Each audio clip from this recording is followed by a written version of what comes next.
Hey, Fromaholics. We are back with the From Rewatch. We dropped for a bit. Um, we've got Scarlet here with a brand new avatar. What's the story behind that one? It's a kind of a representation, the rock that Christie has. It has an anchor on one side and a heart on the other. Oh, nice. Yeah, I think it I has gotta a be. message like "love will anchor you" or something like that on some of the rocks that I saw when I was looking up the painted rocks. Oh, Might be a interesting. message. Yeah, and there are certain objects in the show that seem like they're tethered to their owners in a special way. Like that could be Christie's object.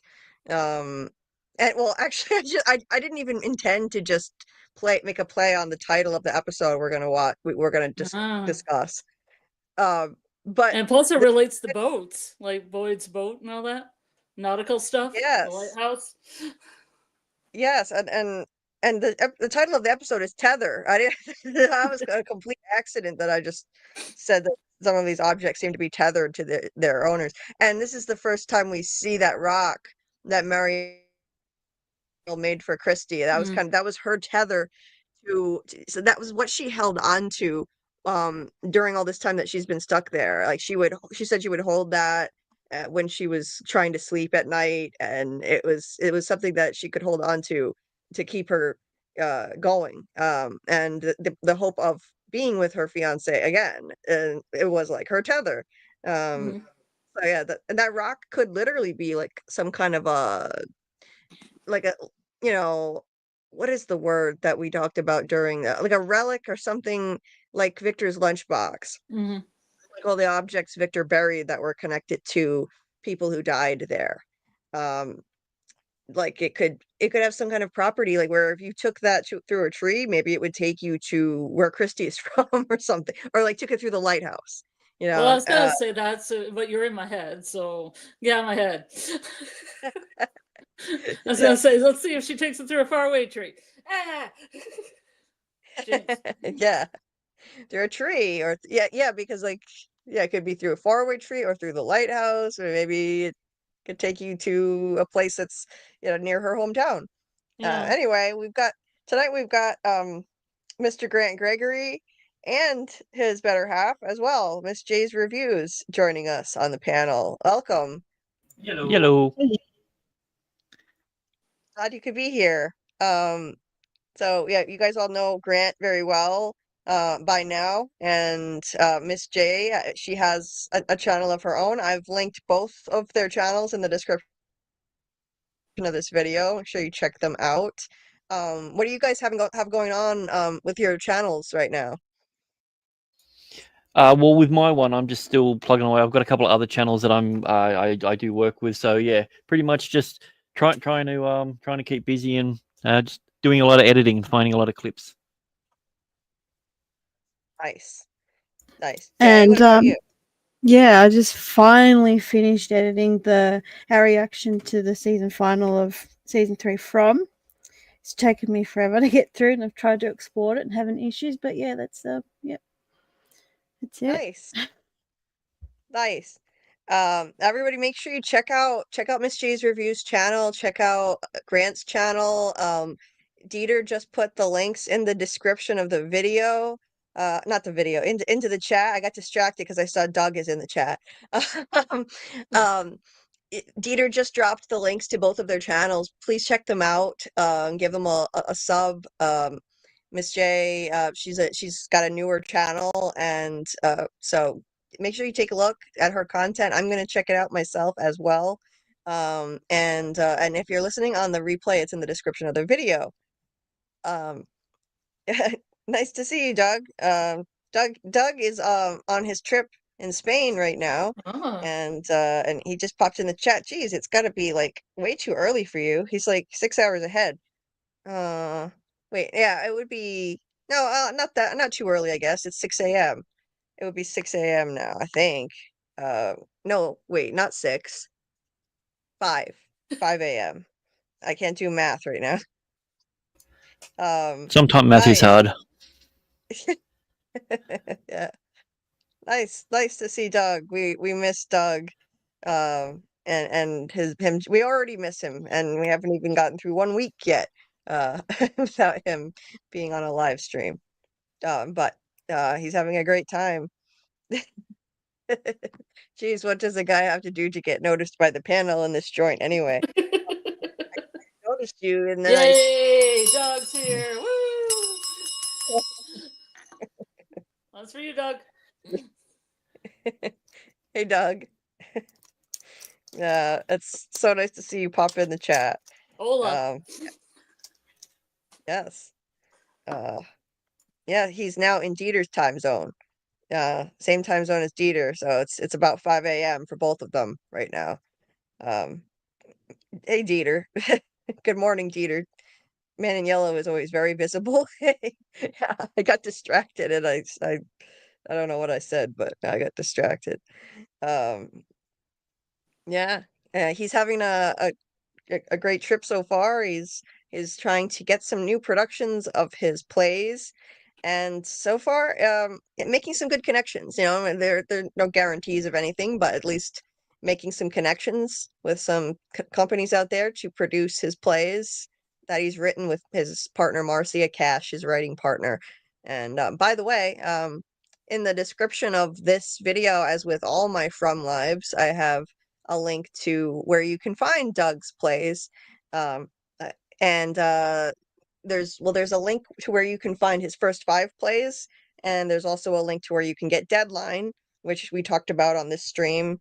Well, we did a special stream for it, and we've talked about it a lot. And you can find a link to that in the description of this video, and also a link to his website too.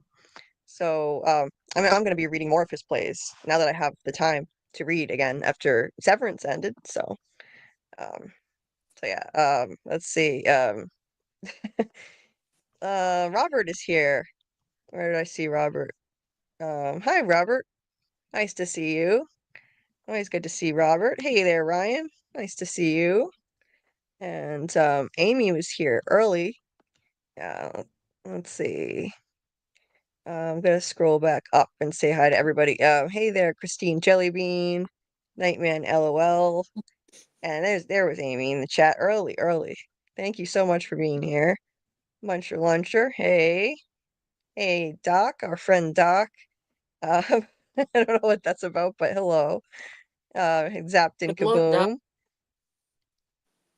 What? What, I said Scarlet? good luck for Doc.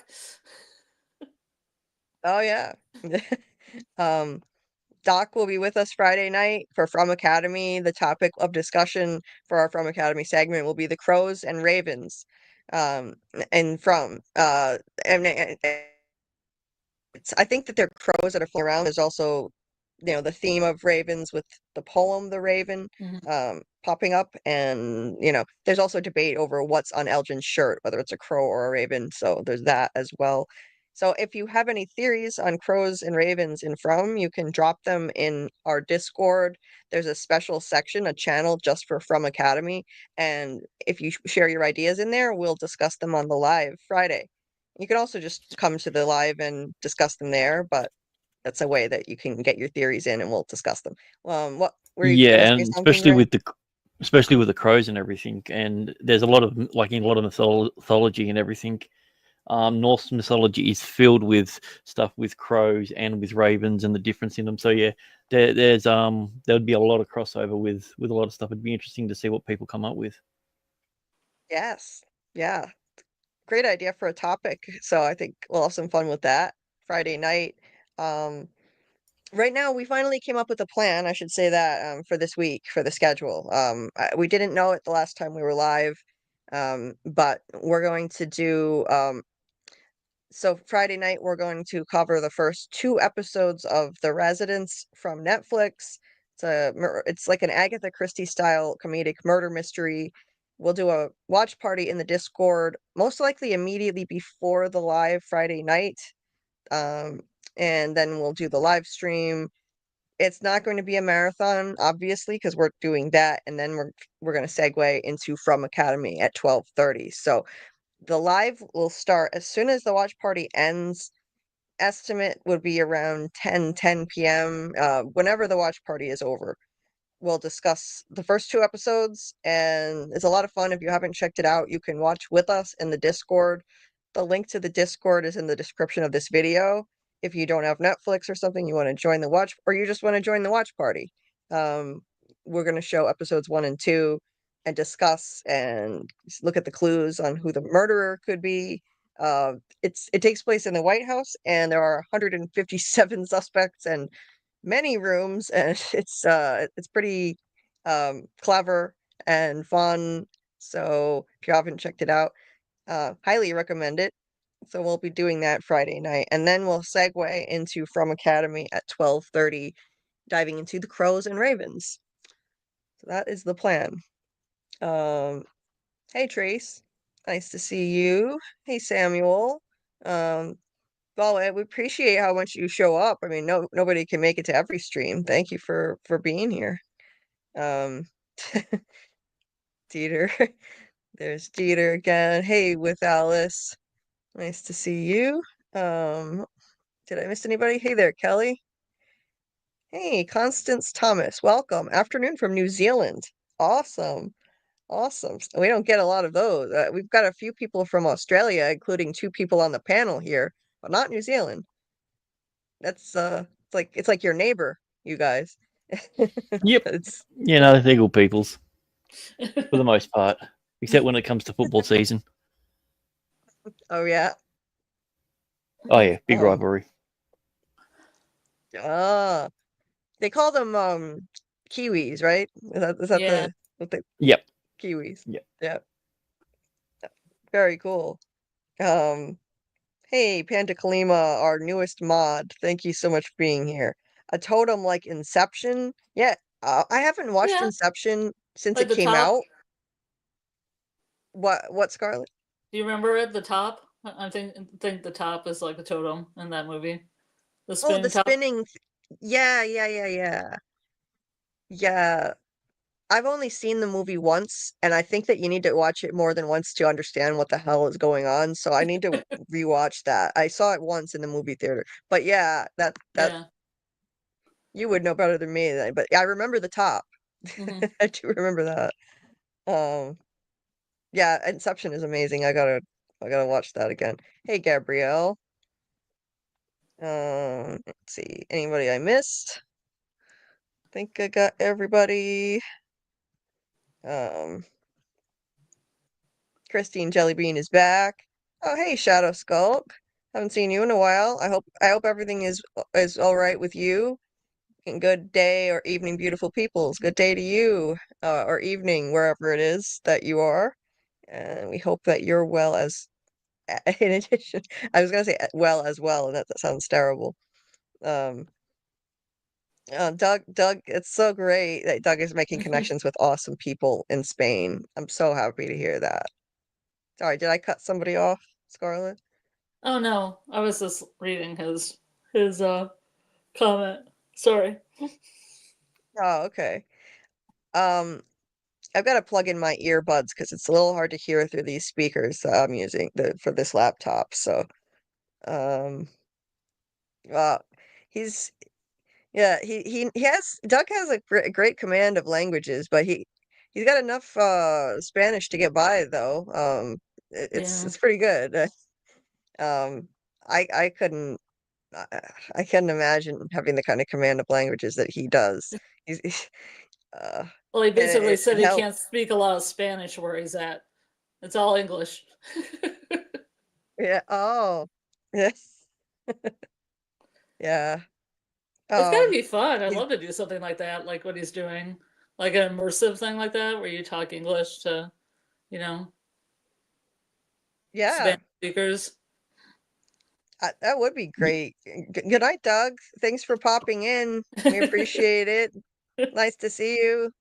And good luck with the rest of your your meetings. I don't know if you have any more, but yeah, after like these first few days he has meetings with production companies trying to get productions of his plays. But then yeah, the immersion program sounds awesome.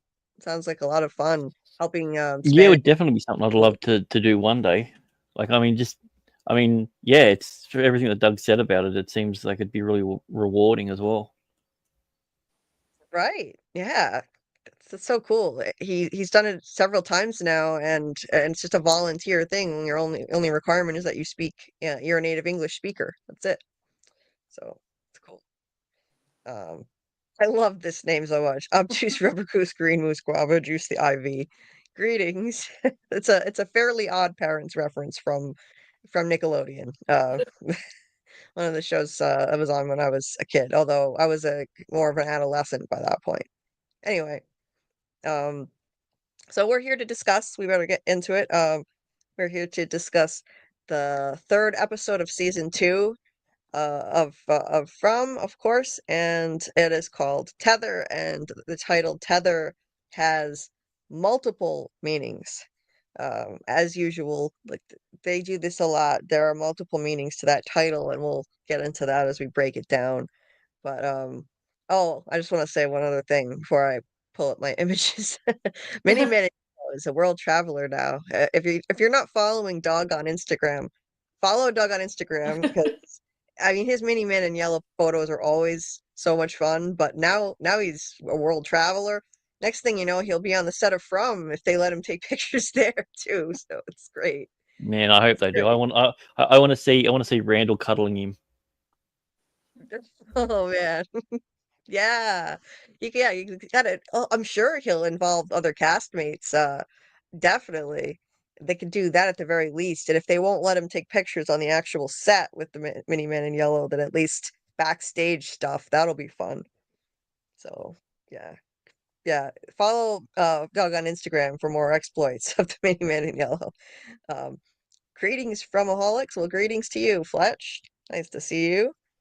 I'm gonna pull up my images now, and the first thing I'm gonna pull up though, I know normally we go in order for start to finish, but I want to pull this up now so that we're not saving it for the end when we've been on here for hours because I never noticed this before, and the little girl. So this is the episode where Tabitha sees the two Ankui kids Are you on the gonna say what outside. I think you're gonna say? Yes. That I'm she gonna has share a my certain resemblance to another child? oh yes, it is Okay. definitely I'm gonna I have share my no idea entire what you're talking about, so this should be interesting.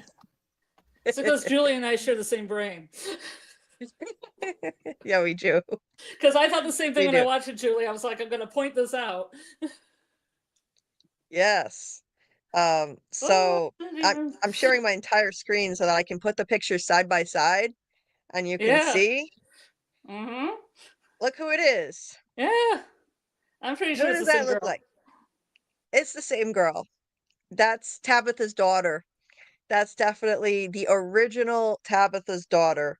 Mm-hmm. On the left is an image from season 2, episode 3, when the Ankui kids first appeared to Tabitha outside of the cave. Well, it's actually Mm-hmm. technically their second appearance outside the cave in the same episode. There is the little girl. On the right is from the finale of season 3. This is the little girl who went up to Tabitha after Jade played the violin and she said she knelt down in front of her, said Ankui, and they had the epiphany. And then Tabitha told Jim that they tried to save the children and one of them was theirs in the original story of the origin story when this whole thing started. So it was heavily implied that this is Tabitha's daughter. Mm-hmm. Um that's who was appearing to her in this episode. How crazy is that? Look Yeah. at it's the same kid. Yeah, because the Yeah, same I mean, kid, it's only like a year older, yeah, You you can can tell definitely she's a see little that older. But she's definitely aged. yeah. Right. Also her outfit is slightly different, even though it's got the same tear. But yeah, some of the fabrics are a bit different. Mhm. But yeah, I think it's definitely supposed to be the same kid. Look how the tear is right Mm-hmm. there in the shoulder, on the left shoulder. And the dress is the same style. It's not identical, but the lighting is also Yeah. very different. I enhanced the color a bit on this too, but Mm-hmm. But see, the sleeve is the same on here. It's poofy. It's got a similar collar with stitching there. It's also And got her face. that black like mark right in the middle of the chest on both. Mm-hmm. Yep. Yep. Same mark on It's the the same- head, like her own head. Yeah.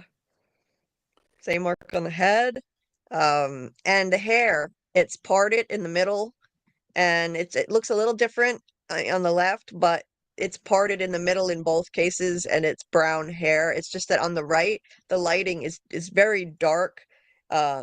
This was broad daylight and clearly a sunny day on the left. On the right, it's just cloudy. But it's definitely the same kid, which means her own. I mean, they didn't spell it out like this is her daughter, but I think it's heavily implied, and I just think it's wild that that's who appeared in front of her in in season 2.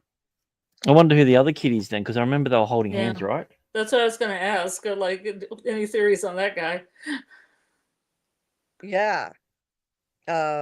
So could that be her son? Is that maybe she has two, how in every cycle it seems like she has a son and a daughter. We know in 2 cycles she's got a son and a daughter. Ethan and Julie previously, Victor and Eloise. Eloise, yeah. So that could be her son. They're holding hands, Mm-hmm. and my guess would be that that's her kid as well. That's her son. That they always had 2 kids, and unfortunately, maybe that's why poor Thomas had to go, because for the story to go the same way, she had to only have 2 kids, a boy and a girl. Sorry, Tom. Sorry, baby Thomas. I got to make a phone call, baby Thomas. All right, that sucks for him. Yeah. That's why I think that I think that Robert Saunders was right when Robert, I don't know if you're still in the chat, but Robert said that he thinks a Fromville entity made that call to distract Tabitha and Jim, and it caused Thomas's death, falling off the changing table. I think he's right. I think it was the man in yellow, personally, but at any rate, I got a little bit more of a gruesome theory on that. I think it was the boy in white, because we've seen that he's able to leave the area, like we saw with Tabitha, and I have a feeling that he might have been the one that either pushed or did something or caused it to happen. I really don't trust the boy in white, and that the fact that we've seen he's able to leave, right. yeah, it makes me even more suspicious. Yeah. I think the boy in white is a helpful entity at this point, but it's so ambiguous that it's hard to say. But at any rate, well, whoever it is, I do think that some entity from this place made that call. Someone did. Or maybe it was Julie story walking and accidentally did it, like Scarlet has suggested. But I think someone from the story did. Um, because fate demanded that Tabitha only show up there with 2 kids. She's cursed for this to always happen for whatever reason. That's what I think. Oh, that So would be this is sick if it probably was Julie story walking and somewhere and thought, I'm just going to call mum or call home, right. and then that's Yeah. yeah, that'd suck. Wouldn't that be awful? Yeah, I hope not. That would suck. But anyway, this is the coolest thing that I found in this episode, so I wanted to bring it up first because the moment comes toward the very end, and so I just thought I'll bring it up first before we dive in. Yeah. It was just as soon as this kid walked up to Tabitha in the finale of season 3, I just felt like that's got to be her daughter. Just the way she knelt down in front of her, it was different than the way any other kid had approached her before, and the way she said Ankui was different too. It was like screaming, flashing lights. I'm your daughter. Like it was so obvious to me. And it's like, come on, mum, And then remember me. exactly. Well, she does say So, yeah, remember right after it, right? yes, she does. Tammy does. She does, and she remembers right after. So apparently she was already there trying to help Tabitha remember really early on, and we just didn't know. It's wild. So anyway, I'll pull up my regular images now. Just wanted to show that first. And hey, Scott, nice to see you. Um, I'm glad you hey, pulled up that Robert. photo because I was going to mention it in my notes, but I didn't have access to that photo, so it's cool that you had it. Yeah. I thought, okay, I don't know an easy way to put to like I don't know how to do a basic thing like edit two photos together side by side. So I just thought I'm gonna share my screen and just make two windows. That's the easiest way I could do it. Because I wanted to do a side by side comparison to show like, yeah, this has got to be the same kid. Um Robert yeah, Robert definitely thinks that From made the call. Was it the man in yellow? Not sure. Yeah, I'm not sure Yeah, either, Robert. I feel like there might be a little bit of Man in Yellowy influence in the woods here this episode. Um, yeah. Wait, so say that again about the woods? Like a Man in Yellow influence in the woods, especially with Kelly. Oh, yeah. I Yeah, mean, could I be. almost hear when I turn up the television loud a little bit of static before she starts screaming, and I almost feel like that's a Man in Yellow thing. Because they're in the woods, too, and that's like his domain. Yeah. Yeah, it could be, like that could be why she was screaming like that. Kelly was fine, and then all of a sudden she's screaming bloody murder and saying, "You hear that?" Like she was hearing voices, I think. Yeah. Um, yeah, who's the other kid? Fletch. I think maybe her son, maybe her son, like Fletch says. Exactly, since Tabitha has one male kid and one female, like Miranda as well. So yeah, with Alice, yeah, the marks or wounds are often on the right over the eye, and it's the same place where Kelly had that spike driven through her head in this episode, too. Oh, I found out what The that was, rebar. too. I found out that was I'm the bar wondering if that was the bar for one of the animal traps. Because Candy can't find the bar in one of the animal traps to keep the because animal it's a trap up. rebarb. Yeah. Yeah, Yes. but More like it props one of the animal traps up. I caught that this episode on the rewatch too. Yeah. Wait. Yeah. What did you say about the animal traps? Kenny was sent to reset the animal traps after everything that had happened the night Yeah. before, and he was resetting them, and one of them didn't have the bar. They're like the classic Oh, traps yeah. where they're kind of like they set a box up and put a bar there, and then the box would come down. Right. And one of them didn't have that bar, and that's the bar that is unfortunately through Kelly's end. Yes, it is. And Samuel says, yeah, the kid shows up after Kelly was killed. They have the same scar. Yeah. Is this how they killed those kids? It would seem like Yeah. those kids all seem to have marks on their foreheads. What do they do? well, Drive spikes it through could their heads be on the stones? could be recreation in their eyes. I don't know. I mean, I didn't really think of it much until you literally just said it then. But yeah, I mean, wouldn't surprise me if it was them just essentially recreating it for some reason. Yeah, or I think so. a certain part of the brain that gets activated if you do that. I mean, it had to have been with, like, the fact that she was still alive with it, and like maybe it was that brain damage was allowing her to tap into something different, kind of like how the three of them, they can like tap into this other area due to the damage that the cicadas did or whatever it was. Maybe that was something to do with it, because there are, as Scarlett was saying, there was like a static noise. There was something weird that they deliberately put in there that's very similar to what we hear with the cicadas later on. Yeah, it's really subtle though.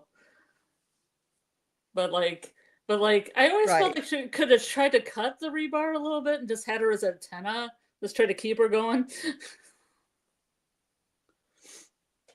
Yeah, they could have. Yeah, because she said it would take 15 maybe, hours but to do surgery, and I'm thinking, why don't you just cut it and they take her to the medical shed? This is what's always confused me about that episode. Right, yeah.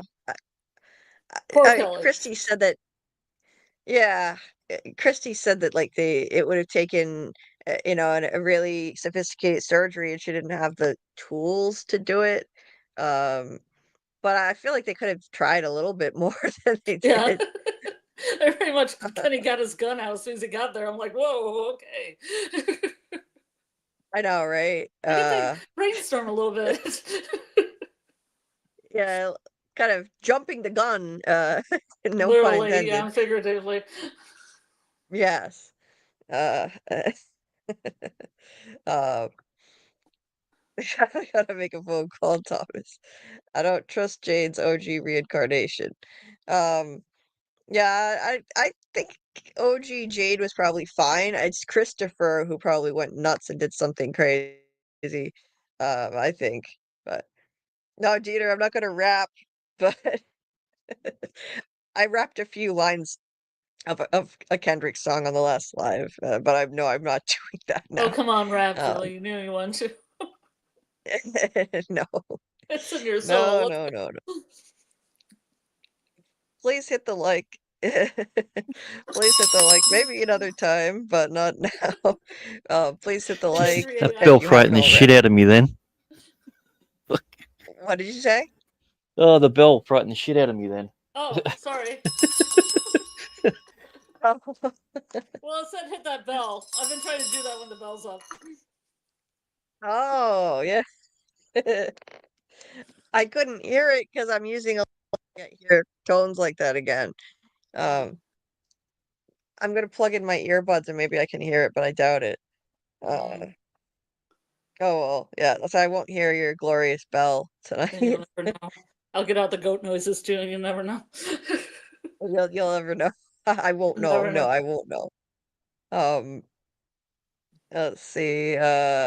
Kelly was hearing Boyd arriving. She was hearing the worms. That's why she was screaming. I agree that she sensed Boyd coming. That there's an evil entity inside of Boyd. That's why she Well, starts screaming because she was fine before that's that. even worse for Kelly then. Poor Kelly. I feel really bad for her. So bad. I know. I know. So you Sucks. think the evil entity also just pulled it right out too? Because that was what the worms wanted? Yeah, it could be. Honestly, like I've heard someone theorize that Boyd was kind of possessed, that his Mm-hmm. judgment was compromised, and that's Yeah. why he pulled it out. And he did it in a very stoic way. He didn't Mm-hmm. even seem like he felt anything at the time, and that's not like him. Look how emotional he was over Tian Shan. Although that's somebody Mm-hmm. he knew and loved, but Yeah. he pulled it out of Kelly's head in such a stoic way that maybe the worms were influencing him, I Because think. Harold always has this way of acting where he like hesitates a lot if he doesn't want to do something, and there was none of that. There was no hesitation. You're right. Mhm. Like like when he tortured Elgin, there was Yeah. hesitation, Mm-hmm.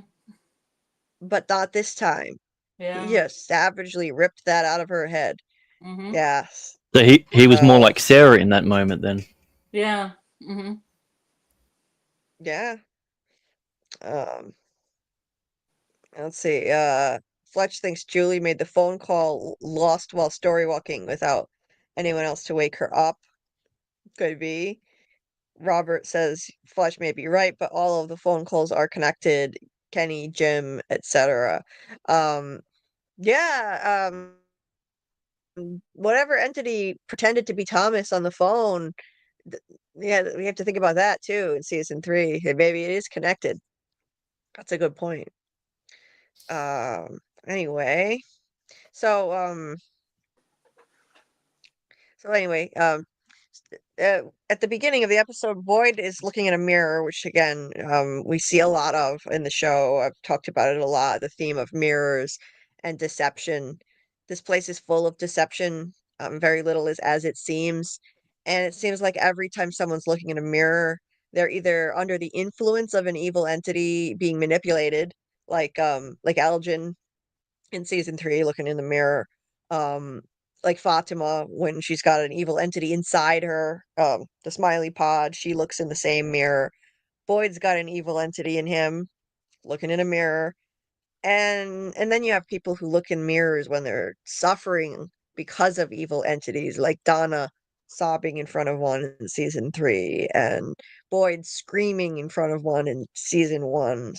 So I love how they do this recurring theme with mirrors. And I think this is kind of like a mirror dimension too. It's like a pocket dimension that mirrors the Camden, Maine area, but it's not a normal copy. It's not like I don't think it has an ocean, but it has the distinctive features of mountains and a lighthouse, which you don't find too much in the US. Mountains that are close enough to the coast to be near a lighthouse. So yeah, I've been Yeah, saying for a I'm while. pretty sure Yeah, lighthouses don't belong to forests either. I might be no, they wrong, don't. but I'm pretty sure they They don't. don't. They don't. That's why this is just a screwed up place. Like how there's a motel sign and pool, but no motel. It's not an exact copy. It copies certain elements of the real Camden, Maine area, I think, but it's not exact. So, hey, Bill, chill. That's been my pet theory for a while, and still building on it, but I think that's what this place is like. Um, so, oh, with Alice says something about Boyd's armband here. Um, an upper right armband or armlet is often worn by male royalty or generals. Since Boyd's armband is bloody or bleeding, perhaps it means his authority is starting to slip. Great point. Great point. And that's really been the theme of season 2. His authority is slipping because his judgment is slipping. He's under the influence of these worms, and it's causing him to question his sanity and whether any of this is real. In this episode, he's questioning it. So that's a great point.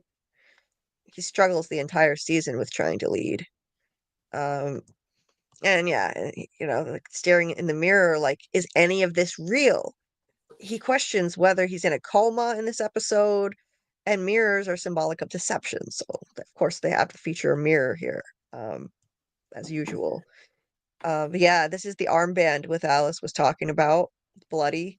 That's a really interesting point. I like that. Now this is an annoying thing. This irritated me the first watch, and it still irritates me now. Ellis's attitude toward his father. It's like, okay, if you don't like how Boyd is handling things, why don't you go off in the woods and risk your own neck and try to do what he did? Because his attitude is just ridiculous. And he Julie, doesn't believe Boyd's story. Yes, Julie, Ellis has got to yeah. collect flowers. Don't you understand? He's got to pick flowers. Oh yeah, It's important. really, it's important. It's important work. As much as Kenny's like, can you stop picking flowers like about 3 times in one scene? Yeah, Such a hippie. yeah. Seriously, yeah, I'd say the same thing to him. And he doesn't What? believe Boyd. Why do Why? you think they wrote him like this? Because to me it doesn't make any sense. Him and his dad made peace at the end of the season and everything. He was happy that he's back, and then now he's angry at him over something that's happened between episodes that we hadn't seen. Right, And I didn't like. I thought this was in his head. I thought he was going to be hallucinating or something, because I'm just like, this doesn't make any sense. And then right, it's just like, are they writing it so we don't like Ellis all of a sudden? Is that what it is? Like, right. I don't understand it either. Um, because they did make peace, and I think ultimately what happened is Ellis is lashing out, and at this point, because Ellis is yelling at him and basically saying, Dad, you said you were going to go out there and you were going to find answers and that we'd find a way home, and now we're back where we fucking started. So then we get to the heart of why he's acting this way, and Boyd says, "Whoa, whoa, whoa, what's going on here?" And Ellis explains about Fatima that last night it got bad. And this is really important, actually, what he says. Um, I feel like the people that make it here, it's because there's a part of themselves that they hold on to. And last night, I just feel like I saw that piece of her start to slip away, talking about Fatima. Um, that's the theme of adapt or die in this show. And Fatima's starting to fall apart. She flipped out on the monsters, screaming, banging on the glass. That happened in episode 2 of this season, which was right before this. So he's lashing out at his father. That's the only way I can explain it. I know it's still ridiculous, his attitude, and it's immature, but that's why I think he's doing it. He's acting like this. And Jay, please feel free to chime in whenever you want. By all means, just jump in if I'm babbling too much. Because we would love to hear your thoughts if you would like to share anything. But yeah, this theme keeps coming up about how people need to hold on to something and adapt, or they're not going to survive. And Fatima is starting to unravel. That's before she even got the smiley pod pregnancy. So, sorry, I couldn't hear. Was somebody saying something? Because my speakers are not working right on here. Okay, I guess not. So, another thing about this scene that's odd is the fact that Ellis doesn't believe Boyd's story. Even after all he's seen here, he's incredulous. He's like, so she pushed you in a tree and then you teleported somewhere else. He doesn't believe it. It's like, dude, you live in a monster town. Come on now. You really think that's hard to believe? Maybe a tree could teleport him somewhere? I mean, come on. If Ellis It's doesn't believe him there, he's going to have a really hard time understanding what happened to his baby when Boyd right? explains that to him. Yeah. Seriously. It's like, True. yeah.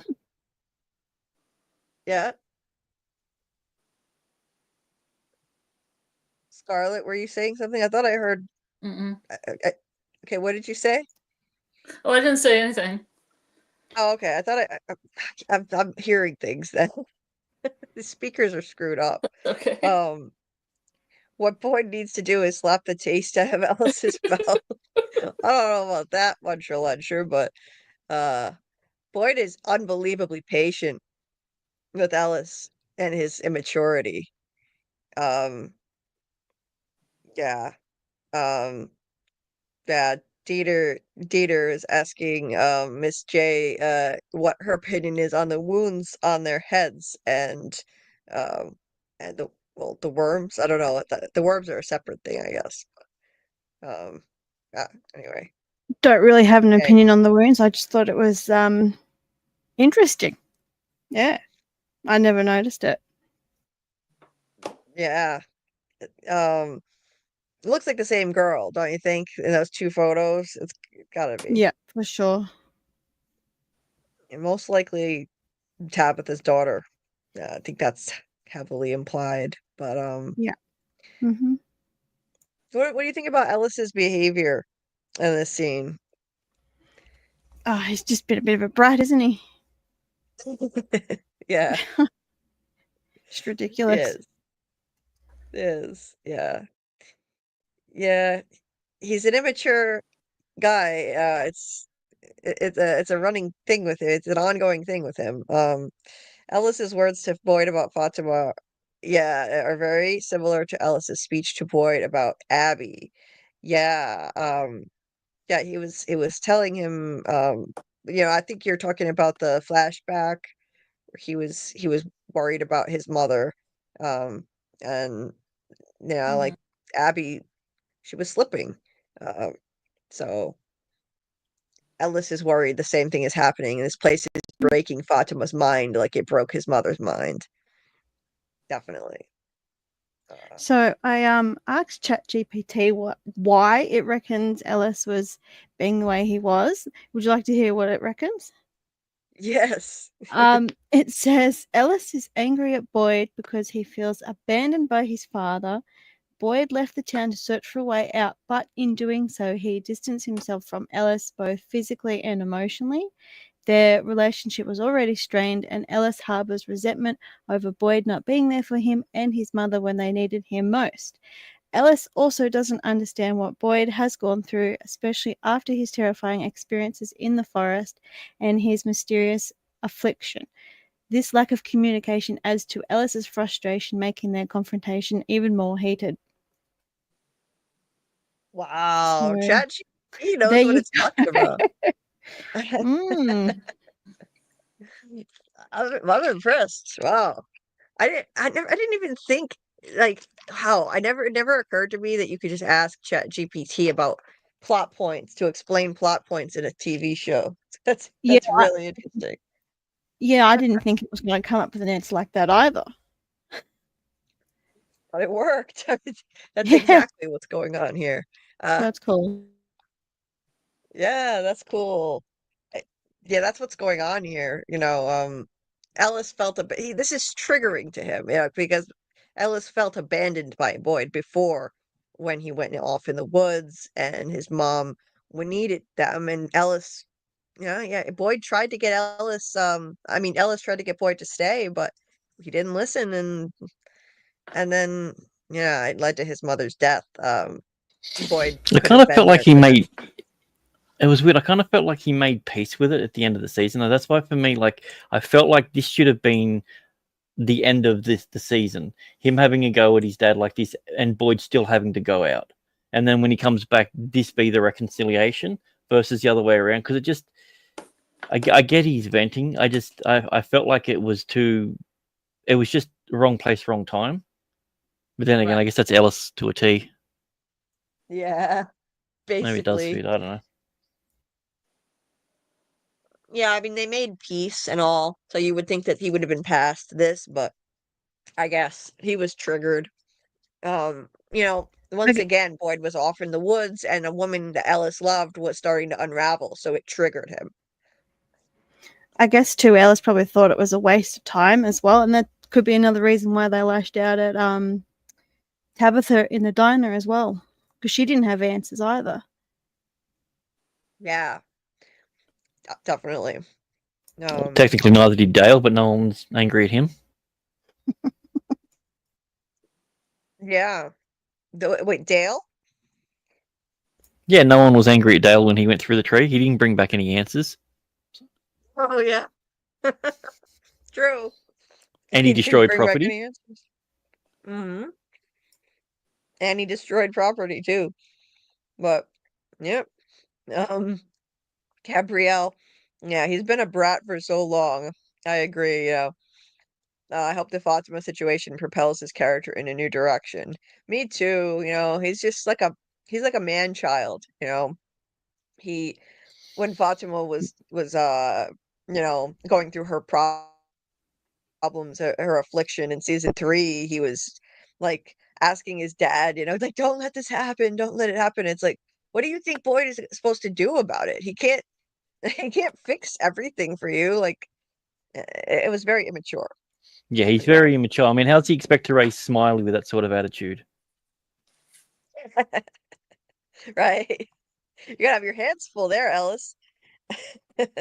Well, I mean, Um, assuming that he is quote unquote the father, because it's a weird situation because Boyd brought back the worms that caused all this and put it in Smiley that killed him. But did that also get what got Fatima pregnant? Is the question I'm wondering.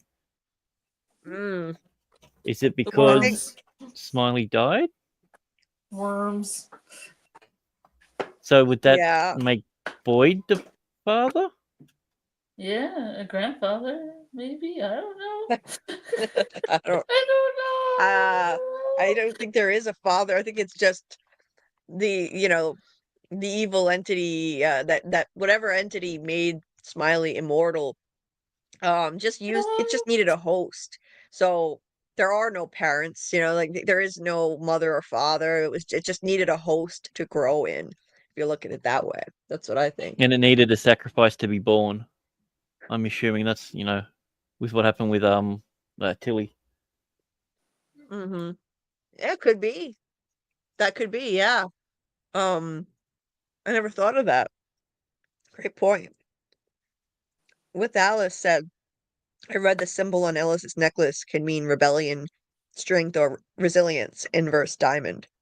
Interesting. Yeah, you can see it in this shot right here. Yeah, I like that. Wears that a lot too. Hey, just me. And Jay Sleek, thank you for your support. Appreciate you. Um, okay. So what the hell? My cat looked like she was just chasing her tail like a dog. Sorry, it distracted me for a second. Um, so,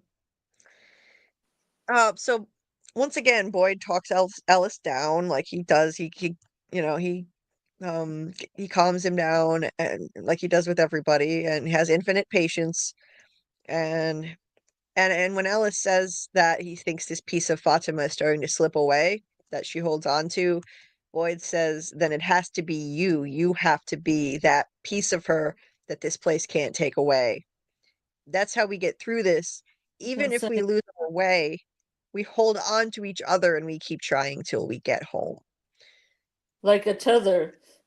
Yep. Like a tether. Like a It was tether. also it was also a nice way of saying man up and take care of your family. Right. It was. It was. This is a And also this is a because he's also thinking yeah, that he's dying right now. So he's like, you're yeah, gonna have to do all this sort of stuff because I'm not gonna be around. I've got this thing in my arm and it's gonna kill me. right. hmm I'm sure that's on his mind. You're right. And, you know, this is a central theme of the show that they hold on to each other. They get through this together. That is Boyd's classic motivational speech. You know, we've got to get through, we can only get through this together. Hold on to each other. Henry even brought up that theme in season 3 when Henry was describing the place to Tabitha, saying Miranda told him that in her visions, she talked about this place. From her visions, she said that there are people there, and when they, you know, like when they don't have any hope to hold on to, then they hold on to each other. So that's that theme that keeps coming back, central to this thing. Um, It's like what Harold Perrineau's character in Lost said. We either learn to live together or prepare to die alone. yes, live together or die alone. Yes, classic theme of Lost as well. I Oh mean, I yeah, know other people said it, but I remember when he said it, and it was a better segue. yes. Yes, and there was even a I think there was even a title of an episode, "Live Together, Die Alone." Um, yes, and Boyd brings up There was game also an episode terminology called too. Tethers as well Was there that really? involved that involved Walt and his son having a conflict. Mm, interesting. Yeah, there are And a lot of it ended parallels to with Lost. him getting hit by a car. Oh, jeez. Oh, wow. Um, I've only seen the first 4 seasons, but I don't remember that. Right now I'm in season 5 of Lost, but there are a lot of parallels. So, he also says this place will not win. You understand me. Again, more game metaphors. This place. So they're basically, it's like they're in a game against this place, and he uses the same language in season 3. Um, you know, they can say we can still. He says that we can still win, and here he's saying this place will not win. It's like they're at war with the place itself, and it's like a game. It's a theme that keeps coming back. Um, Ellis goes off to help Kenny with the animal traps, checking on the animal traps, and Boyd tells him, no, you know, let someone else do that. Go see Fatima. He wants Ellis to learn from his mistakes, not being there for Abby, but Ellis says he wants to pick her flowers, so he Mhm. goes off to do that. Gotta pick those flowers. Yeah. It's an important job.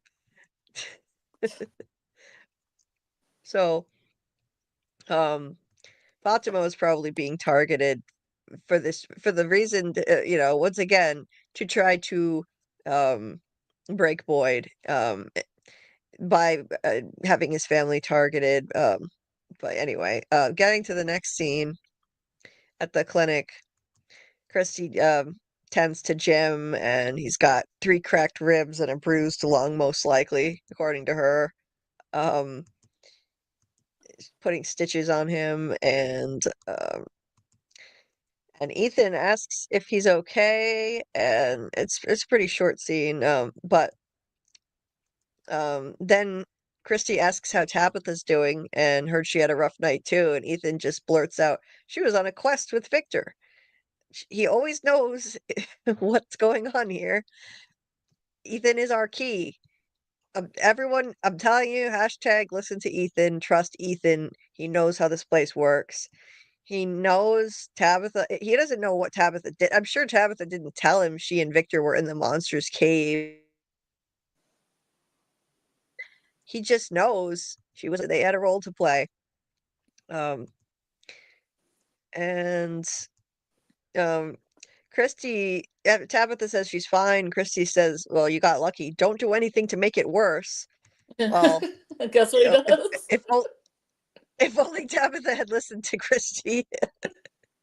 She did do things to make it worse by following this whole like gooey kid storyline, winding up at the lighthouse. All of it culminated in Jim's death. Digging a hole, you know. Yeah. She should have Just listened to Christy. Huh? Yeah, it's. I mean, I'm not blaming Tabitha for everything, but yeah, I mean, if there is going to be someone that you can point the finger at, yeah, there's a pretty clear person responsible for it all.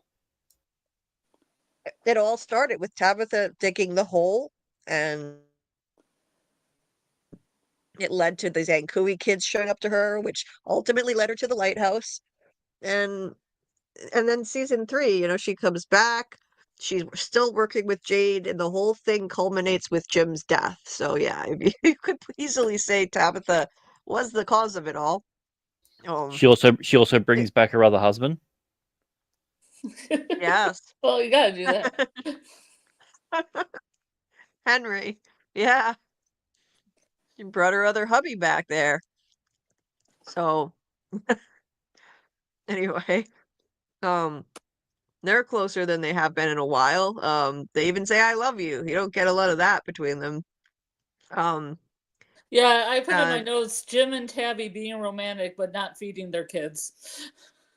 Yes. Because she keeps on going on. I don't even know if my kids have eaten. Yeah, I know. You guys are bad parents. Yeah. Not great. Yeah, I mean, yeah. Let's just say the idea of neglecting their kids kind of runs. That's their family motto, I think. Oh God, yeah. Like, Jim said, "I thought you were dead. I can't lose you." Kind of ironic now, knowing that she was kind of dead, in that she died over and over again and has been brought back, reincarnated.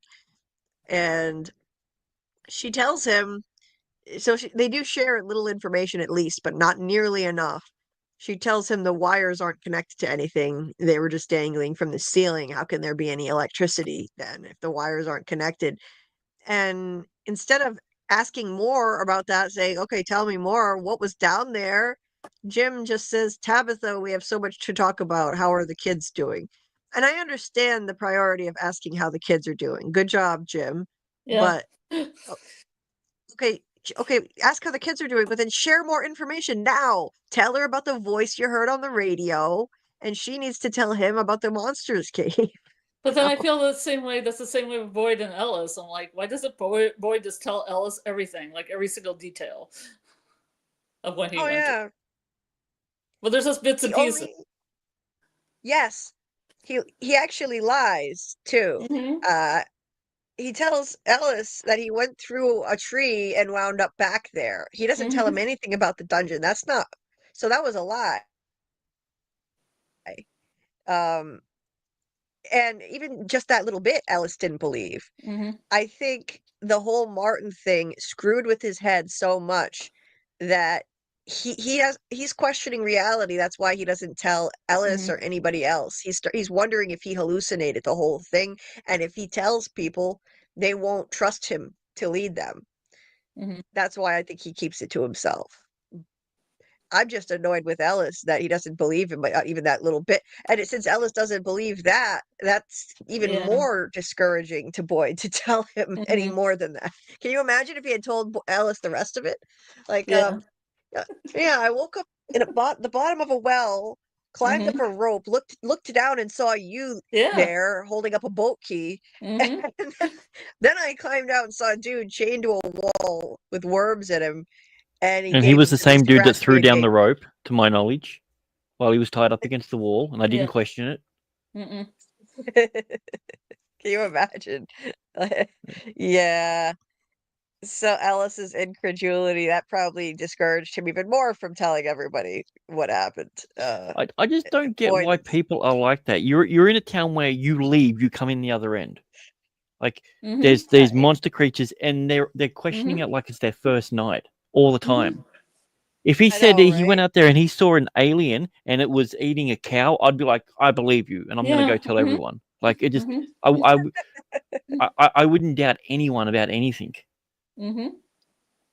But everyone's just 100%. So skeptical, which I don't get. Yeah, there's so many scenes where people are like, "That's crazy. I don't believe it." It's like I would believe a lot of stuff if I was there. I know, right? And even in season 3, it continues. You would think in season 3, at least, once they find out that the faraway trees are a thing, people still don't believe as much as they should. They still are hesitant to believe stuff. And it's like, after everything that you've seen and heard and experienced, you're still incredulous. Why? Yeah, I'm getting ropes. I'm getting like bed sheets. I'm throwing stuff in those faraway trees just to see where they go. You know, like anything. Yeah. Like, go find that drone that Randall had. Go put it in the tree. Right. That's a good idea. Yeah. And throw more stuff in there. It might be a little nitpick, but I still don't understand why the people on the bus believe everyone about that they can't leave. Yet they're so skeptical about everything else. They haven't gone around in circles. As far as they know, they can literally just drive out. None of them have experienced going around in circles. Yet they're all so willing to accept that's the way that it is. Yet when other things come up, they just don't believe it. Yeah. It's weird. The only way that I can explain it is that for years, this has been their new normal. Like they live in a town where monsters come out at night. The talismans keep them safe. This is just how it is. This is their normal. And normal is a relative term depending on your life circumstances. This is their normal now. But you introduce random shit like the vision of the Ankui kids that Tabitha has. You introduce the Martin dungeon thing with Boyd. Random things that only happen to individual people, then they're less likely to share that with everybody else because that's not part of their normal for this place. That is not their normal circumstance. And this is how they wind up divided, not sharing information, which hinders them from being able to work together and figure this stuff out.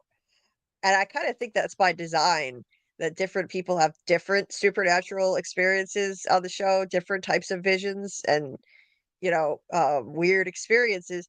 It's dividing them by design. Grant found a picture. This is the same actress. I just saw this in the private chat. This is the same actress.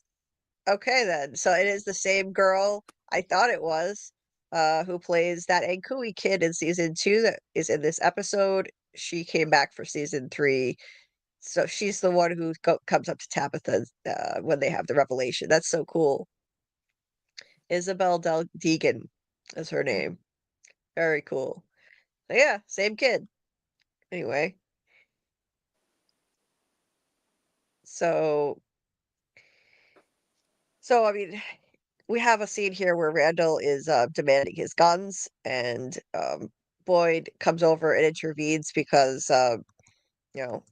Donna is not having much success with him, and Boyd just shows, he's the best leader for the place. I mean, it shows how much he's needed. He goes away and it's just complete chaos.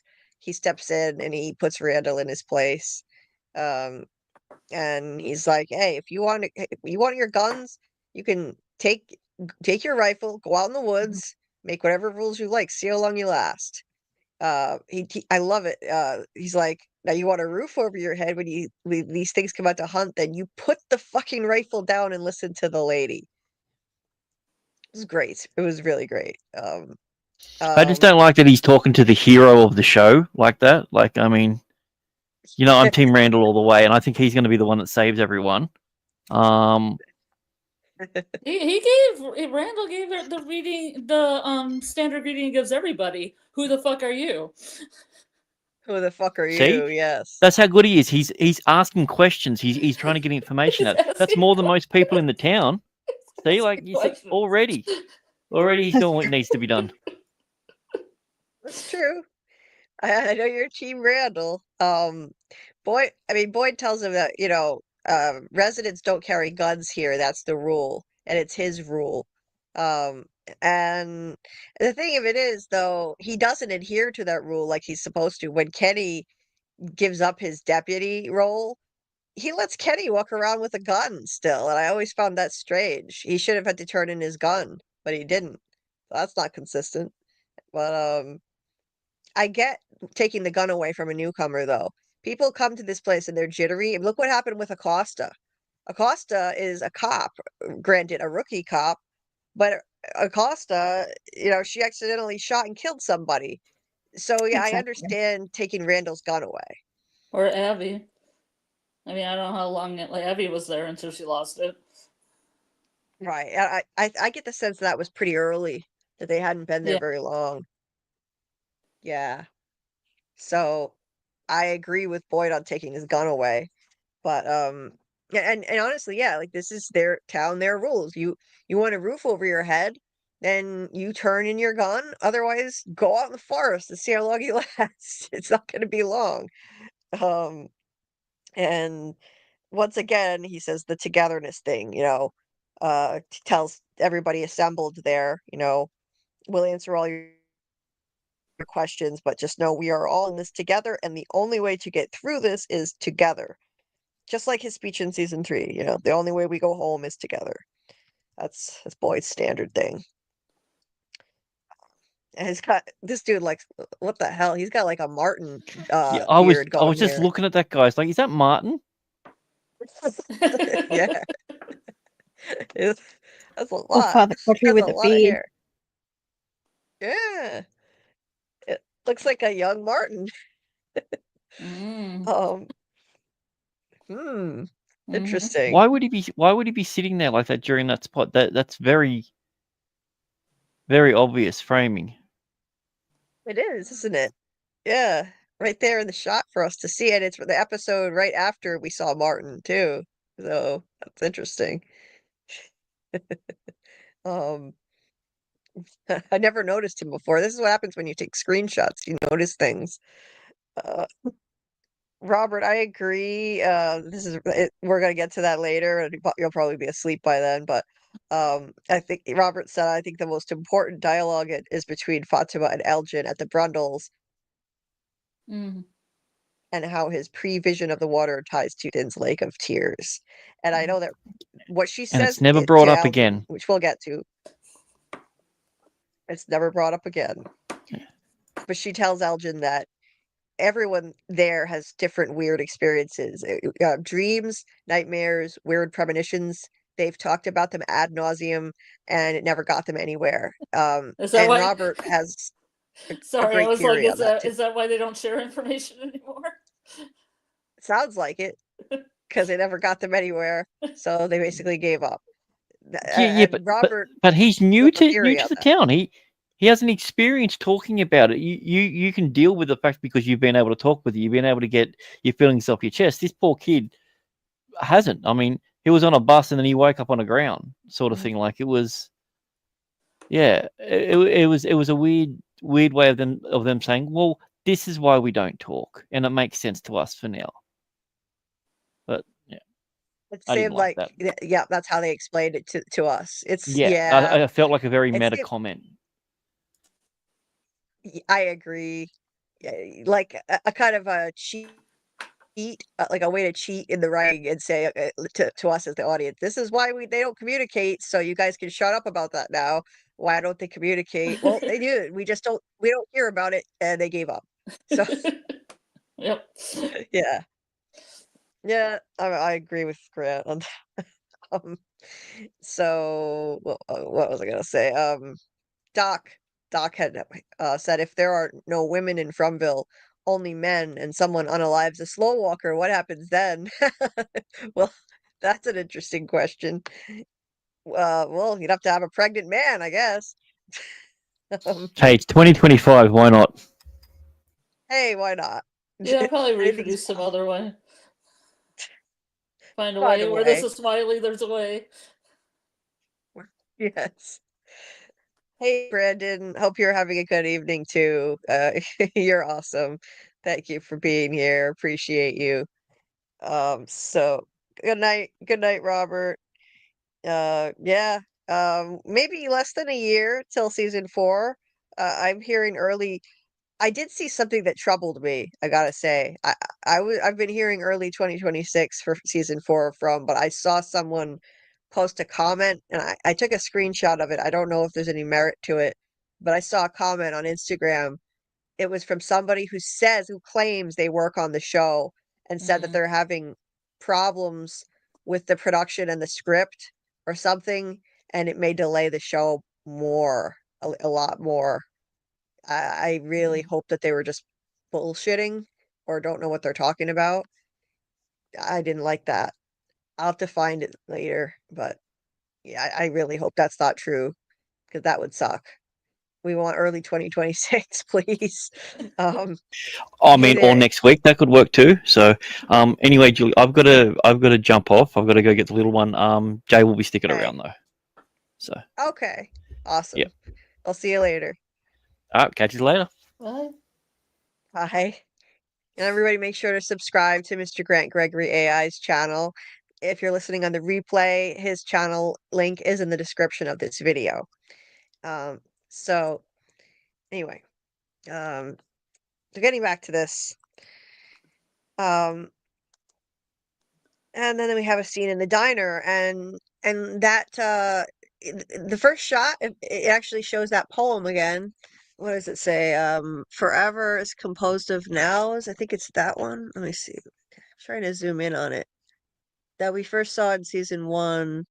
I can't read it. It says, oh yeah, the part that says, and sings the tunes without the words and never stops at all. Forever is composed of nows. That's part of a poem from Emily Dickinson, which was first featured in season 1 in the diner, and it's still there. Um, it's so it's a recurring theme, and I think That's it cool. I points never out noticed that before. Oh, really? Yeah. Yeah, I didn't either till I did this rewatch. But there are 2 Emily Dickinson poems that are represented on the diner. Um, so there's one of them is Hope is the thing with feathers, and the other one is Forever is composed of nows. And so it's That's cool. yeah, it is cool. Yeah.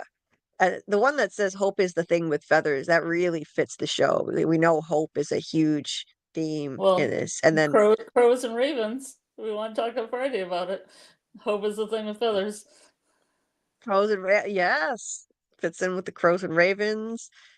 And forever is composed of nows.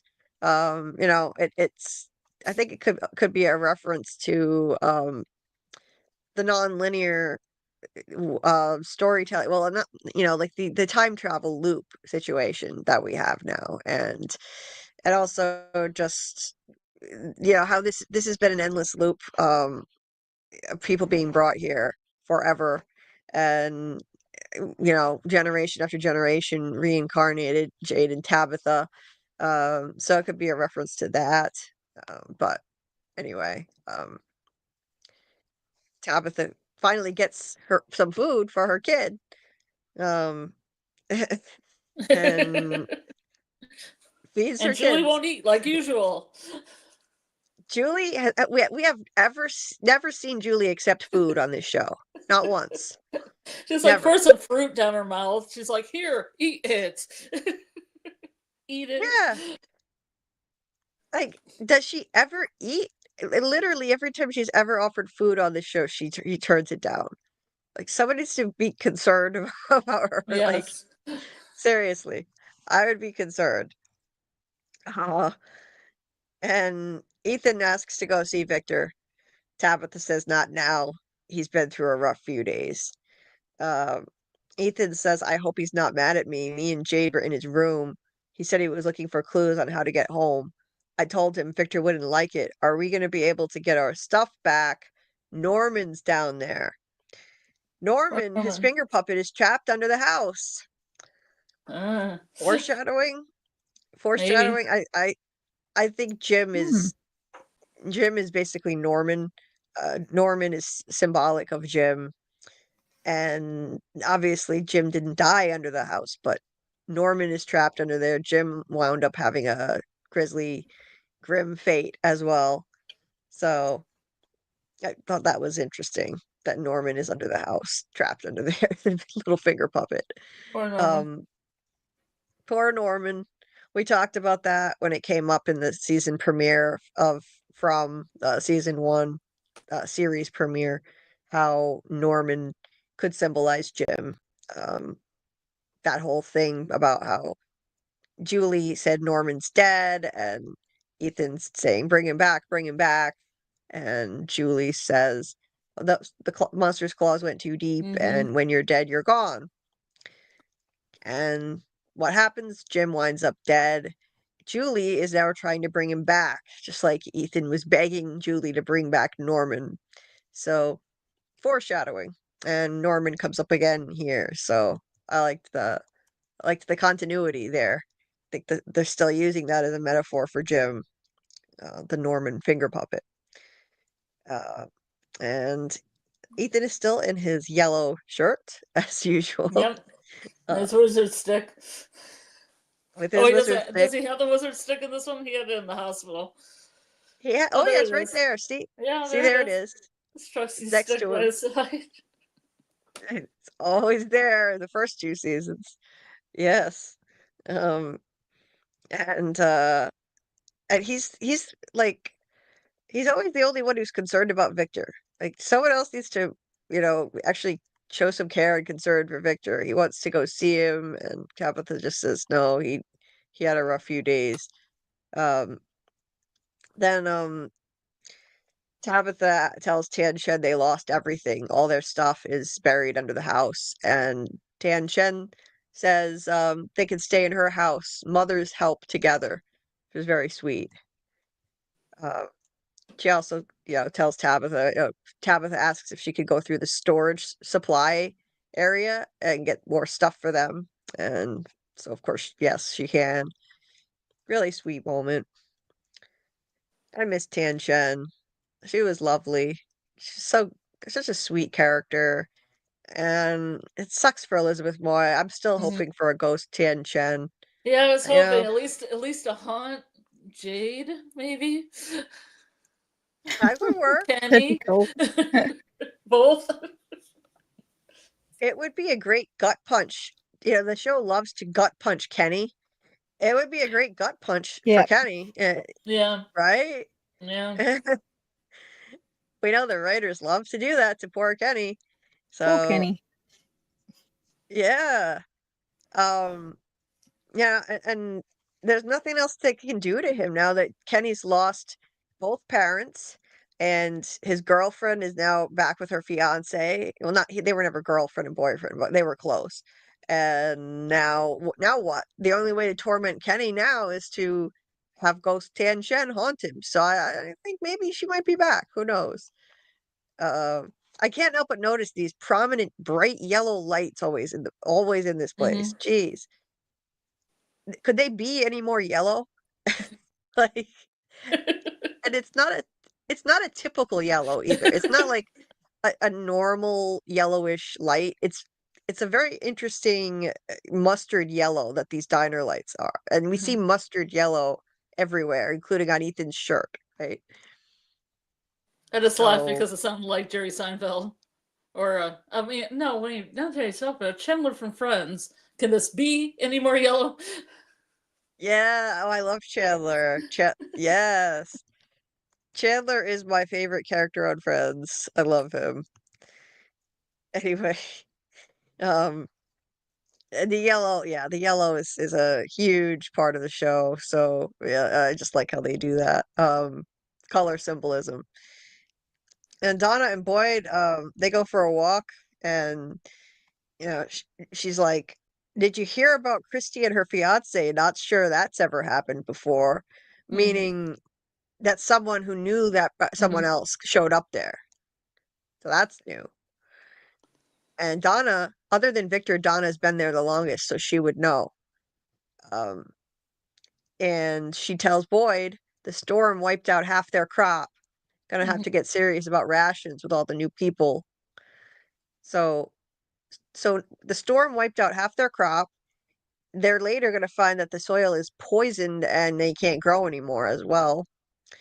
Punishment for what they all did, I think, building the radio tower and trying to escape. She also says that the driver of the bus said there were 25. No, this is really odd. Okay. She says the bus driver said there were 25 aboard.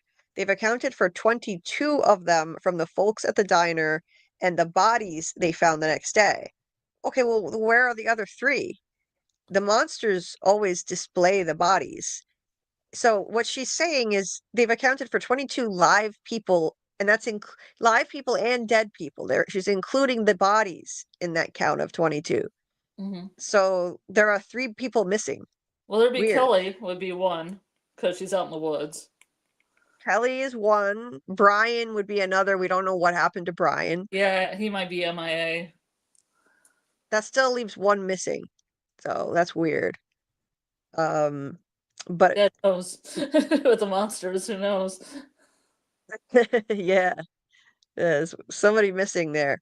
Robert, it's too bad Robert went to bed because Robert is so amazingly attentive to detail with this show, and he tried, like, he dissected this to the point where he had a count on how many people were on the bus, how many people are accounted for, and it was this awesome theory. He called it the duck duck goose theory. I forget why, but it was so cool.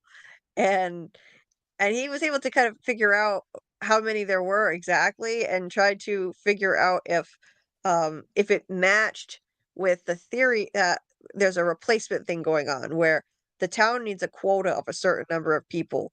And if a certain number die, then a certain number have to replace them. Anyway, yeah, he has a great theory on that. But maybe hopefully one night we can get Robert to join us if we start a bit earlier because he goes to bed early. And he can share some of his fun, really interesting theories. His color theory as well. He recently posted his full color theory on the red, yellow, and blue in Jeremy's Discord, which I need to check out. Anyway, we're gonna have him on one night, hopefully, if he'll still do it, and he can talk about his color theory and whatnot. Really interesting stuff. Meanwhile, Kenny and Ellis, this is a scene you enjoyed, Scarlet. Ellis picking his flowers, and they're quite yellow, aren't they? Again, with the yellow. Jeez. Not helping with the traps. And Kenny is checking the traps. Like, yeah, it's the same shade of yellow with the show. They do an amazing job with this consistent color symbolism that they're doing. Like, he's trying to give Fatima back something to hold on to, and yellow, I believe, symbolizes hope in this show. It symbolizes hope. In Western cultures, that yellow symbolizes hope. That's why people would tie yellow ribbons around a tree when their loved ones were in the military. And or else it's the man in yellow's favorite color, so he makes those flowers appear in the woods. or that. Or it's that. But yeah. But like it makes sense when you think about it too, because Fatima, ever since the Colony House massacre, she's been falling apart. And on the night of that massacre, she gave away her yellow sweater, which again I think symbolizes hope. Too soon. Too soon. She Trudy. gave to Trudy. Trudy. Trudy immediately died, and I think that's symbolic of Fatima's hope dying that night. That's when she started to unravel. She gave her yellow sweater to Trudy. Trudy died, and Fatima starts to unravel. Now Ellis is picking yellow flowers for her, trying to kind of give her back some hope, something to hold on to. So I love that. It's the details in this show like that that just make it phenomenal for me. It's so brilliantly put together, writing and all of that stuff. It's the symbolism. It's amazing. It's like a great piece of literature. But I love how Kenny, like you said, Scarlett, he's like, could you stop picking the flowers and help me with this? Yeah, exactly. Yeah. And And this trap also lost its thing too. It's like its bar. I wonder where the bar is. we're about to find out. And also, this is especially annoying to Kenny. Let's remember because Kenny just lost his love interest to Marielle, and he's got to watch Ellis picking his flowers for his beloved, and you know, Ellis tries to talk to Kenny about it. Like, look, man, I know this must be difficult for you with Christy, and Kenny just shuts down and won't talk about it, which is consistent with his character. He and his family just use denial. He said denial is a major branch of our family tree. He doesn't deal with his feelings. He just blocks them out. We've seen that happen time and again with Kenny. So then they hear "Wake Up, Little Susie" playing. Wake up, little Susie. Yes. This is that's a snarky thing, like the diner jukeboxes, right?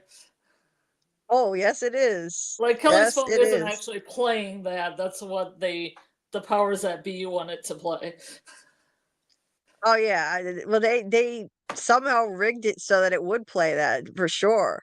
The whatever thing is controlling the monsters definitely made the phone do this in the same way that it makes the jukebox work. Yeah. It's ghoulish. It's so her phone, there is no cell service in this place, but there's an alarm set. This is diabolical, and it shows the monster's tactics evolving already because this is something they planned. They tethered her to the tree and they set this alarm to go off and play "Wake Up, Little Susie." And then it draws Kenny and Ellis over there. It's creepy. Yeah, we've never at this point we had never seen them do anything like this before. It was just basic killing, but this is entirely different. And she's basically asleep at the time, and she's tethered to the tree with this. What is this? A piece of rebar from the trap, and you can't say the evil entity. Let me tell you. I'll tell you one thing. This actress does a great job. Phoebe Lex. I looked up her name. Great job. Yes. Great job of all this. She had a time to shine, and she was like a minor character, but she really sold it. Excellent. She does an amazing job. Yes. I gotta say though, when I was first watching this episode, I was so frustrated with the amount of screen time that they devoted to a character we would never see again. We never knew her before the boss showed up. And I just thought, why? Why are you doing this? Like, I would hate to see someone we already knew get killed off, but I just I feel like the screen time would have been better devoted to that. Or if you're going to do this, I understand the point of it is a mind game for Boyd. That's why they did it, Mm-hmm. the Brian Kelly connection. Mm-hmm. But I think they could have accomplished this with less screen time devoted to her stuck to the damn tree, personally. That's I just don't know. my I kind of opinion. like that. I kind of like the whole setup with that. I mean, it's something Yeah, I mean, they didn't cut through it, obviously, but I mean, I did like it. I thought there was I, enough li- time for it. I like it better now. I Yeah, was really annoyed with it on my first watch. I looked back at my notes that I took on the first just watch, irritated notes. and I Why was so just much so time annoyed. with the girl with the rebar through her head? She's just Yes. gonna die anyway. Yes, I now I appreciate it more now, to be honest. I do. Like, Yeah.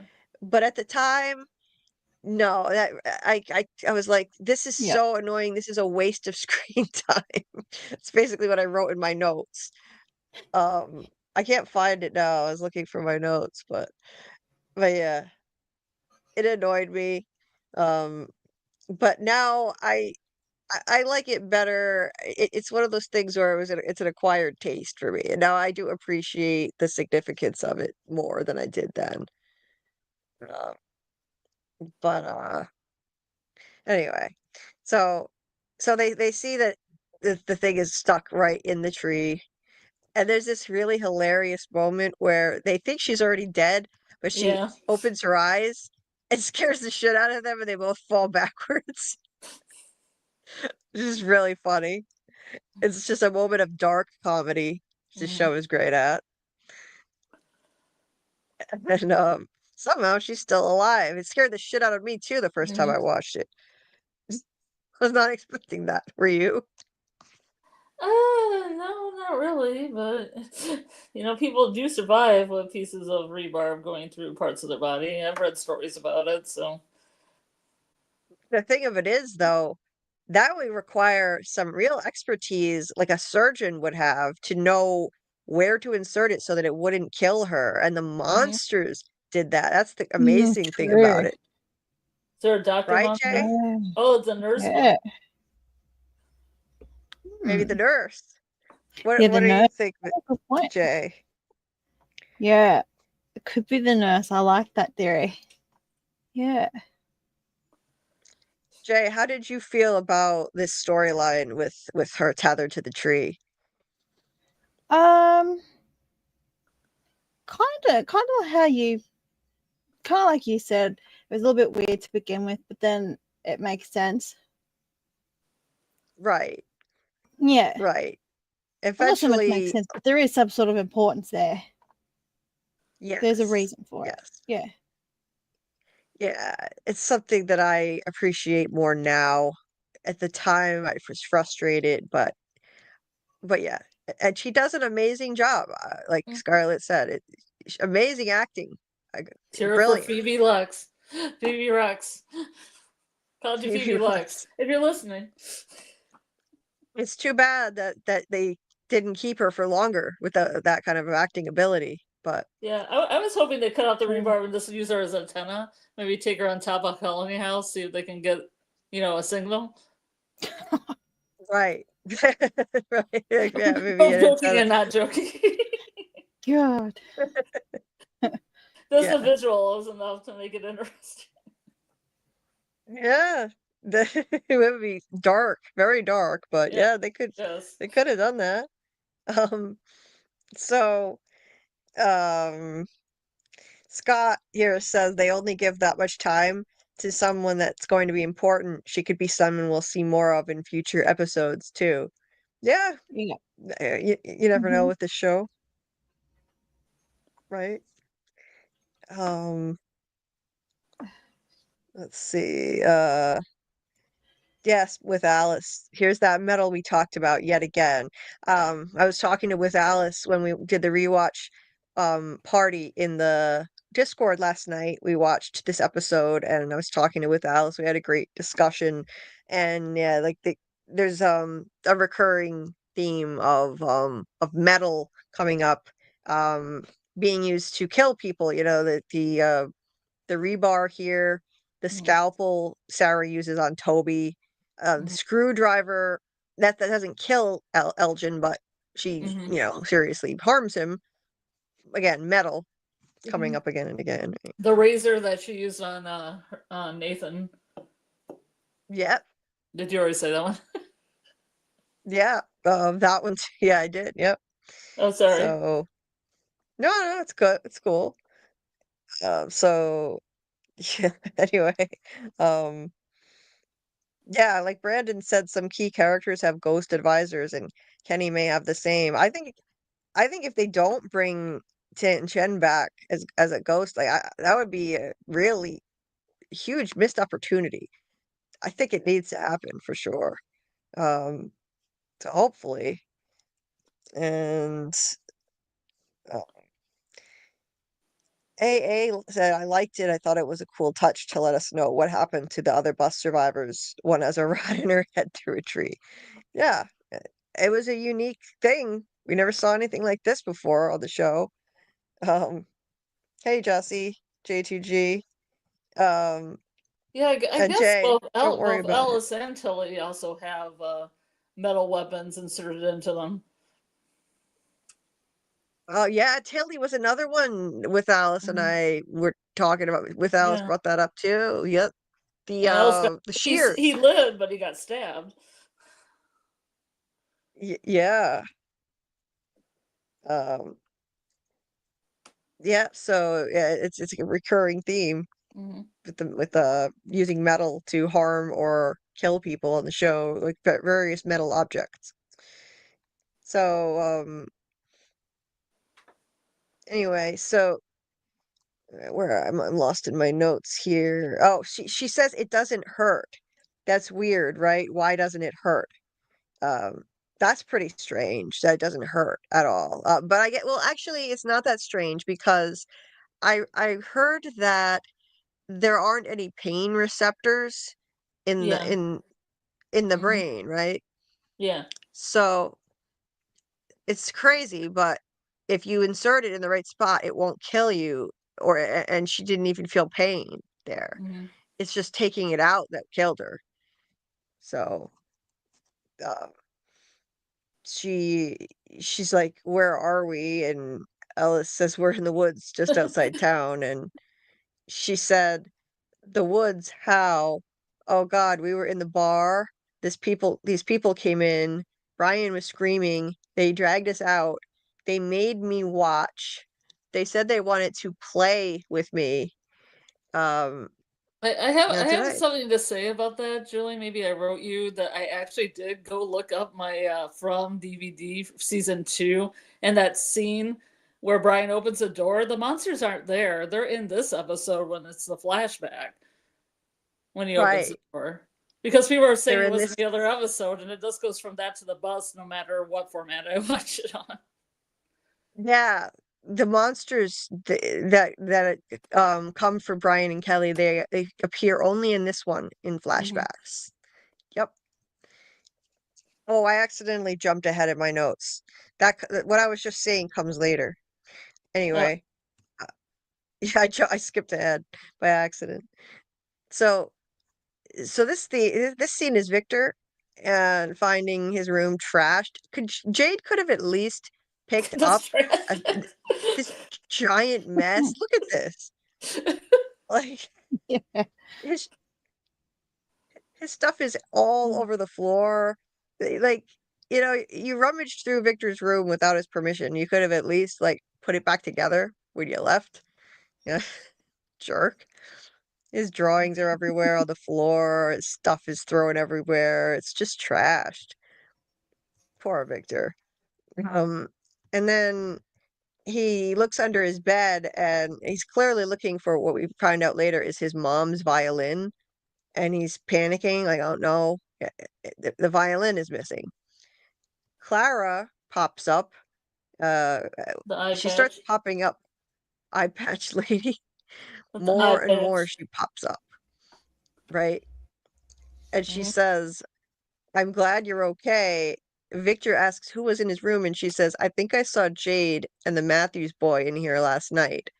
she always pops up and knows things. She's like, Yeah. Odin. I understand. She's sus. She's Odin. It's sus. Or Odin. Yeah. Or Odin.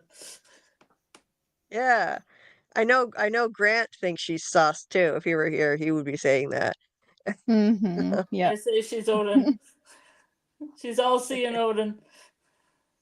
All seeing Odin. It would make sense with the mythology references in the show. And True. ravens. Great Odin's raven. Damn, yeah. True. And it fits because Clara did not start popping up everywhere knowing these little tidbits until she had her eye damaged like that. Or not her eye damage, but like the injury near her eye. Yeah, that's true. So, yeah, could be an Odin reference. So, yeah, she always popping up in certain places and knowing what's going on. Nosy Clara. So, then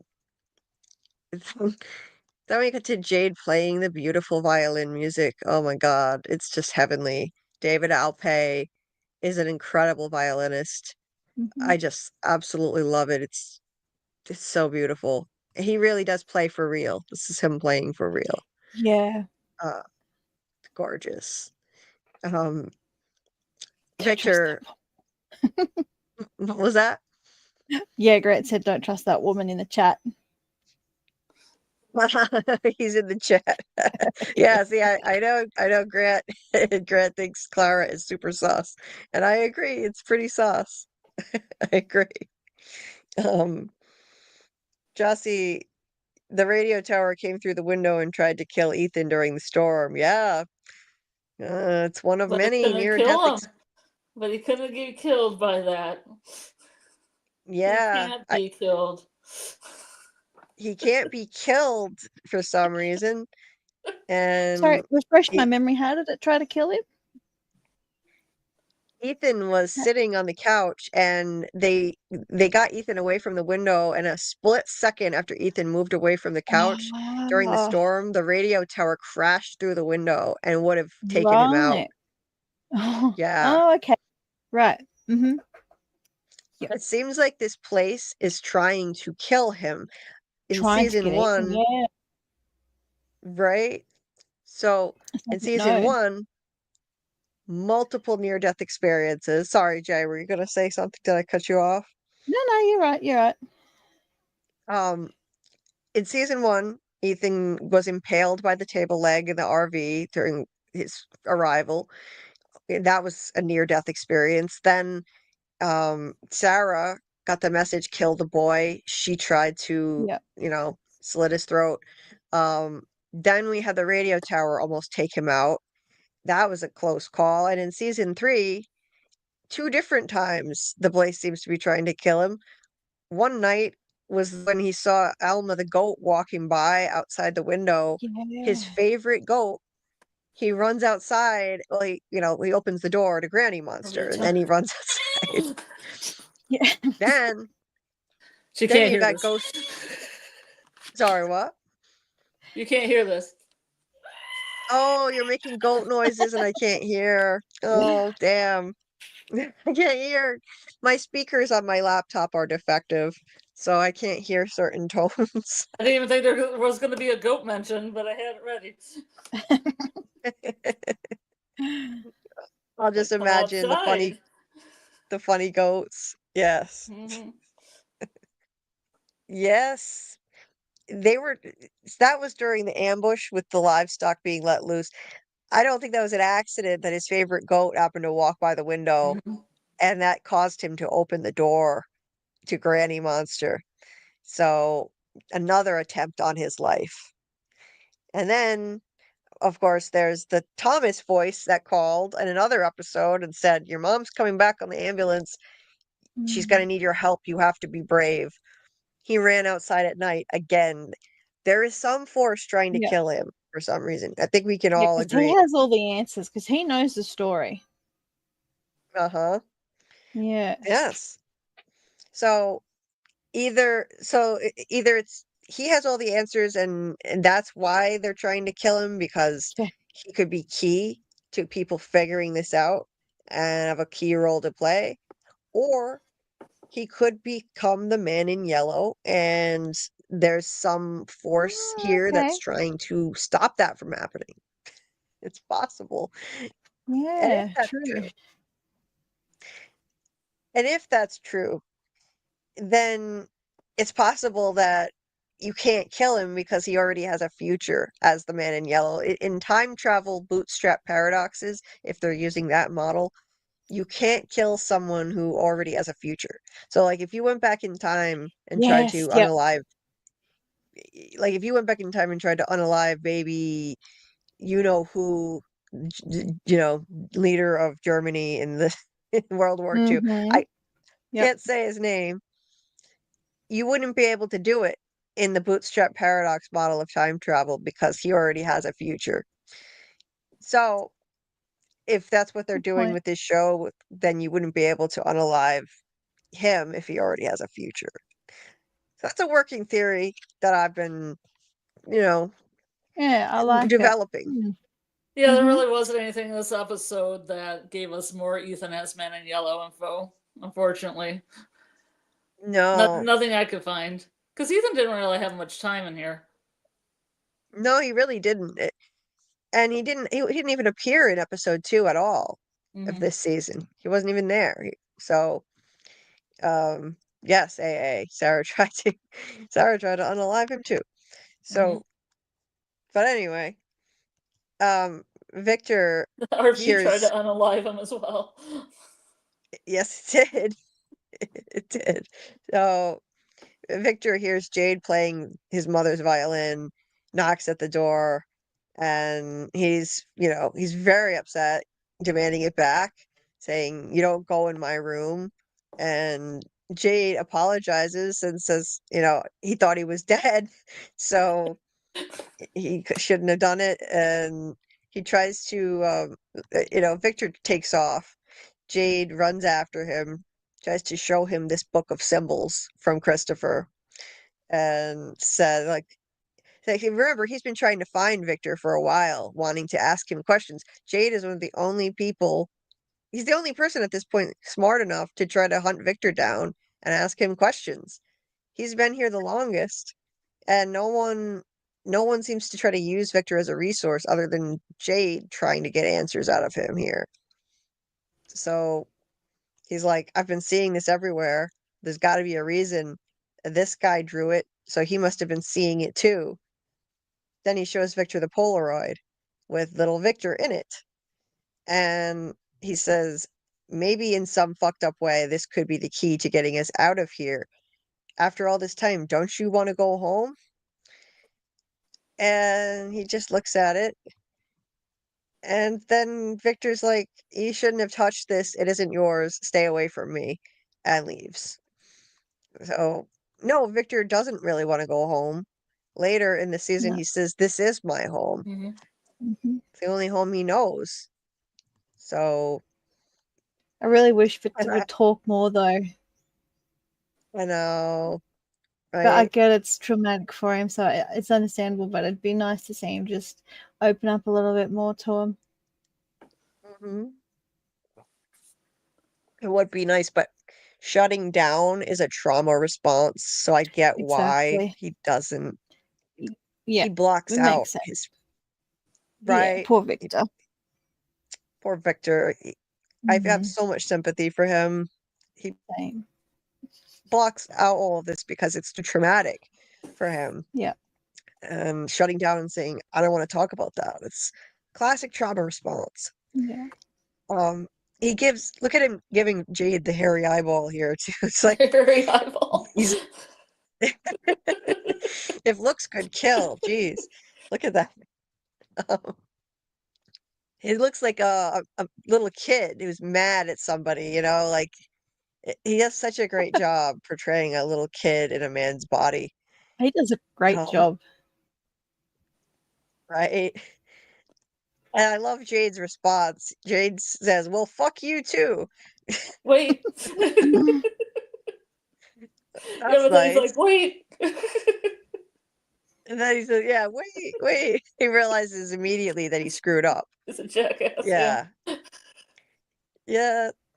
He knows immediately that he's aware that he's, a dick a lot, and yet he can't seem to stop Yep. himself. Um, so then here we have the inspiration for your avatar tonight, Mhm. Scarlet, with the anchor. Mm-hmm. It's beautiful, beautiful painted stone there. Yeah, it has a heart Um, on the back, so I'm assuming it's one of those anchored by love stones that they probably romantically painted for each other, when they were in Grand Rapids or Detroit or wherever. Yep, there's the heart. She turns it over, we see the heart. And it was laying on a table next to Christy's bed. And Christy comes in and says, I know this is a lot. We can get through this together. Once again, the theme of togetherness, getting through things together, persevering together is how you survive here. You adapt and you persevere together. Um, Yeah, the scene made me feel like she should have ran into Kenny's arms. I know this really irritated me, right? It doesn't seem like they have any chemistry or even want to be together. It's It so really, weird. I know, I I don't know. get it.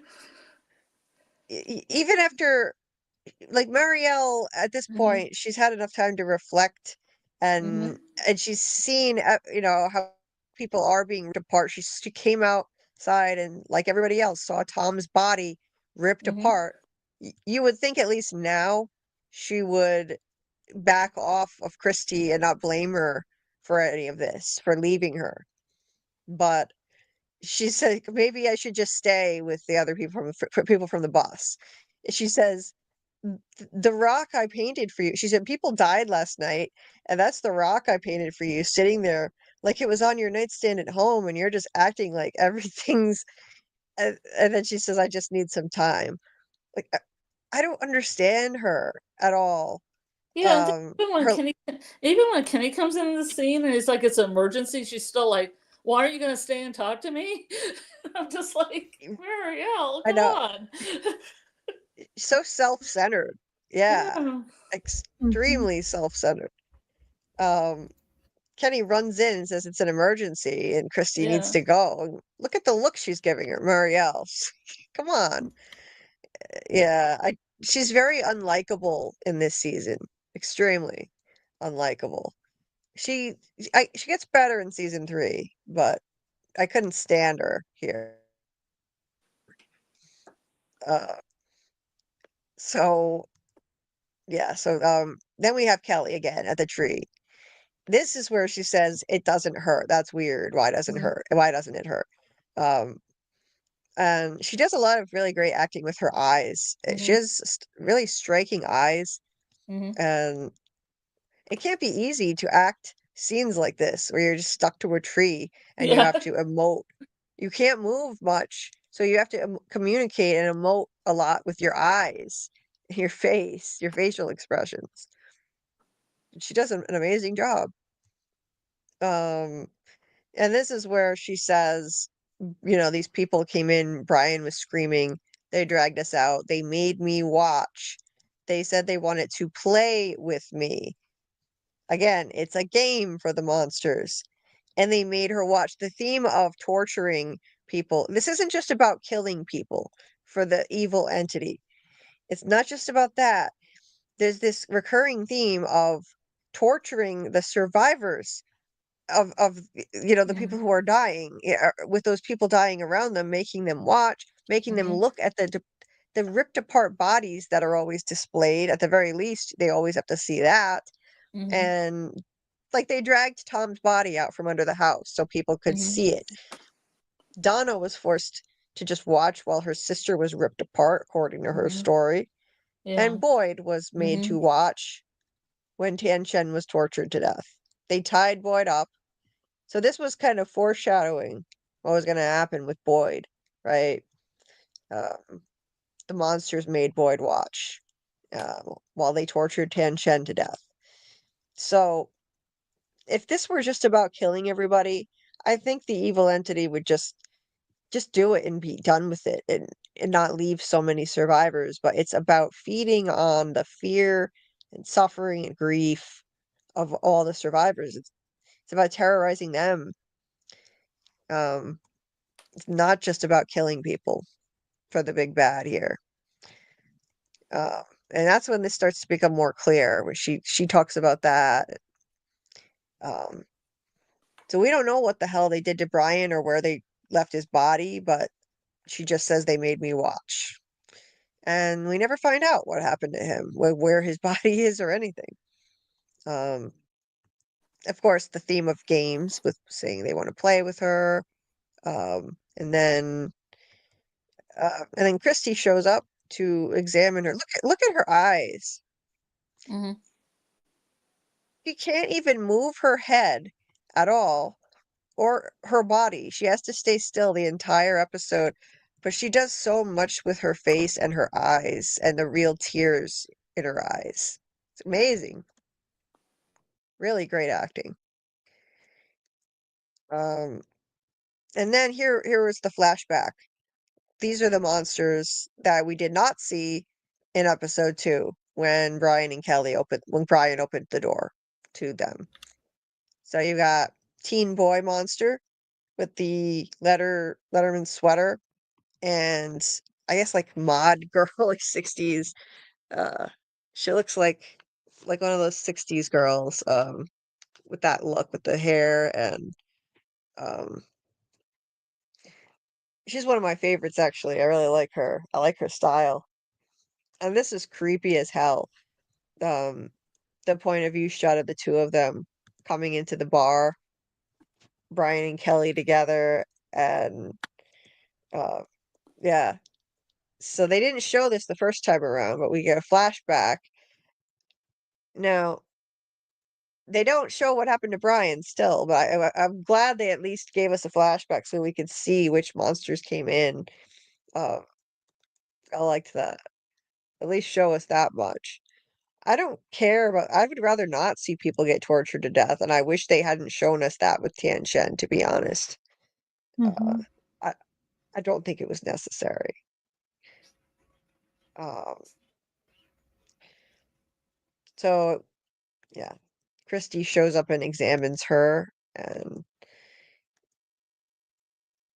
then it pretty much cuts off right there. Now here we have an interesting scene. Jim wakes up and the red exit light starts to flicker. And he gets up on a chair to investigate it. Hmm. We've had flickering lights already several times. I think there is some entity trying to communicate through the flickering lights. And so, and it's interesting that it's Jim because a few episodes back when he was about to go downstairs, and Scarlett and I were breaking that down, and Jim was going downstairs to help the family dig the hole in the basement, and just as he went downstairs, this yellow light in the hallway started flickering. The timing of that can't be an accident. They showed us that for a reason. I think it was some entity trying to communicate via the flickering lights. Um, you have that trope in horror where supernatural entities cause things like flickering lights and whatnot. And it has to mean something. Otherwise, they wouldn't have shown us this with like Jim investigating the flickering light. True. Yep. Um, and in the scene with the light right as he's going down in the basement, it's yellow. It is bright yellow, and it looks kind of like an arrow pointing at Jim's head. So I was thinking maybe that was like some entity warning him, like, don't help with this, don't encourage digging this hole, Oh. you Mm. know? Because, like, the man in yellow, he says to Jim before he kills him, I did try to warn you. This didn't have to happen, I did try to warn you. Your wife shouldn't have dug that hole. And I thought about that. By the time Oh, he was it the warned man him, in yellow warning him? I think it could have been. Yes. Oh, It was a okay, cool. right, because like it was a yellow light flickering when he was going down in the basement. And at that time, they hadn't built the radio yet.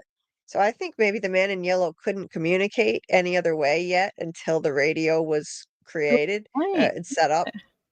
Mm-hmm. So, so yeah, because like that made no sense when he said, "I did try to warn you," because the radio voice, by the time it said your wife shouldn't be digging that hole, Jim, it was already too late. He Yeah, runs yep. down there and Tabitha's already in the hole. So I think those flickering lights earlier in the season were a warning from the man in yellow I before the like it. radio, That's right? really interesting. I like it. Mm, Right. Thanks. very good. Um, Yeah. yeah, and then the fact that this is flickering and it says exit is funny to me. It's like there is Yep. no exit from this place. It is flickering and it's bright red. And I think the fact that now it's a red light that's flickering instead of yellow indicates the threat level has gone up a lot um, because she's already Yeah. dug the hole and things are in motion. She's dug the hole. She's seeing the Ankui kids. This is, you know, I think that's a sign things have gotten worse. You know, the threat level is higher.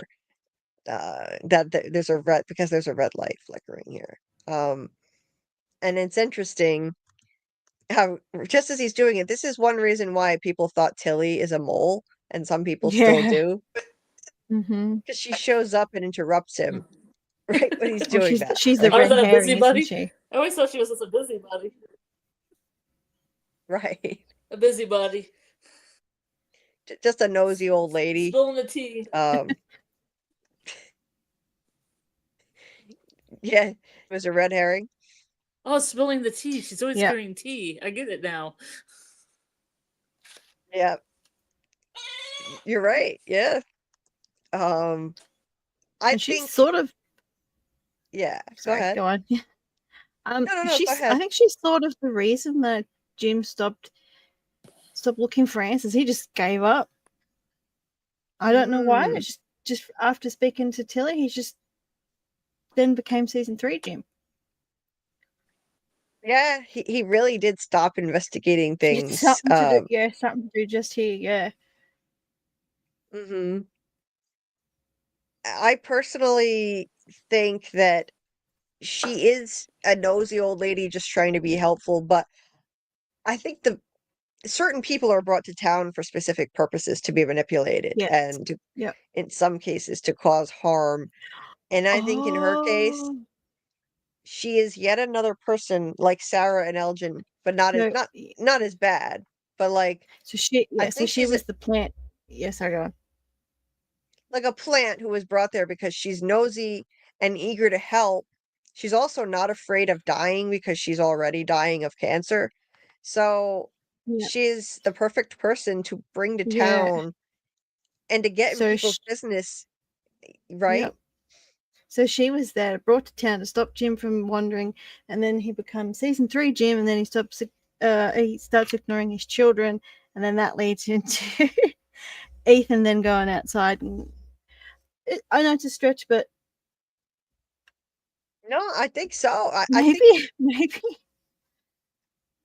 I really I think that's true. And I also think that she was brought there to, to end up in Fatima's orbit because she wanted to help so much and she was so nosy and not afraid of dying. So even when Fatima got creepier and creepier, she just she just wanted to help her. And ultimately this big bad needed somebody like her who Fatima could kill and then wind up isolated so that she would be an easy target to Good point. get all Yeah. alone. Because think about it, if she hadn't killed somebody, why would she have gone with Elgin Going into in the hiding. first Yeah. place? A lot better theory than what I just said with Jim. But yes, I like it. But it could go both ways. The whole Jim thing could easily be part of it too. Like she was brought there for that reason. Not that she was I don't think she was a mole who deliberately got in the way of things, but I think she was brought there because this is just part of her nature to act like this, to be nosy and trying to help people, and used as a pawn. Like this operates very much like a game, like a chess game, and she was brought there to be a pawn and an easy victim.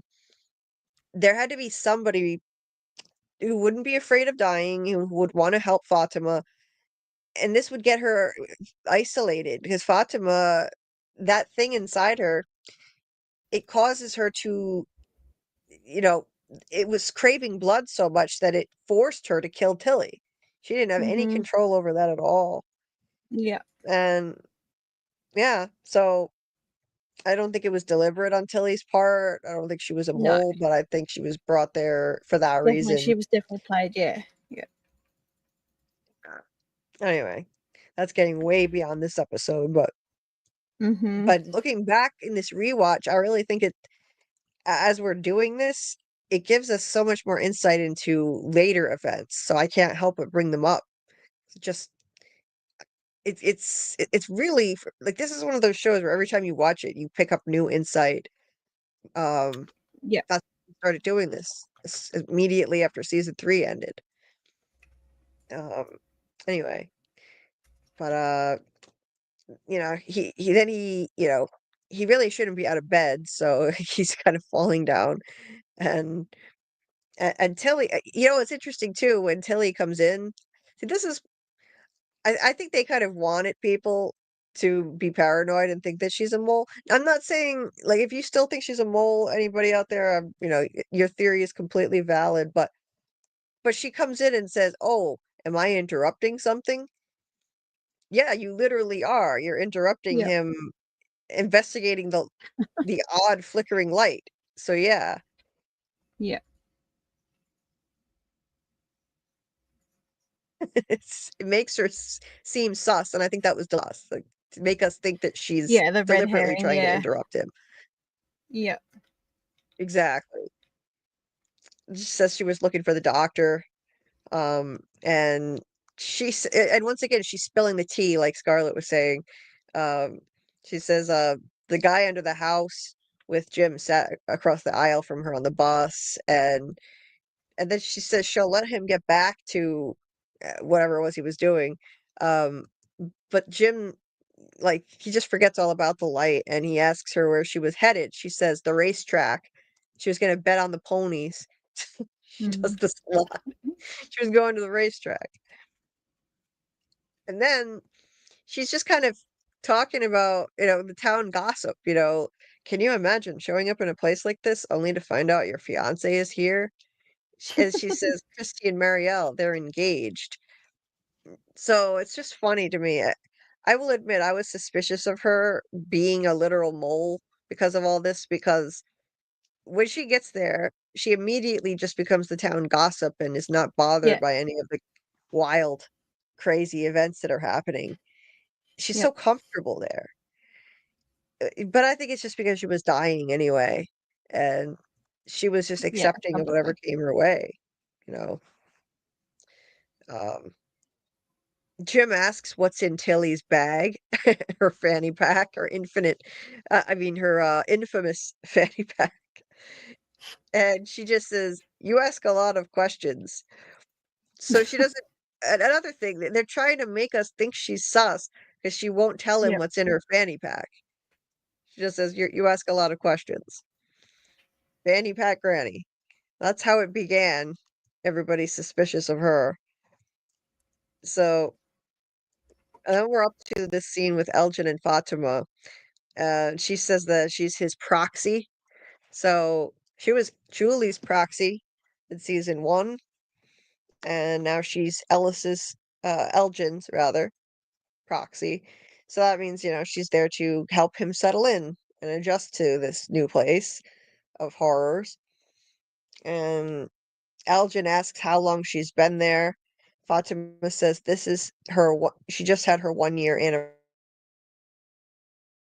anniversary. Now let's not forget look at the connection that they were going to eventually have. He winds up being the one to kidnap her and force her to birth this smiley pod in the root cellar.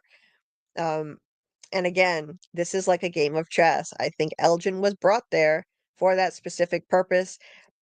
Even though Fatima wasn't pregnant yet with this pod and Smiley's still alive at this point, remember, if this is operating like chess, like a game, you have to plan several moves ahead.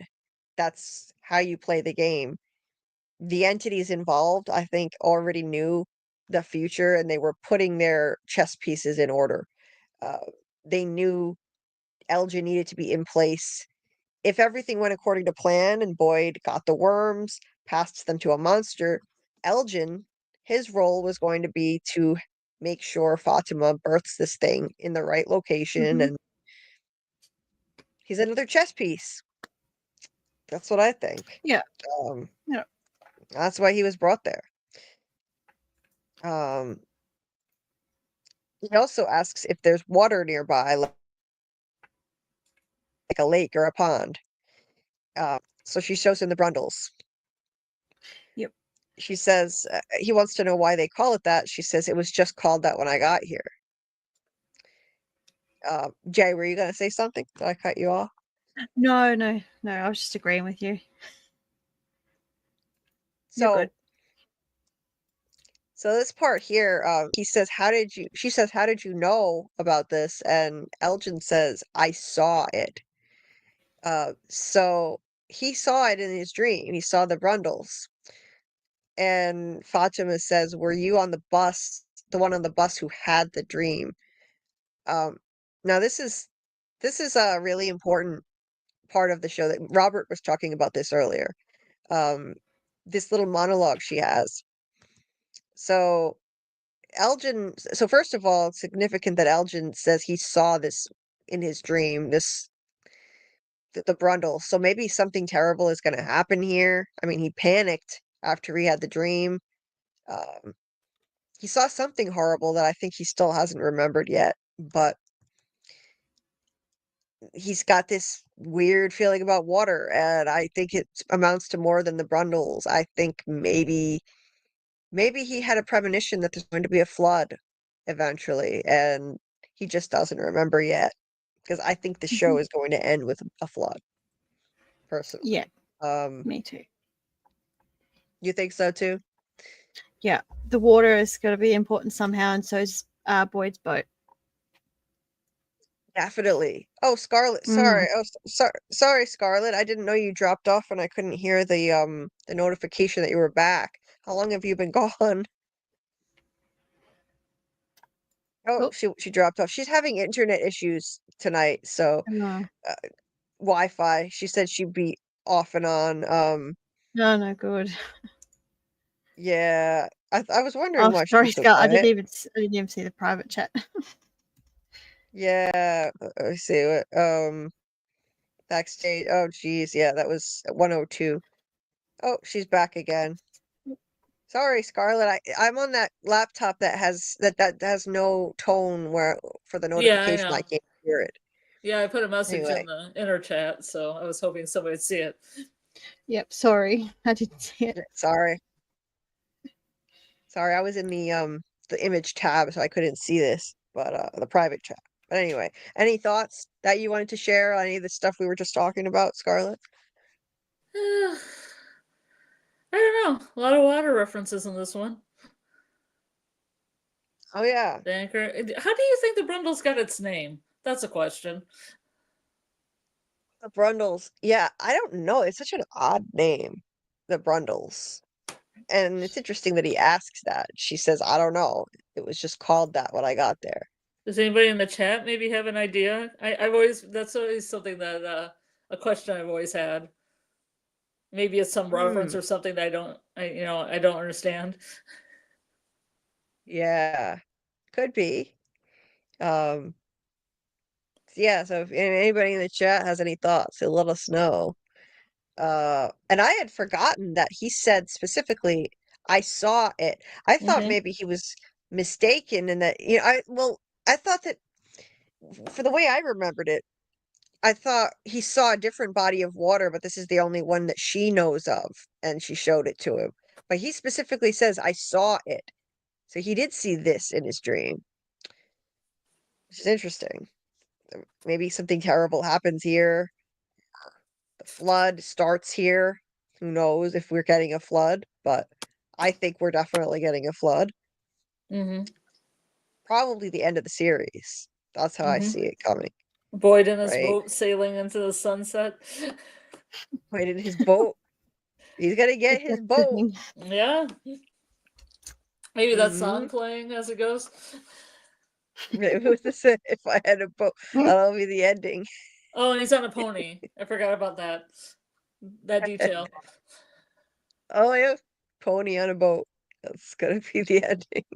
Hey, K Brew, nice to see you.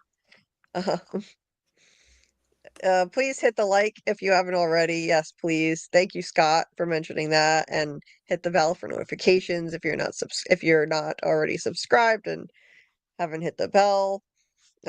Sometimes we do start late. And welcome back, Ryan. Um,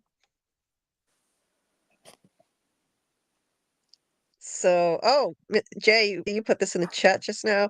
From Reddit, someone commented English dictionary definition of Brundle, something excellent or impressive. Okay, Yeah. it's something there. Interesting stuff. Hmm. So, Fatima's monologue here is really important, and I took notes on the whole thing. Look at first of all, look at how he's looking at this. He looks uneasy, like something bad is going to happen here, the way he's looking at it. He has that look on his face, and then he's looking at this. So it seems to me like something bad's going to happen there potentially, or maybe that's where the flood begins. I don't know. But so I know there have been people have had theories that like there are a bunch of dead bodies in the Brundles or something like that. I sure wouldn't want to swim in that water. Anyway, she has this monologue where she says, were you on the bus that had the dream? Yeah, those happen sometimes. People have all sorts of strange reactions to this place. Dreams, nightmares, weird premonitions, but we don't know what it means, why it happens to some people and not others. This one girl, Nadia, used to say this place was calling out to us, but only some of us were listening closely enough to hear it. People have obsessed over these things. They've compared and picked it apart. It didn't tell us anything we didn't already know. That we're stuck and nobody can tell us why. So there you go. This is a monologue that's kind of like Grant was saying earlier. It seems like it's meant for us as the audience to give us some exposition about how, like, this is why we don't see them communicate. It's like they were talking to us as the audience, complaining, why don't people talk to each other about all these weird experiences? And she's saying they do, they have ad nauseum. They've talked about these things, but it didn't tell us anything. And she's like, it just amounts to we're stuck and nobody can tell us why. So apparently they just stopped talking about these things. Um, I don't like that personally. I agree with what he said earlier with Grant on that. But it is interesting. I like this monologue, and I know Robert, our friend Robert from he was in the chat earlier. He has like his theory for how From works. It's based around dreams, nightmares, and weird premonitions, specifically, and how they affect some people but not others, like she's saying, and why that is. And I agree with him on that. Like, um, he talks about, I think, dreams of the past, nightmares of the present, and weird premonitions of the future as three categories of experiences that people have in this show, which is super interesting. I love Robert's theories on that, and I agree with him on a lot of it. How it works. Um, and I think what she's saying is it happens to some people but not others, and I believe that is because some people were chosen to be there for some particular reason, and others just wind up there by accident and get unlucky. That's why they don't have these experiences. Like some of the people on the bus just happened to get unlucky. Uh, Jim. Jim just was unlucky enough to marry Tabitha, and that's how he wound up there. And Poor Jim. yeah, so poor Jim. Jim and his rotten luck. And I love what she said about Nadia. This girl, Nadia, used to say this place was calling out to us, but only some of us were listening closely enough to hear it. So it's like some people are attuned to this place, that connect it to it in specific ways. And why that is, why certain people are chosen is a huge subject of debate. And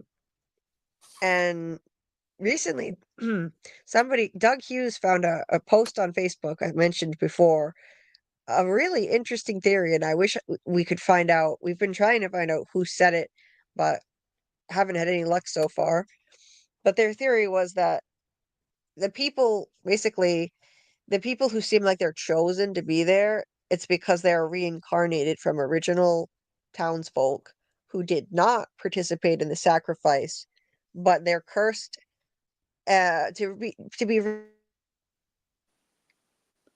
and brought back again and again.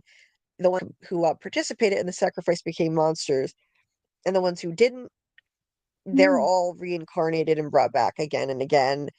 And that would explain why they come from all different parts of the country and somehow are called back to this place. It's a great theory. I really like that theory. I wish I knew who said it. Um, yeah, I could get on board with that. Um, it also would explain how it's like fate brings them there no matter what they do. Fatima was born in Iran. Kenny was born in China, but somehow, let's say they were reincarnated from original townspeople, somehow fate would eventually lead them to immigrate to the United States and they would wind up there. So it's a cool theory. I like it. So it's something I'm seriously considering, incorporating with my existing theory about the place and how it works, why some people are chosen. Um, but but yeah, without a doubt, we know that some people are connected in special ways, like she's saying. Elgin is one. Anyone who sees the boy in white, obviously, people who have premonition dreams. Yeah, certain people are just chosen. And let me see. Let me check in with you guys before I continue. Um, let's see. Dieter said the Brundles might be a reference to David Cronenberg's 1960 and 1986 film The Fly, where the main character, Seth Brundle, undergoes a horrifying transformation after a failed teleportation experiment. Interesting, Dieter. Huh. Well, that's cool. Seth Brundle. Well, I see the common theme there. Um, so that's possible. What is going on with everybody's internet lately? What the hell is Lots happening? of storms. I have a big storm, severe thunderstorms in Michigan. I don't know about anybody else. Wow.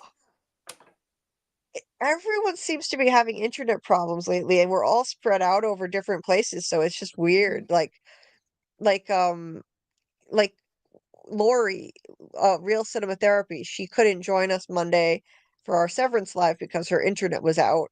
Mm. And Amy's having trouble, you're having trouble. My Wi-Fi's been terrible and kicking me off my streams, and it's just weird. I don't know what's going on here. It's not like we all live in the same area and have the same internet provider, but um, Dieter dropped the link. Make sure you subscribe. Check out Miss J's Reviews YouTube channel and subscribe. She's an awesome person, and let's show her some support and check her out. She's building her channel. Um, Thank you. so yeah. So Kay Bruce said could be totally off base, but I wonder if the Brundles were a take on Lake Rainer, where they dug up graveyards to put a lake. It could be. Could be. There could be a whole bunch of dead bodies in there. Uh, yeah, you never know. But let's see, did I miss anything? Highlight before I continue. Please hit the like. Yes. So yes, Jay is an awesome person, Grant. 100%. So glad you could join join us. It's great to hear from you finally on here. Um so um and you're welcome to join anytime, Jay. We love having Oh, new thank people you. on the panel and collaborating with other content creators. Yeah. So then we have this scene with Kelly, Christy, and Kenny. Um and Christy says this would be like a 15-hour operation and it's a miracle she's even still alive. So she says she just doesn't have the resources to save Kelly. And she gives up a bit too easily, like Scarlet was saying, I think. Just way too quick to, you know, say there's nothing she can do. I mean, let's contrast that with what she did with Ethan being impaled by a table, a table egg. Um, and that was a really challenging thing for Christy to do, but she managed to at least try and do it. It saved Ethan. With this, she just gives up. Um,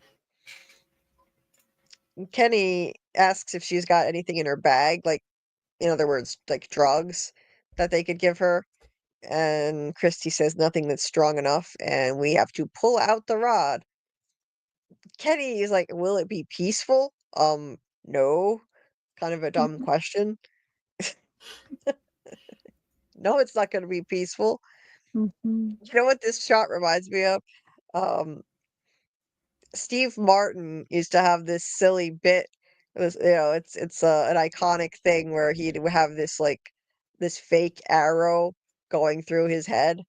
Uh, he'd wear it. It looks like a bow and arrow shot him through the head. That's what this looks like. You can see the Mm-hmm. rebar going through her head. Yeah. Um, and it's heart wrenching, even though we don't even know her. Yeah, it's so sad. Yeah. Her eyes, she just emotes so much with her eyes. It's Mm-hmm. brutal to watch. Yeah. Um, And I like how Christy's and looking at it too, because now knowing that she's a nurse in real life, it's just like, oh, okay. She's not really, I mean, she's acting, but she's not really acting. She's pulling on those emotions of being a nurse as well. hmm, that's right. She's a nurse in real life, and in between seasons, Mm-hmm. that's what she's doing. She's still a Yeah. nurse. Good on her So, too. mm, it's so cool. She's a regular person like anybody else, and she is a nurse, and she brings her expertise. Like, yeah, Mm-hmm. she uses that. Um, Yeah. she actually has helped when she's doing the show, like to make it more realistic by giving her input from being in the Oh, medical okay. profession. Oh, that's cool. Yeah, Oh, yeah. So she's brought that to the table, her skills with that, her knowledge of working in this field. And um, Kenny says there's one more option, meaning the gun, and Christy says, "No, I'm not having her last moments be with a gun to her head, okay?" I still don't think that makes any sense, personally. Honestly, if you can't save her, I feel like the most humane thing would have been to just shoot her in the head quickly. It's not like you have to drag it out, like, "Ooh, I'm gonna hold a gun to your head for a minute and talk to you." No, just do it quick and it's over. And she doesn't have to suffer in her last moments. To me, I don't understand that. So, anyway, she says, I'm not okay, am I? And am I gonna die? And Christy says, yeah. Really heartbreaking. Awful.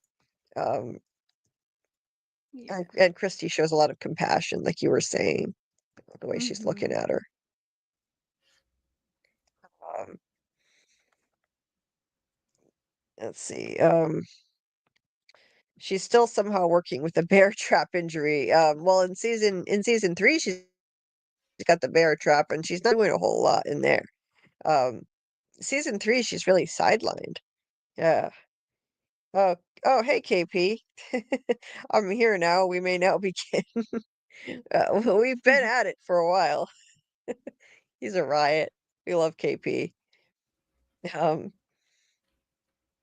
yeah, everything was going. Yeah, Ryan had trouble too recently with his internet. That's right. Ryan joined our call-in panel on Friday last week, and he was having a delay. Like there was a weird lag for him. So it's everyone's having internet problems lately. Um, yeah, Grant. Yeah, that's a good point. Grant said in the chat, why don't they just leave her? The monster didn't kill her before, so why not? Yeah, they could have. It's a good point. Uh, it would have been pretty rough on her to just sit there and suffer out there, though. Um, imagine Amy said about the Brundles. Imagine skeletons in the water, like something from Poltergeist movie, pool scene, right? Yeah, I've thought of that too. That would be crazy. I wouldn't want to swim in that. I can tell you that. Living in this place, yeah, I would be terrified that something would grab my ankle and pull me under the water. Yeah, right. Seriously. Um, let's see what else. Did I miss anything else? I think I pretty much got everybody. Um, anybody else think after her freak out upon Boyd's arrival, she may be daughter of Boyd's military buddy? Kay Bruce said that. Hmm. I never thought of that, but that whole Brian Yeah. Kelly thing. Eh, maybe. That's an interesting See? thought. Mm-hmm. You never know. Um, Christine Jellybean said this scene never made sense to me. Pulling that out just hurts worse than someone sneaking up on her, right? And bang. Exactly, 100%. That's what I'm saying. That is what I'm saying. I'm telling you, like, just sneak up on her quick. She wouldn't even know what happened. So, anyway. Um, so moving on. Uh, wait a sec. Did I miss something in the private chat? Okay. Nope. We're good. So, so Tabitha and Julie are sorting through clothes and looking for more stuff because they lost everything when the house collapsed. And Julie is whining that Ethan gets to look through toys with Mrs. Lou while she has to do this. Uh, it's just weird. I mean, you need I like that clothes, you so say she want to Julie's pick, whining. right? But she is like sometimes she gets on my nerves. This character, you know. Um, and it's like, well, don't you want to pick out what you're gonna wear for clothes? Do you want your mom to just do it for you? Like, if it were me, I'd want to pick out my own clothes. But so I don't really understand why she's whining. Um, Julie asks if they're living with Kenny and his mom now, and Tabitha says, just for now. Once Jim's back on his feet, they can.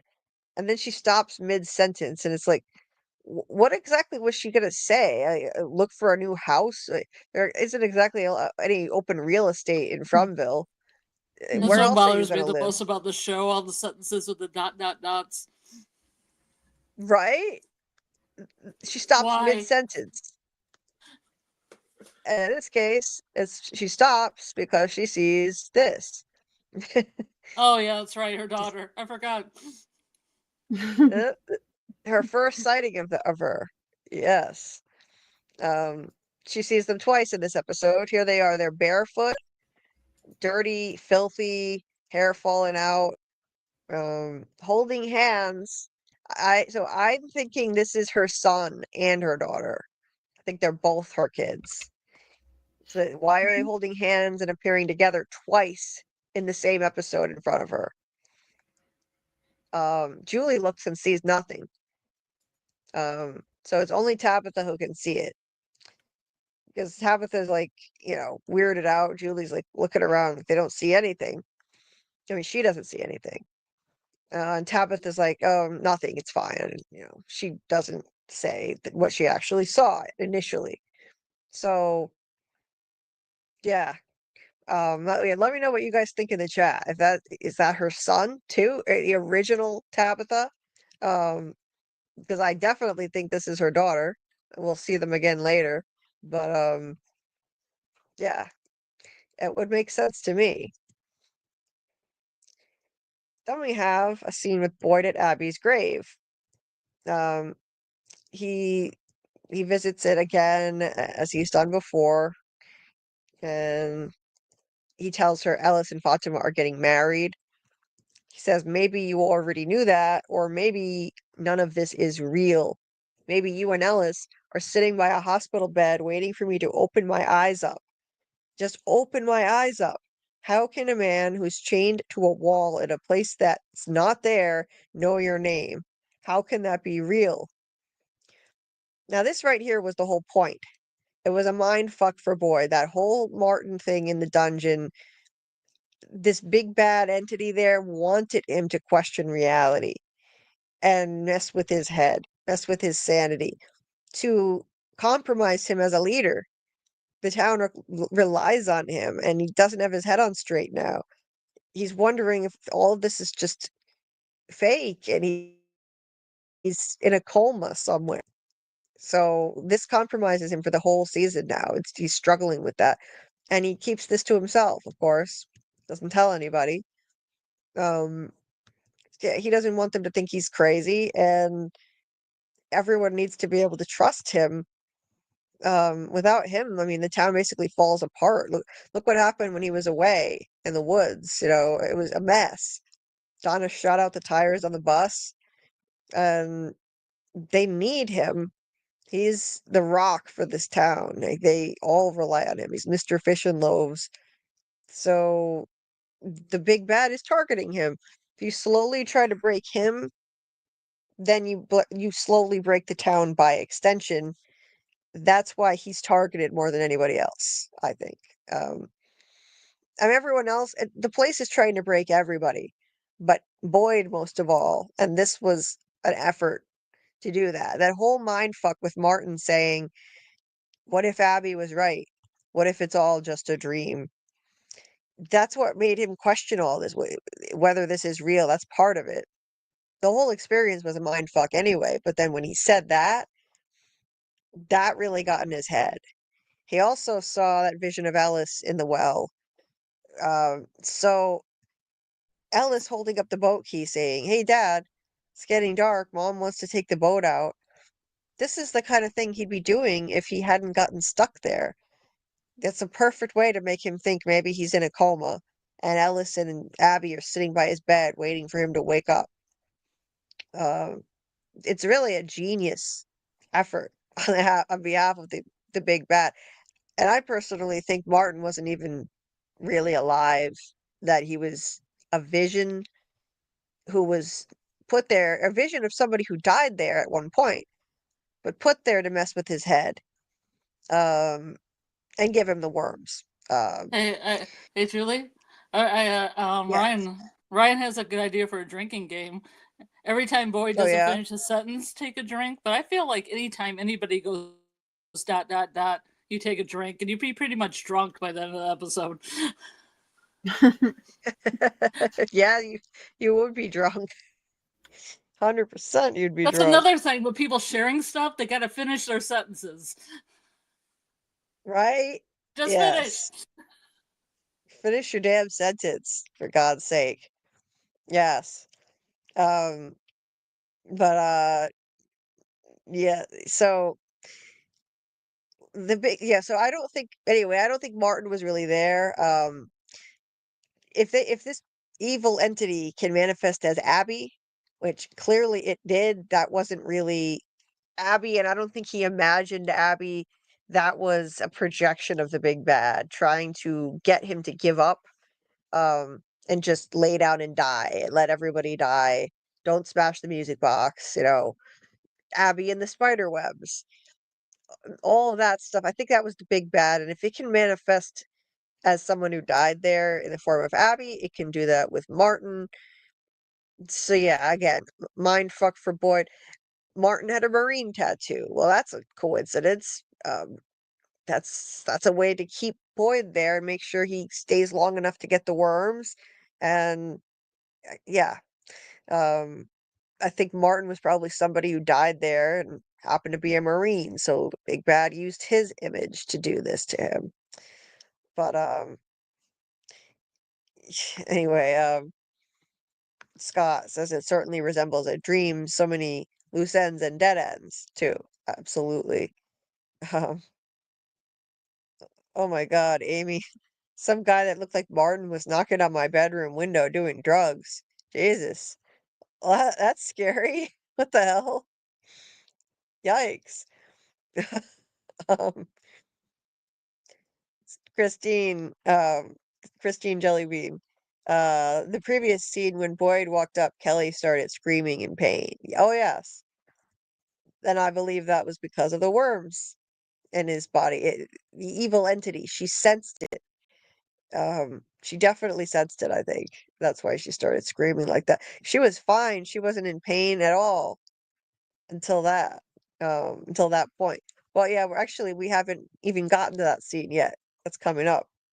Um, anyway, so uh, so yeah, this is something Boyd will continue to struggle with for the entire season, and that's by design. In the next scene, Tabitha and Julie are back at home, and Tabitha won't tell Julie what happens at first. Julie's pushing, like, what did you see out there? And Tabitha doesn't want to tell her. Julie says, basically, I thought you were dead, and I spent the whole night thinking like Dad was gonna die, and I thought I'd be left alone taking care of Ethan. Um, and so that eventually convinces Tabitha to just tell her. She's like, okay, I saw something that wasn't there, and that wasn't the first time that happened. After Thomas died, for months I could still hear him crying. Sometimes I would even go into his room and I would see him there. It always felt so peaceful, like he was letting me know he was okay. Heartbreaking stuff. So so she's saying she had visions of of Thomas after he died, before they got to this place. And so I hadn't remembered that part until I watched this again. It's interesting. She thought she could still hear him crying. So she's someone who was already having visions before she even got there. I think that's because she's a reincarnated person, and this was you know, it's just part of all that. Even Thomas's death was part of all this, I think. That phone call probably caused by some entity from this place that caused Thomas to die, caused the phone call, and she was seeing visions of him, which is crazy. So Julie says, "Is that what happened now? You saw Thomas?" She says, "No." So, oh my God, I just put this together. Oh wow. So Tabitha says, "No, this was different. I saw two children standing in the middle of the road staring at me, but it didn't feel peaceful. However, oh my God, I just made the connection. So she's saying that after her baby Thomas died, she saw visions of him, and now she's seeing visions of that little girl who we later find out. I mean, not definitively, but it's strongly implied that that little Ankui girl is her daughter. So once again, this is a clue that we wouldn't have understood until the rewatch. Oh, it's crazy, That they're right? connected. She has visions of her dead kids across the board. Yeah. Mm. Mm-hmm. Except this time, it feels different because she says it's Mm. not peaceful, and this time, I think that's because, this vision of her dead kid needs her help, Mm-hmm. needs her to find a way to free their spirits, in my opinion, that Mm-hmm. are trapped there. That's crazy. Wow. So there was already a clue in this very scene that Nkui kid is her daughter from a previous life. Wow. She was already seeing visions of a dead kid before, Thomas. See, this show is genius. The more I rewatch this, the more amazed I am by what a masterpiece this show is. Wow. It's incredible. The way they wrote this mystery box and they planted little breadcrumbs like this. We never would have made that connection on the first watch. Like, oh, maybe that was her kid in a past life. I mean, I know there were people in season 2 who already were thinking she was reincarnated, like Cyborg Queen Media, I believe. Mm-hmm. But who would And have they were guessed not that down little for it. girl? They're like reincarnation theories were trashed when like they brought them up because nobody wanted to believe them. Yeah, right. Uh-huh. That's well, they've got the last laugh now Yeah. because they were Yeah. right. And but I don't think anybody guessed that little Ankui girl was her daughter from a. I mean, maybe somebody did, but wow, that's wild. Her daughter from the original cycle. Um, that's crazy. Now I wasn't around for season 2. I just discovered the show a year ago, and I watched both seasons. So by season 3, that's when early season 3, I believed that she was reincarnated from Miranda. Uh, it took me until that point to do it. But good night, Amy. Thanks for being here. Appreciate you. Yeah, get some sleep. 6 hours of sleep is not that much. So good night. We'll see you next time. Um, so yeah. Anyway, genius show, amazing. Um, what else? What else are you guys saying here? Jesse says basically they said, "Who cares about Ethan?" Um, uh, oh, that's crazy, Amy. Jeez. That's. I was told I was probably imagining things about the knock, and they were unconcerned when my daughter let him know a homeless man lynched her. Jesus, Amy, that's scary. Wow. Anyway, Christine, yeah, took her firstborn son. Um, well, maybe what I think that Nkui boy might be her son, if that's what you mean. I'm not sure if that's what you mean, but Grant says she only sees her children after they die. Oh God, that's wild. Yeah, she's not Um, taking care of them when they're alive. Sorry, Tabby. yeah, she's not taking good enough care of them if they're alive. Yeah. She has more of a connection after they die. Um, Thank you, Dieter. I appreciate it. I'm glad I found the show too. Boy, it changed my life. I was talking to Doug about this, and it's crazy because I was just telling Doug I almost stopped watching the show. I watched the first 2 episodes in like sometime in 2023, late 2023, and then I dropped it. And imagine if I hadn't picked it up again, if that one choice to watch a TV show and give it another chance a year ago led to all of this I never could have imagined. It's Life is wild sometimes. I was talking to Doug and we were like, wow, I wouldn't even be talking to you right now. None of this would have happened if I hadn't chosen to just give this show another chance. Sometimes you have to give shows a chance. Something might turn you off in the first or second episode, but if you just give it more of a chance and don't drop it, it can really turn around. And I fell in love with this show. I'm so glad I didn't miss out on it. Um, the Man in Yellow made you watch episode 3.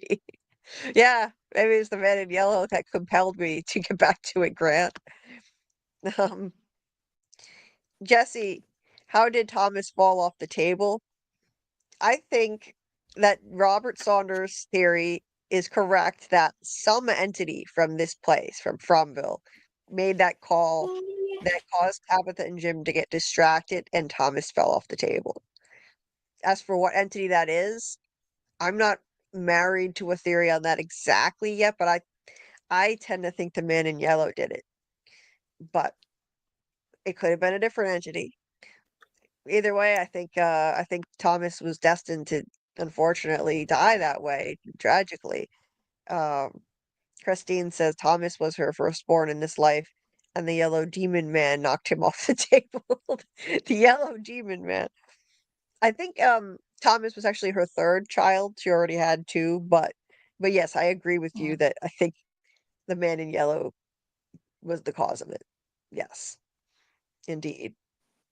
Um, so anyway, moving on. Anything else to add before I continue? Anybody? Yep. Are we good? Okay. All right. So the next scene, we got Kenny, Christy, Kelly again. The so much alliteration in these scenes. Um, Kelly talks to Alice and Kenny and says they're all so nice, and she asks for her phone to call her mom. Christy tells her the phones don't work there, but they can write her a note, knowing full well that they're probably never going to be able to get this note to her mom, but they do it for her. It's tragic. Christy writes it for her, and Kelly says, "Tell her I love her and I'm sorry I didn't give her a hug. She wanted one, but I was mad when I left. It was so stupid. We had this fight about Brian and I didn't give her a hug, so tell her that I'm sorry." It's so sad, you know. Mhm. She's Yeah. dying with this regret about not hugging her mom. It's That's something awful. I like about From is the monologues. They're always so good. Like these just little snippets.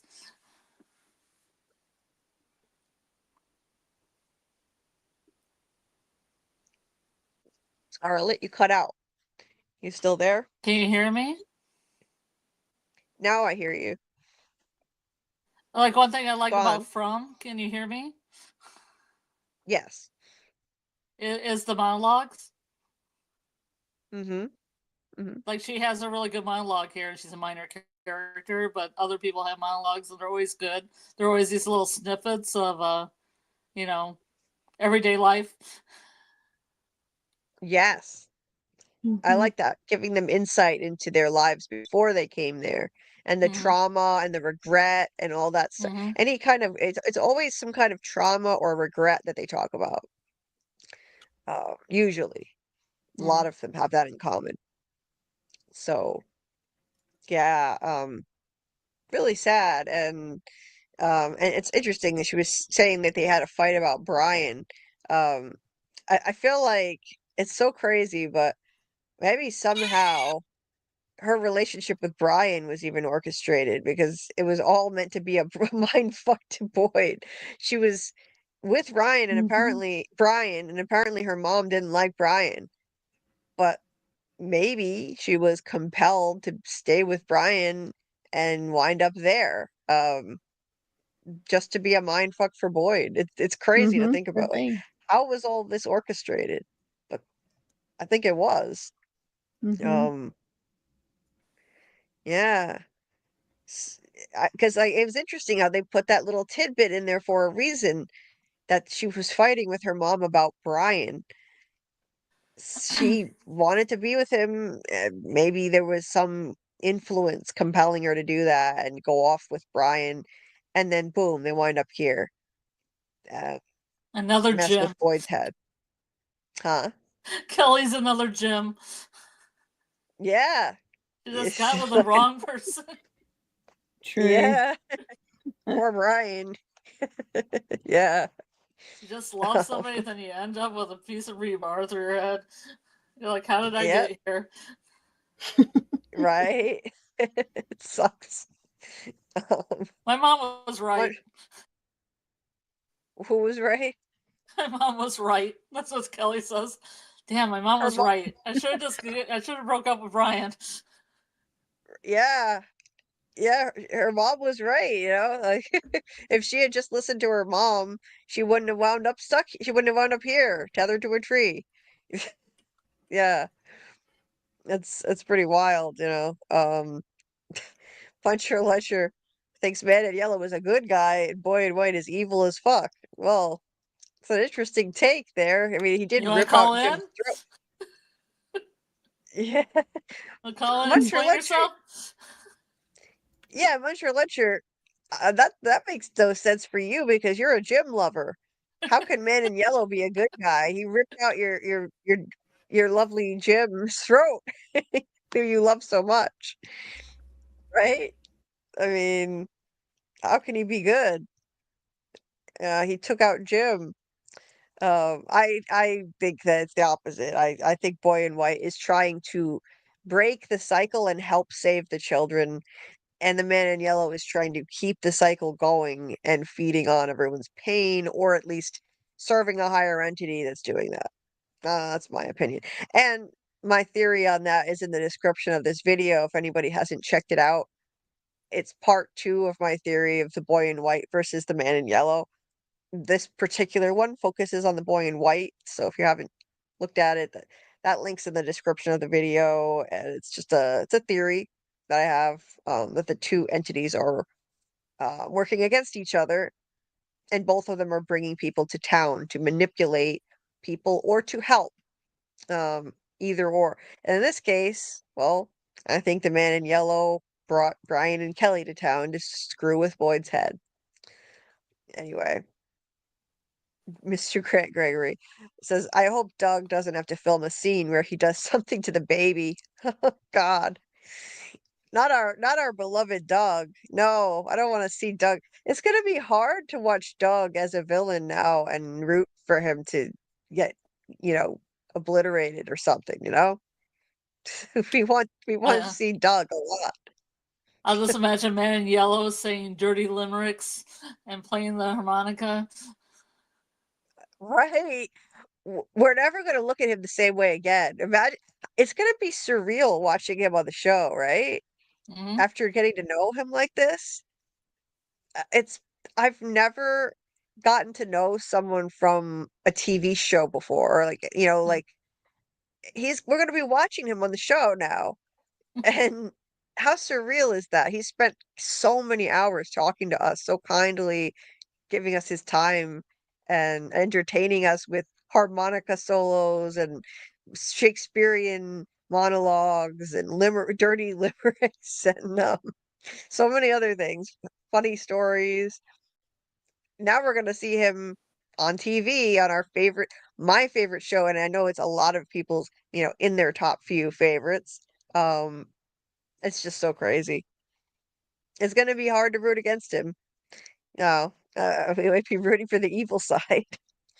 'Cause I want Doug to be there till the end. I want him to have a nice big meaty role to the very end, and I think he will be there till the end. Um, Jesse thinks Ethan pushed Thomas. Oh, Mm. well, if Ethan is gonna become the Man in Yellow, then that would track. Hey, it's It just plays you on never Tabby know. and Jim not paying attention to their children at all. That not only would they be distracted by a phone call, their kid comes up and pushes the kid off the table, and they don't notice that either. Yeah, Those are horrible right? parents. Yes, could be. Um, Scott, so I'm on my laptop right now, which has the speakers that don't work right, so I Can you can't hear this? certain tones I can't hear. Was I talking over you and you were trying to talk, Scarlett? No, there was just a pause, and I think they heard what you couldn't hear that one time, and it cut out. You can't hear any of this? Okay. I hear you. I hear you loud and clear. Yeah. I was just checking. Okay. So, yeah, just if I accidentally talk over you because of the speaker issue, just let me know. Just or like put it in the chat or something, the private chat. Okay. Um, so, KP wants me to read his messages, but he's saying stuff that I don't really understand. Like, what did KP say? He said, trying to Is it find. from related, KP? Yeah, this part, I don't know what does this have to do with it? I'm just confused. Sometimes you have to give that horrible ex a second It's chance. probably Brian. Which ex? Probably Brian. I don't know. I'm Okay, guessing because maybe I don't know. maybe Brian.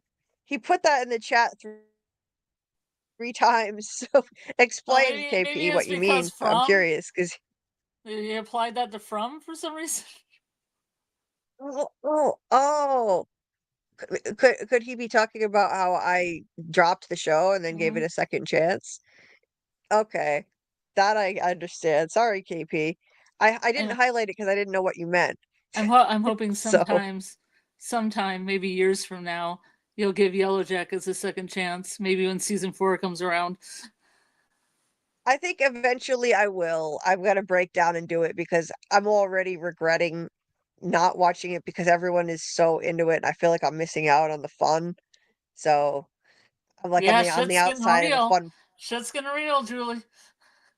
I feel like I'm on the outside of a fun party looking in right now and missing out. I'm sure I'll eventually come around to it. I will, because I love mystery box series and it's in the same vein. I know a lot of the same fans of From and Severance also watch Yellow Jackets. That says a lot right there. So I'll get to it. I will. Yellow Jackets is willing to wait for you, Julie.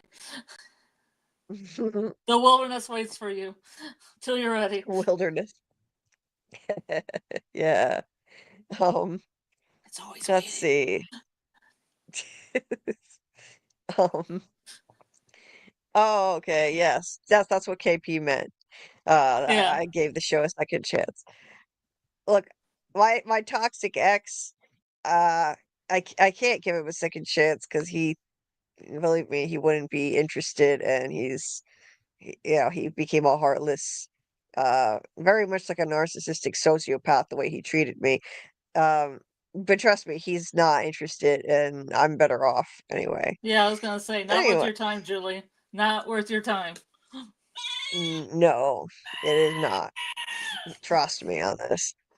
So, getting back to the scene, so after she's calmly telling the story about her mother and write the note, she stops mid sentence, something I know you love, Scarlet, so much.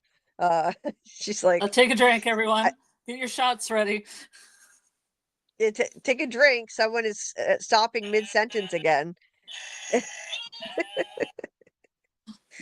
So, so she says, I'm sorry I didn't give her a hug. So she says, I didn't give her a hug, so tell her that I'm sorry, and stops mid sentence. Then she's like, what is that? Do you hear that? I think she probably heard voices in her head. Maybe the man in yellow. I don't know. But she starts screaming. She's like, and they don't hear whatever the hell she's hearing. Then she starts screaming seemingly in pain. Um, and who pops up but Boyd? I do believe that the evil entity was inside him, Mm-hmm. the cicada entity, and that's why she started screaming because she sensed it, right? He does act totally different too. Like very He stoic, like does, you say, without hesitation. He's just like, I gotta pull this out. right? Yeah. That's not My job that the typical for man in yellow or whatever entity told me to do, I gotta go do it right now.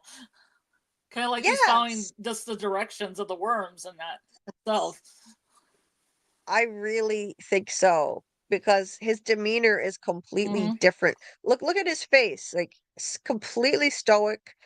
He sees this horrible situation with this girl with a what do you call it? Piece of rebar through her head. Mm-hmm. And normally, you know how Boyd normally is. When somebody is hurting in any way, Mm-hmm. Boyd is like, okay, hey, like listen now. It's look at Yeah. me, Mm-hmm. focus on me. Like, Mm-hmm. you know how he encourages people who are suffering to Yeah. Uh-huh. he comforts them, right? Mm-hmm. He like with Tan Chen. as they Mhm. were torturing her to death, he was like, just look at me, look at me. You're so strong, you're so strong. I know, I know. Mhm.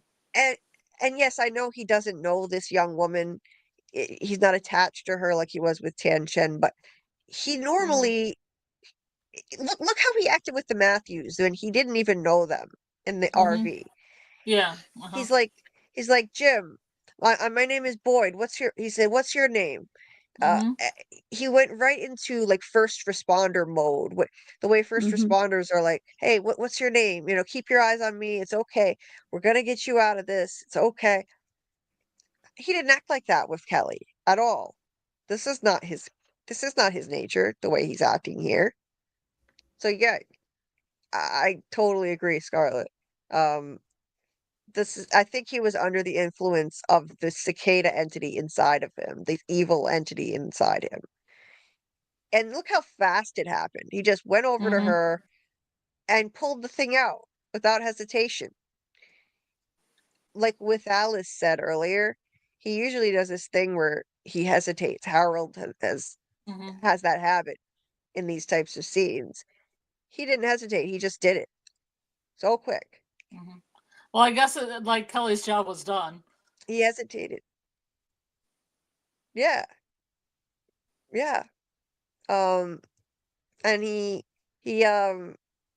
before he hit Elgin's hand with the hammer, he hesitated with that in season 3. But he does this, boom, it's done. It's over. Like lightning fast. Um, Also, the strength's cr- pretty strong to do that. Entity yeah, strength. maybe it gave him super strength to yank it out that easily. Couldn't have been easy to do.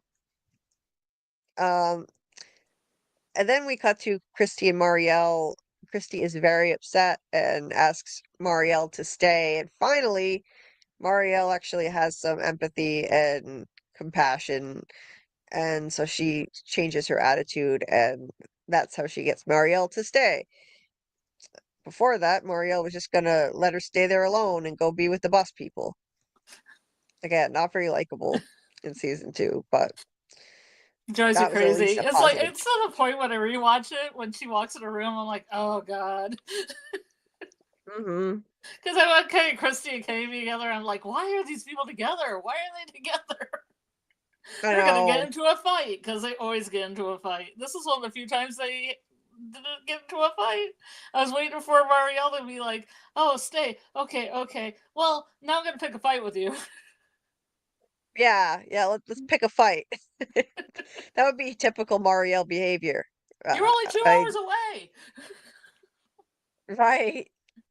Christy's like, they Uh, talked about this before. No, you were 2 hours away. Why did you call? The phones don't work. yeah. Her attitude when she got to town, I thought was ridiculous. Blaming her. I would have thought, okay, this crazy cult is a crazy cult town that was keeping her prisoner. That's what I would have thought at first. Not assume that she's there willingly. Yeah, it's ridiculous. Um, I love this. By the way, I just love the way they arranged this room with the flowers there. They've got fresh flowers and this pretty blue Mm-hmm. lamp. The set dressing is always so nice in this show, right? So pretty. Um, let's see, let's just check in with the chat real quick. Let's see. So, yeah, thank you, Scott, for dropping that link. So my channel is not monetized. Unfortunately, we don't have super chats or anything like that. But if anyone is so inclined, Scott just dropped that link. It's a PayPal that Dieter opened under his name, on my behalf, to help me with stuff like getting a new laptop, which he fronted the money for, so that I wouldn't have to wait. Um, and so yes, if anyone is so inclined, that link is there. It's also in the description of the video, and any amount helps at all, even just a little bit, every little bit helps. I know times are tough, things are expensive, so, you know. Anyway, I also have a Cash App and a Venmo, which are scrolling across the bottom of the video here, but the PayPal is really the best one right now. Dieter has been extremely generous to help me out with that.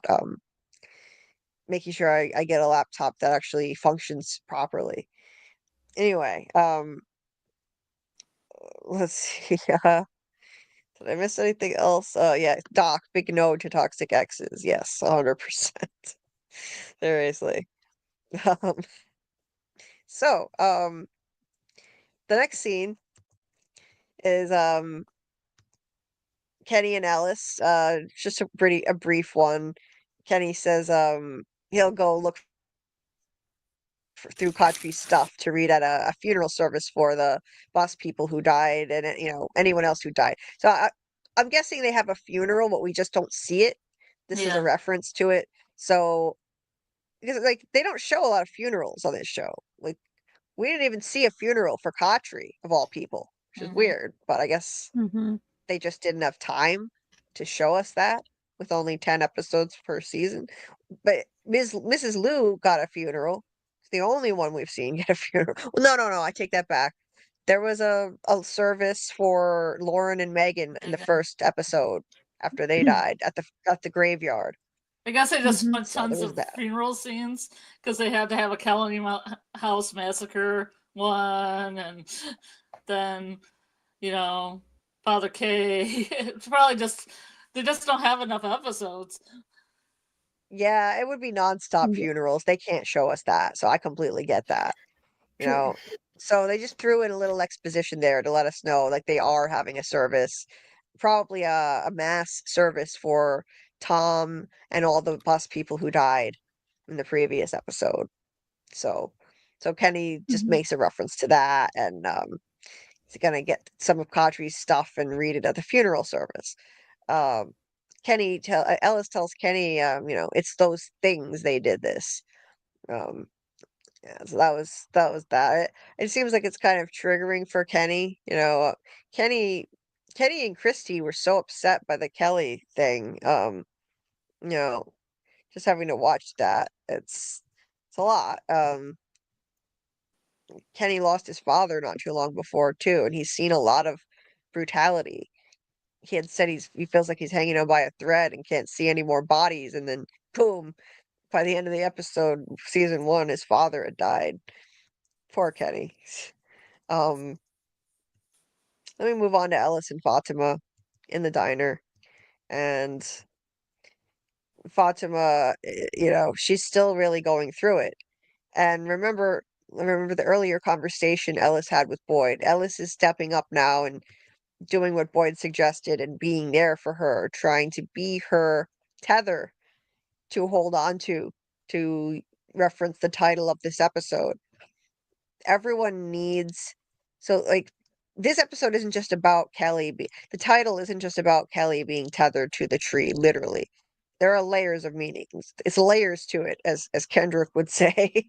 um it also refers to, I think, the biggest significance, the biggest um meaning, the most important explanation for the title is that everyone, like Ellis was saying, needs to have something inside of themselves to hold on to survive here, to tether them, to keep them there and not, you know, completely let this place break them. And he thinks that that is slipping away for her. She's losing it ever since that massacre at Colony House. She's been unraveling. And remember the previous episode, we watched this a couple weeks ago, but in episode 2 of this season, that's when she was banging on the glass, screaming at the monsters. And that's not like her. She's not normally like that. She's collected, she's positive, but that's changing now. And she's losing her tether that's been keeping her grounded. So, Ellis, I'll give him credit. He's doing what Boyd urged him to do, and he's trying to be that tether for her. Um, and And Fatima tells him, "Promise me it won't always be this way. You can lie if you have to, but please promise me." Boy, I understand that sentiment. Just wanting someone to tell you it's going to be okay, even if they're lying. I feel that. I feel that. Um, Ellis says, "Let's get married." Um, Look, I know we said we'd wait and we do it when we get back home, but I don't want to wait. I don't want to let this place decide when we get to be happy, so let's just do it. Um, which is great. He's stepping up. This they always talk about this place like it's their foe they're battling, and it really is. Like the place itself, the forest, etc. It's like it's a character. It's like a character that's trying to break them, and he's taking a page out of Boyd's handbook and a playbook and saying, we're not going to let this place get in the way of us. Let's try to make a life here and try to be happy here and not let this place take that from us. Which is great. That's showing growth. Remember, they were going to get married when they thought they were getting to go home. They built the radio tower and they had that proposal scene and all that stuff. But now, they've come back to reality and realized, no, they're probably not getting out anytime soon. They're going to get married anyway.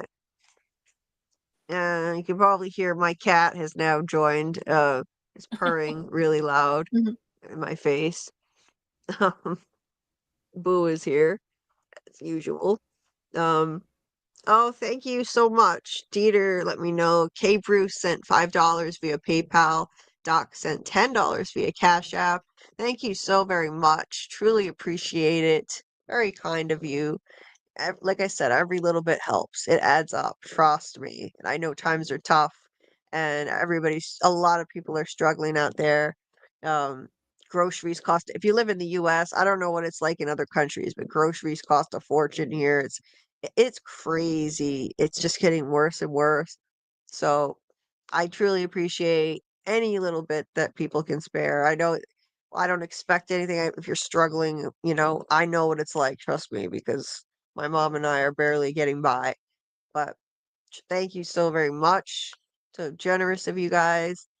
Um, Scott said, if you lose your drive to achieve or let go of something or someone you love, the mind becomes scattered and chaotic, as well as distracted from being present and focused. Yes, Scott. Yes. See, like they need some kind of purpose to keep going and survive here.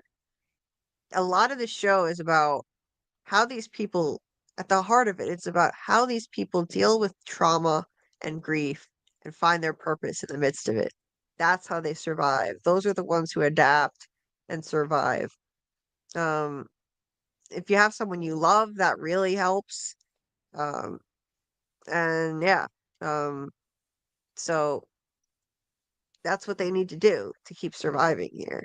And yes, Jesse, I think there's gonna be a boat. A boat. What? I'm on a Scarlet? boat. I'm on a boat. Or boats and Seriously, hose, depending on your flavor. boats and hoes.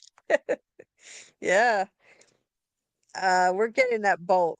Like Tony said when he was on here, Boyd's gonna get that boat. He's gonna Mhm. get that boat. Um, Now it may not be the way he dreamed about, though. He may wind up dying and other people get the boat, but it's coming. It's Yeah, the coming. flood's I think coming. it's flood's coming. That boat key is like a Chekhov's gun, I swear. Hmm. It's gonna get used eventually. They showed that boat key too many times. Yeah, So, I mean, if you have a Garden of Eden, you might as well have a flood. mm, Continue to the biblical themes. biblical, Hmm. biblical themes. Yes, because we've got Ellis and Fatima. Jack Bender confirmed that Ellis and Fatima are supposed to be representative of Adam and Eve in the tapestry he painted. That's in Ellis's room. And of course, we've talked about this many times. Fatima eating apples, the Hmm. forbidden fruit that she's biting, and all that stuff. The charcoal drawing Ellis did of Adam and Eve with a big eye in the sky. Um, so much. Khatri and his, his religious input.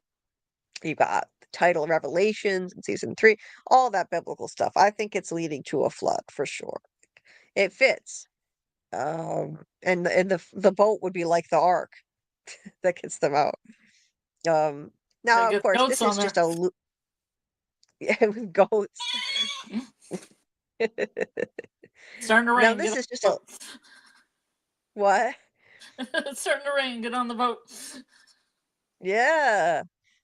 Now, this is just a loose metaphor, of course, because if there is a boat, and it's not going to be like two by two of everything, like Noah's Ark. It's not none of these are perfect metaphors, but there are definite Mm-mm. themes in the show related to biblical uh, characters and events Mhm. and other mythologies, Yeah, I mean, various mythologies. there's a lot of other mythology systems that have a creation myth and a flood myth. Oh, absolutely. I mean, it isn't just Yeah, Christianity; it's across the board. yeah, and there are loads of other mythologies. There are mythologies that are featured in the show, so it's not Hmm like this show is all biblical related. There's Greek mythology references, Norse, Japanese, what else? Inuit, Inuit. hmm Mm-hmm. Jinx. Oh yeah. Yep. Odin, Boyd gonna run Odin. Yes. That's from which mythology is that from again? Norse, is Norse. it? Yeah, Norse. I thought so. I know a lot of people were really big on that in season one, Norse mythology. Hmm Um, Well, because there's yes. runes also in the talisman, so that kind of a binding rune as well on the The talisman, and then runes. the little cannibal village, they have that kind of thing that looks like a binding rune made out of sticks. Yep. They got that. So the definite mythology references, multiple ones that are being referenced. What the hell? There's something. There's like it looks like some kind of chocolate on my arm or something. What the hell? It's Yikes! smeared on my arm. Yikes! I don't. It's either that or something my cat maybe threw up on my arm. I don't know Ugh! what this is. My cat was just on me. I think it came from her. Ugh! It's kind of gross. Anyway, Yeah, I don't know. I don't know what that is. She throws yeah, up hairballs a lot. Maybe it was a little bit of hairball. yeah. That's pretty much a cat thing. Miss J, you're back. Did you have Wi-Fi problems? No, I accidentally clicked the exit button. I bumped my keyboard. Uh, Oops. I've done yeah, that. I've done that. I've done that before. Yes, it's happened to me on my own live, actually. Yeah. So, Panda Kalima, yes, they all need a tether to stay grounded to their humanity. Agreed. Um, let's see. Ellis finally did something good, Dieter. Yes, in this scene, he steps up. Um, Hope floats. Yeah, Scott. Hope is a huge theme in the show. That fits. Oh, having a boat to get them out would be so fitting. Whoever is still alive at the end of all this. Boyd gonna run over Smiley on a boat. Muncher Luncher. That's great. That'd be funny. That would be great. Oh man, it would be amazing if they take out Smiley in the end. I think all the monsters will be obliterated in some way. They won't exist anymore. Um, in the end. Scott was saying, I remember who shot the bus tire. That action made me question her. Nothing like damaging the vehicle that could carry all of them. Yeah, Donna. Donna did that. carry It them was where? foolish. Carry them where Yeah. though? Around and back? The only thing that it would be useful for would be to get more of them. If Colony House is ever attacked again, you could get more of them out of there instead of that little van they've got. But other than that, Yep. not much good to them. Yeah. Yeah, I have some So, comments on Orion's, but I can't highlight them. Asatru is like kind of a new pagan version of Norse mythology. There's Asatrus that kind of follow Odin and kind of the warrior path, and then there's a Vanatrus that follow Freya and the more nature path. And they're both kind of neo-paganism. Just for okay. your information. Yeah, I got you. Cool. Um, So, It's kind of like Wicca, but with a Norse mythology bent. But not Wicca, because I get mad right, if I call it that. right, yeah. Well, I, some I, pagan branches consider themselves more academic than other ones, so there's that that uppityness. right. Um, Wicca. I used to. I had a very strange period in my life where my mom and I lived with my mom's friend, because we couldn't afford to live anywhere else, and we lived with a friend of my mom who had a daughter who was a Wiccan, and she believed that she had magical powers and was a teacher at some kind of school for other Wiccan people in the sky. Like she was she's Oh, in the sky, because there is seminary schools that teach Wicca. severely mentally ill, let's just say. So yeah, She was I mean, there nuts. is I have a friend that does work through a seminary that gives people religious degrees so they can counsel people in the service and with prisons and stuff that are Wiccan, but it's not in the sky. Yeah, she I'll had just say that. delusions. Like she was like she had wild delusions, and she believed that she could also see her past lives too. Um, that was I mean, that's fine if you believe that kind of stuff. Like I'm not judging, but the other stuff she said was way too out there. Trust me. Well, I'm pretty It was proud of my friend that actually works at the seminary school because they're actually accredited and everything. So, these places okay. that need spiritual guidance, like people that are in prison or people that are in the service, get what they need, That it isn't just Hmm. limited to Hmm. Christians and, you know, Jewish people Hmm. and Hindus and stuff. Everybody's represented. Absolutely. That's Nobody cool. goes without,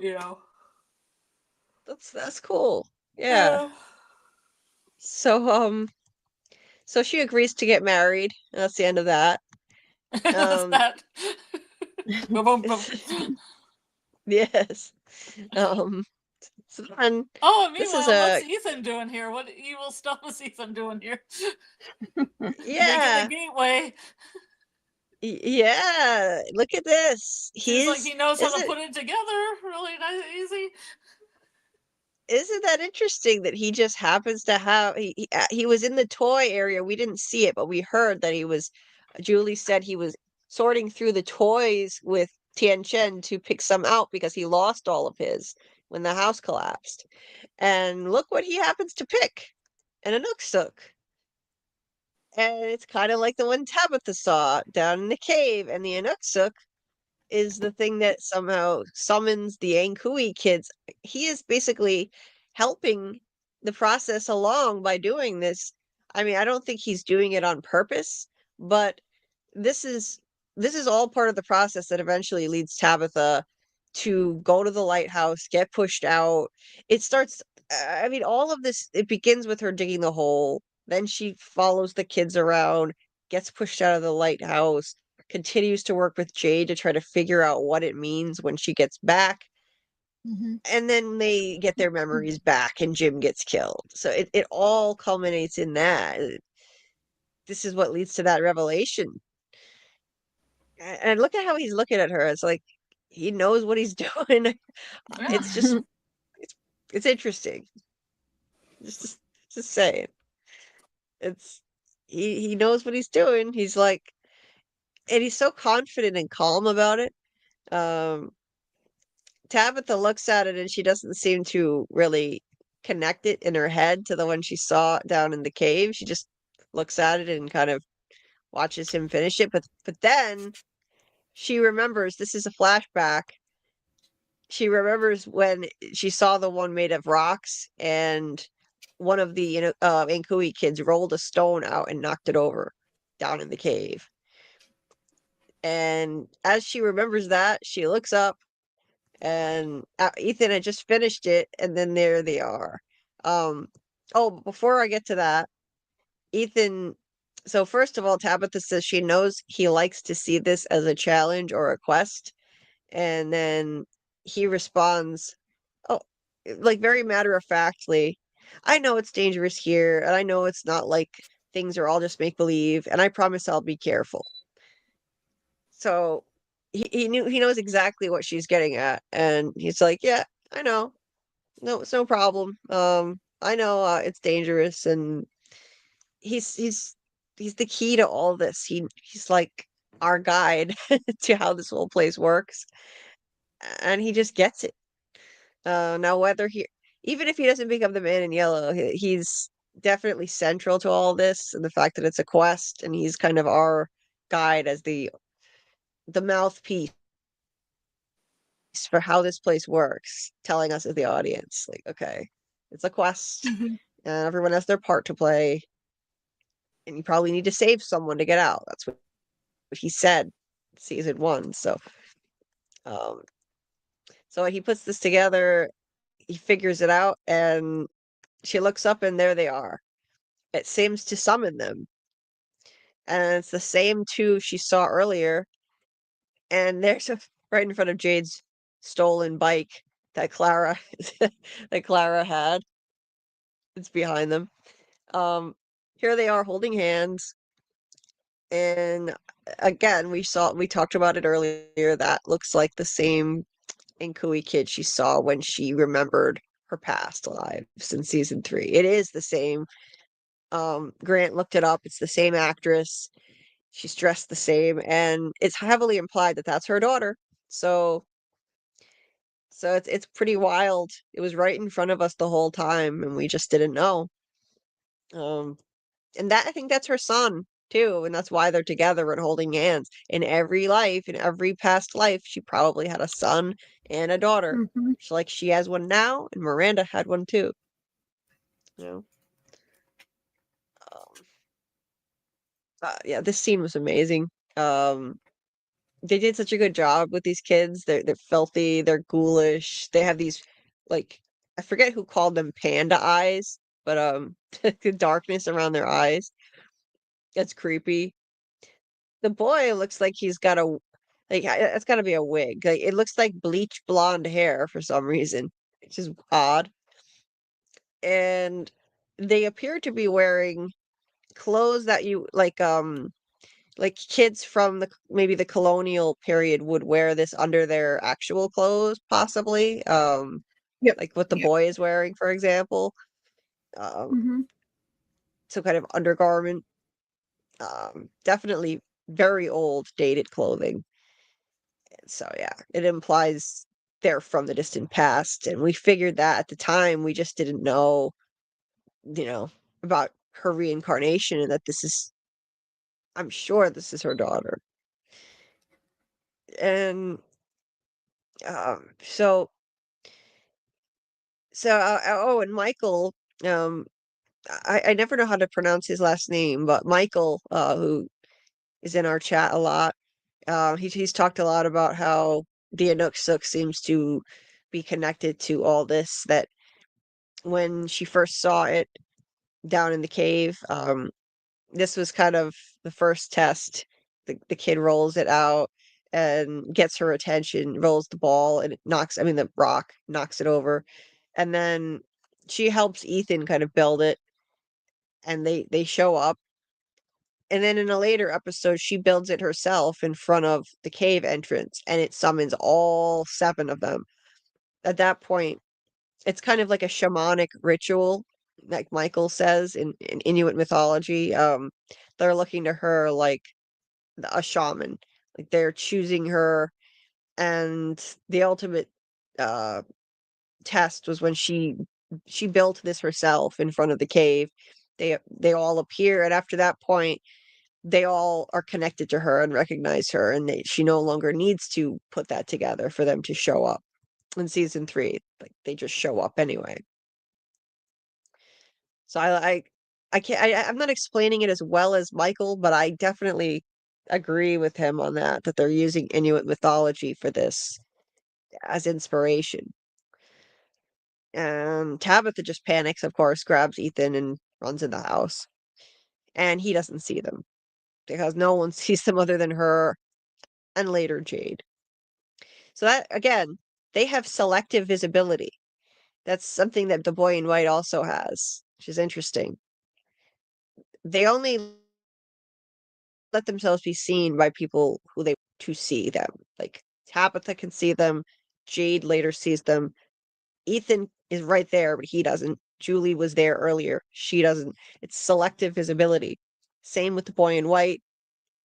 He's appeared in front of Sarah and Boyd, but only Sarah saw him. So similar kind of entities makes it seem like, oh, they can also physically touch things too.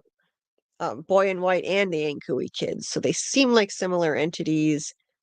Even though they seem to be spirits of the deceased, they can physically affect their environment. It's interesting. Like they're not corporeal, and yet they can interact. They can touch things. So the next scene, let me just check on the chat really quick first. Hey Wilderness. Let's see. Hey Julie. That's a reference to the last live. Near the end of the last live, I was I rapped a few lines of Kendrick Lamar's "Not Like Us." So now I'm K Julie. Ryan said the belief system of the cult I grew up in had very pagan origins. When I think of Wiccan, I think of going to Bed Bath and Beyond for some trinkets to cast a love spell. Oh man. Yeah, Ryan, I can't even imagine growing up in a cult. Glad you were able to get out of it, because I know it was not a good thing for you. Anyway, thank you, Dieter. I appreciate all your support. Thanks for being here. Um, yeah, I won't still be here in a few hours. I think we're going through this quicker than usual tonight. So we'll take better care of ourselves for sure. What else here? Um, Wilderness. So Wilderness just started watching the show. Okay. Yeah, careful. There'll be big spoilers here. I'm glad you checked it out. It felt a lot similar to Wayward Pines, but you're talking reincarnation. Well, I was thinking it's horror mostly. Oh, yeah, that's a spoiler, Wilderness. Sorry, you got um it is very similar to Wayward Pines and in this mysterious town that you can't get out of and stuff like that. That's why I enjoyed Wayward Pines season 1, but it's a very different show. That's why this show is very difficult to categorize. It's sort of like a sci-fi horror show, but there are elements to it that are difficult to define. It's a mystery box series. That's the best way I can describe it, with horror elements and some sci-fi possibly too. But yeah, it's a lot. Yeah, careful with the spoilers. Yeah, yeah, good. Better not get spoiled. Hopefully you can catch up with us and then join us for more of these streams. Um, Waiting for the resident stream. Who killed Gustavo Fringe? Yeah, the residents. We'll be doing that Friday night, uh, around 10 p.m., possibly 10:10, depending on when we finish the watch party. We will discuss the residents. So glad you're excited about that. I'm glad to see some interest in it. It's awesome. Thank you so much. Appreciate you. Um, Obtuse Rubber Ghost Green Moose Guava Juice. Kenny was in Wayward Pines first season. Was he really? I didn't know that. Huh. I feel like rewatching it again. I'll have to go look and see. I didn't see him in there. Interesting. Hi, David Agil. Yes, Wilderness. I normally don't encourage binge watching series, especially a mystery box, but it would be nice if you get through it soon enough that you can join us. We'll still be doing these streams for a while, 1 episode a week with the rewatch. So anyway, this scene, this scene is really significant. We're coming toward the end of the episode now. Donna and Boyd are in the greenhouse, and um, he tells her about Kelly. Now, in this scene, you can see like he is troubled by what happened, but he's not really focused on what happened to Kelly. He's focused on how it messed with his head because of the Brian Kelly thing, right? All right, were you gonna say something? I heard Somebody unmute, maybe. No? Okay. No. If Sorry, you that want to was me. jump in, Then I'm please do. What, Miss J? Oh no, that was me. I just muted and unmuted. All good. Okay. Okay. Please jump in at any point if you want to say anything. Just jump in. And so Boyd explains what happens. He says those things dragged Kelly out in the forest, took a metal rod from one of the traps and stuck it into her head through a tree. She said she was traveling with her boyfriend Brian. They got him, and she said they made her watch what they did to him. And he says, "Funny thing though." So this is another great monologue. Funny thing though, my first tour in Iraq, uh, I was driving with a few friends in my unit to our command center, drove over an IUD. First two guys were dead on impact.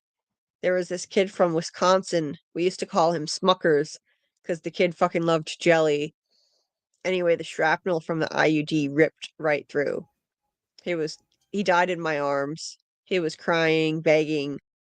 First time I ever saw someone die or watched someone die. Corporal Brian Kelly. How about that? That's a pretty big fucking coincidence, don't you think?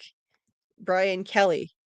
I killed a kid, and instead of mourning, I'm standing here trying to figure out how any of this shit can be fucking real. Mm-hmm. So That's crazy. I that's a mind fuck. Yeah. It's Yeah. it's getting to his head. Yeah. And here he's even pointing out he realizes it's messed up that instead of mourning Kelly, he normally would have been emotional, upset about ripping that out of her head, and reassuring her, but this kind of gives us context for why he wasn't acting that way. I mean, part of it, I do think he was influenced by the worms in him, by this cicada Mm-hmm. entity, but also he's instead of mourning her, it's messing with his head. He's thinking maybe none of this is real, and he's imagining it all. He's in a coma. Mm-hmm. So yeah, because that seems like too much of a coincidence, and that's the whole point. It's to mess with his head. It's a mind fuck for him. That's why those two were brought there, and everything was put in place for him to continue to question reality and compromise his ability as a leader of the town. And it was successful for a while in season 2. You know, this was the first time he ever watched someone die, and now he's gotta be the one to, you know, pull that rebar out of Kelly's head. And Mm-hmm. yeah, that was no accident. Oh, good. That was orchestrated. Mm-hmm. Yep. Um, so yeah, so yeah, he's questioning his sanity, he's questioning reality, and that was the entire point of this whole season, getting him to do that. And it's screwing with his head, and Donna is recognizing that this is going to be a problem. She asks him what happened in the forest, and Boyd does his standard "I gotta go," his typical line, "Gotta go." That's another tricky Instead thing. of Every time Boyd says I gotta go, you take a shot. Yeah. yeah, take a Yeah, I love shot. how he does this in Wilson's. I gotta go. I gotta go. No time. Yeah, at really Is he? important moments. Yep.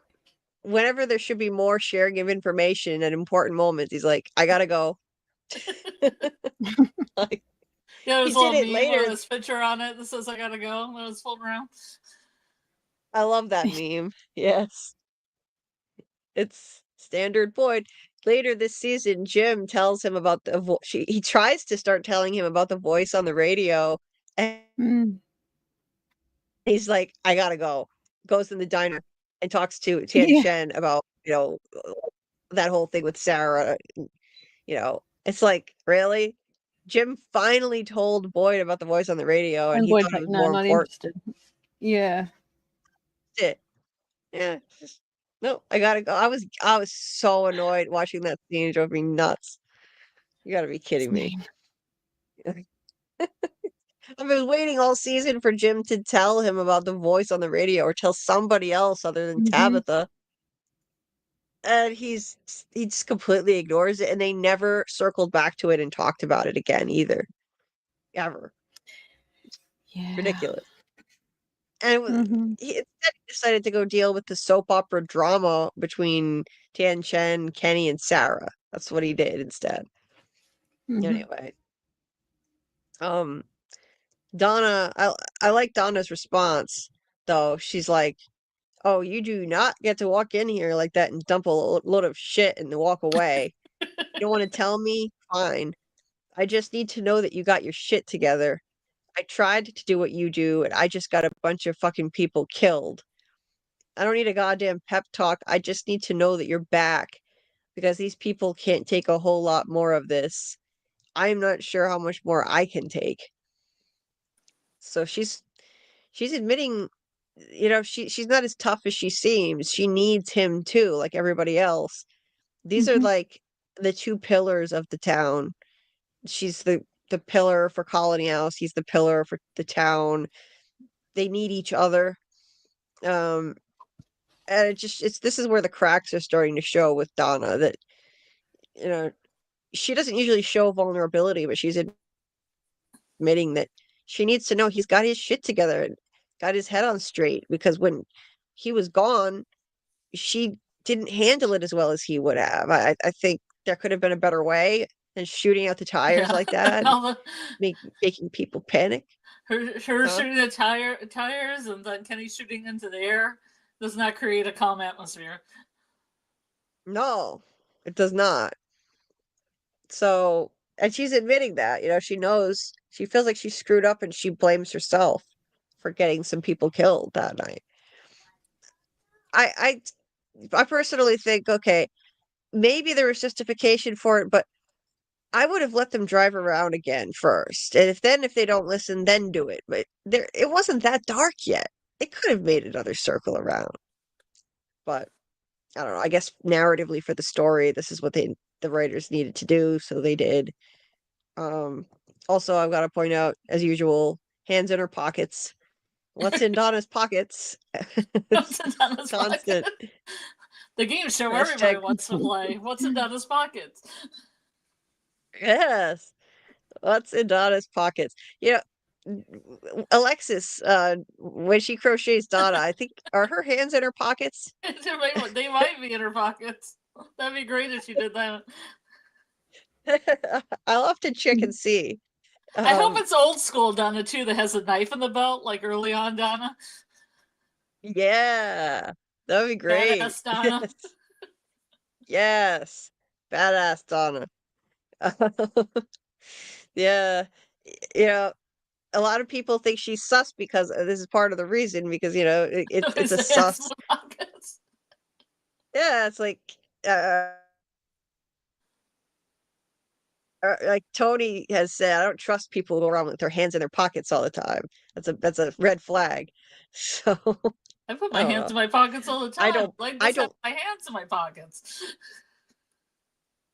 Yeah, What am I hiding? I don't. I'm not suspicious of her personally. I don't think she's anything. I think Donna is just Donna. I don't think she's old, but Donna's Donna. hey, all theories are valid, huh? Donna's Donna. Yeah, yeah. But I know a lot of people think she's a mole, so yeah, all theories are valid, of course, and I just personally don't think she is. Um, Grant said Boyd is so self-centered, he thinks he is in a TV show. He is pretty self-centered. Um, Maybe and he is. from Truman Show. also known as Truman Show. I said Truman Show Yeah, vibes. there Maybe are From's Truman a Show vibes. television show. Maybe they don't know that yet. There are major Truman Show vibes. Be very. It's true. It's true, you know. Even that theory is still valid that there's something going on like that. I don't think so, but it's a possibility. Still a lot of possibilities. I love this from David. From, also known as Breaking Boyd. Yes, Mhm. it might as well be called that. It would be an easier name to find content about if they called it Breaking That's true. Boyd, but Yeah. then instead of From, Grant thinks Donna is the mole.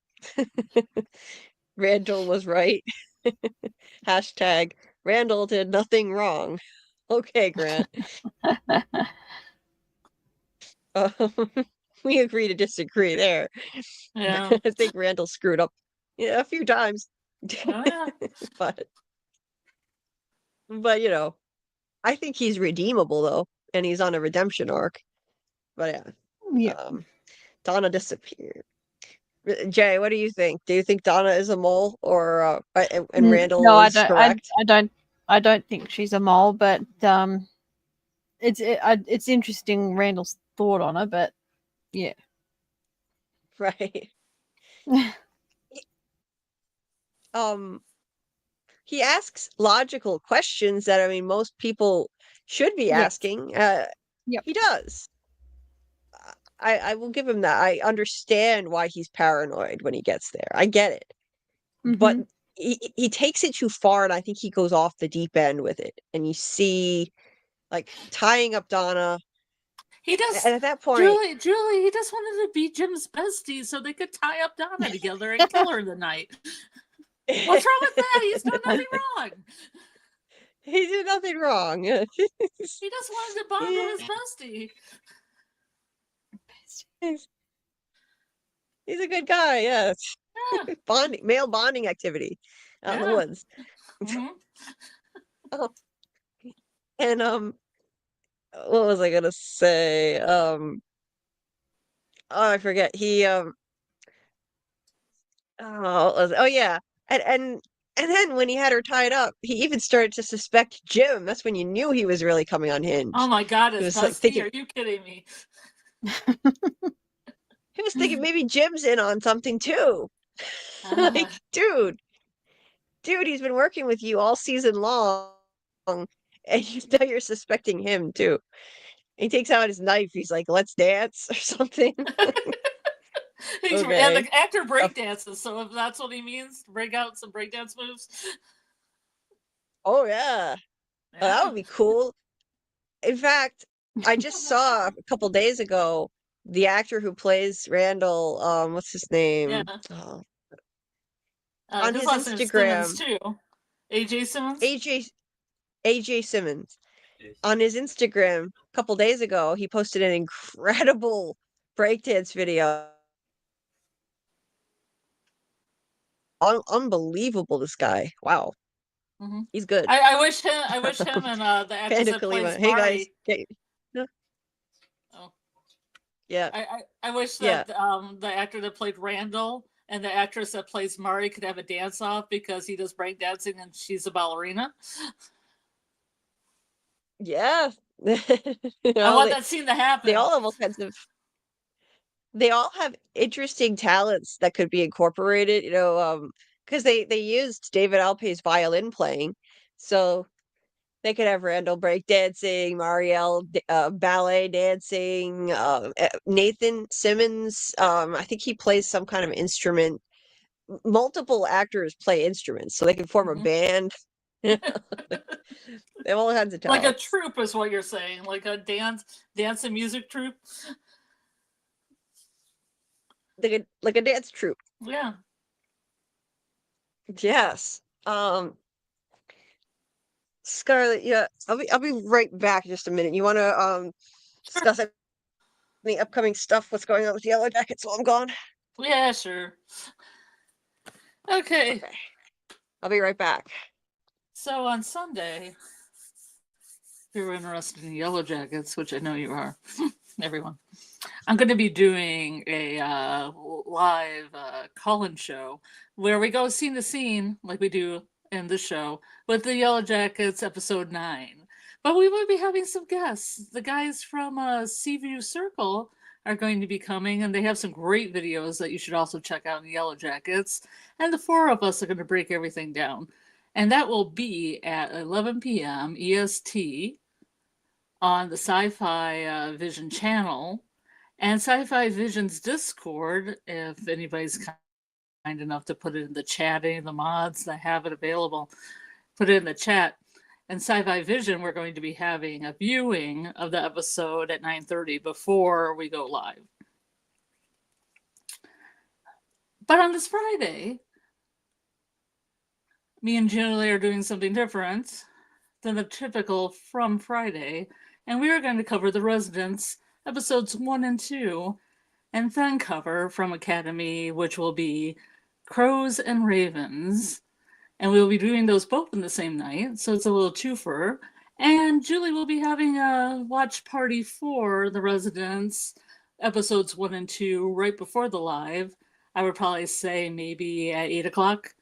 I'm not sure what she put. Probably 8 o'clock. Yeah. And Yes, EST. 8 o'clock. And then we'll watch it.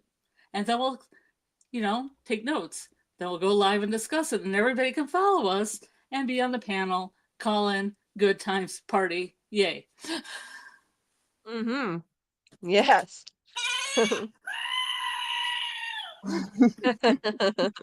Promo is now done.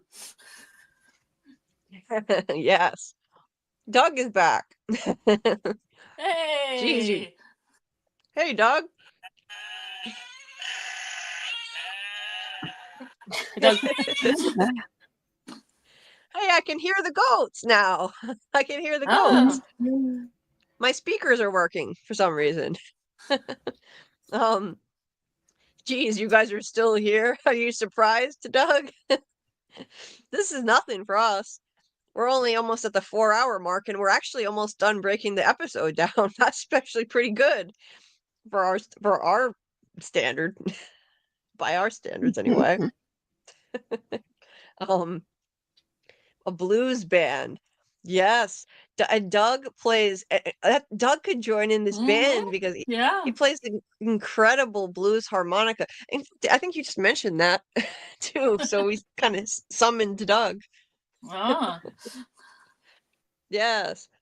He played blues harmonica for us on a live stream, and it was amazing. And he taught himself how to do it. It was so good. Yeah, it would be cool. Like, they could have a whole band on the show with all the talent there. Multiple people. I think someone's a singer too. Someone on the show, I forget who can sing, but there was one of the actors who can sing. Ryan said Julie won't let us leave. You're all a captive audience. Can't leave. Grant said crows and ravens are different. Yes, indeed. Indeed. And we're gonna discuss the both topics in relation to the show Friday night. I'll show my clip of the raven that I work with at the zoo that says "Come here." Oh, that would be cool. Also oinks like a pig. I'd like to see that. Yes. Well, last time I was there in the winter when there was hardly any people, I took some video. Oh, nice. Yeah, I would like to see that. That's awesome. I didn't even know crows could do that kind of stuff till you told me. That's wild. Oh, it was a raven. But I mean, imagine imagine in the forest. You're walking in the forest and you just hear, "Come here, come here." Oh my! I would be terrified. What the fuck? Oh my god! It's so creepy. It's amazing though that they have that ability. I had no idea. So I mean, when Edgar Allan Poe wrote The Raven, I mean, I when I read that, I thought, well, that's just part of the guy's imagination that the crow is. I mean, the raven is saying nevermore, but apparently they can actually do this for real. Yeah, apparently the raven, Rocky is his name. He knows 50 different noises. It's pretty prolific. Yeah, anything that's around the zoo, mooing cow, wolfing dog, just about anything. He probably knows more phrases too, but that's only what I know because he says "come here" at me when I come in because he likes doing that one with me for some reason. Oh, it's like Like parrots can do that. That's amazing. Yeah. Minor birds. In California, we have a lot of minor birds. I think we've had this conversation before. They do fax machines, sirens, ambulance sirens, phone dials, different animals. It's pretty crazy. That's amazing. There's me in the Wow. bushes outside my house making like ringtone noises. What the hell? That's You think crazy. your phone's ringing and it's just a bird outside doing it. Oh my god, that's trippy. That's trippy. Birds are so cool. I absolutely love birds. That's fascinating. There used to Like be dinosaurs. Doc would probably enjoy that information. Oh, Doc would love that. Birds are dinosaurs. Yeah, we're gonna have fun with this theme with Doc on Friday night. Oh yeah, we're gonna have to follow that too. Birds are dinosaurs. We'll have to have a little segue. Yeah. So, yeah, make sure join us for FROMacademy on Friday after we talk about the residents, like Scarlet was saying. After we talk about episodes 1 and 2, we'll segue into FROMacademy with Doc sometime around 12:30 a.m. when he's able to join. And we'll discuss different mythology related to crows and ravens and how it could connect to From. But yeah, that's amazing that ravens have that ability. That's just mind-blowing to me. Panda Kalima, thank you very much for the support. Hey guys, get your sus hands out of your pockets and hit the like button. Yeah, yes, please. That would be great. Please do. David had said, can't wait for a season 3 rewatch concerning Randall. Yes, when we finish season 2, I want to go right into a season 3 rewatch. I think even that will be interesting to do, to just go through the whole thing again. I really want to do that and see what new insights we can find. So, David said still another 4 hours to go then. Not this time. I know I say that every time, but I'm trying to do better, take better care of myself. And I think we're getting through the episode quicker than usual. We're nearing the end now. So, Samuel took a 4-hour nap. Your voices put me to sleep. Oh, wow. Okay. That's okay. All the subliminal messages will finally kick in. Yeah. Do our Yeah, we could, like... What did you say? Do our bidding. Yeah. You could, yeah, like, you know how some people, have tried, like, sleep hypnosis? They listen to a recording of something while they sleep to try to hypnotize them. You're a chicken. You're a goat. You're a goat. Go to sleep. I saw an episode of Friends where I think Chandler was trying to quit smoking, or somebody, I think it was Chandler, and he was listening to a tape in his sleep to try to hypnotize him into quitting smoking. Except I forget, there was something wrong with the tape and it hypnotized him into doing something else instead. I forget, but well, we can totally do that with people on here. If people fall asleep to us all the time. And I don't take offense to that. I don't think, okay, we're just boring people to death. We're just streaming in the middle of the night, so it's understandable. I get it. And maybe our voices are soothing.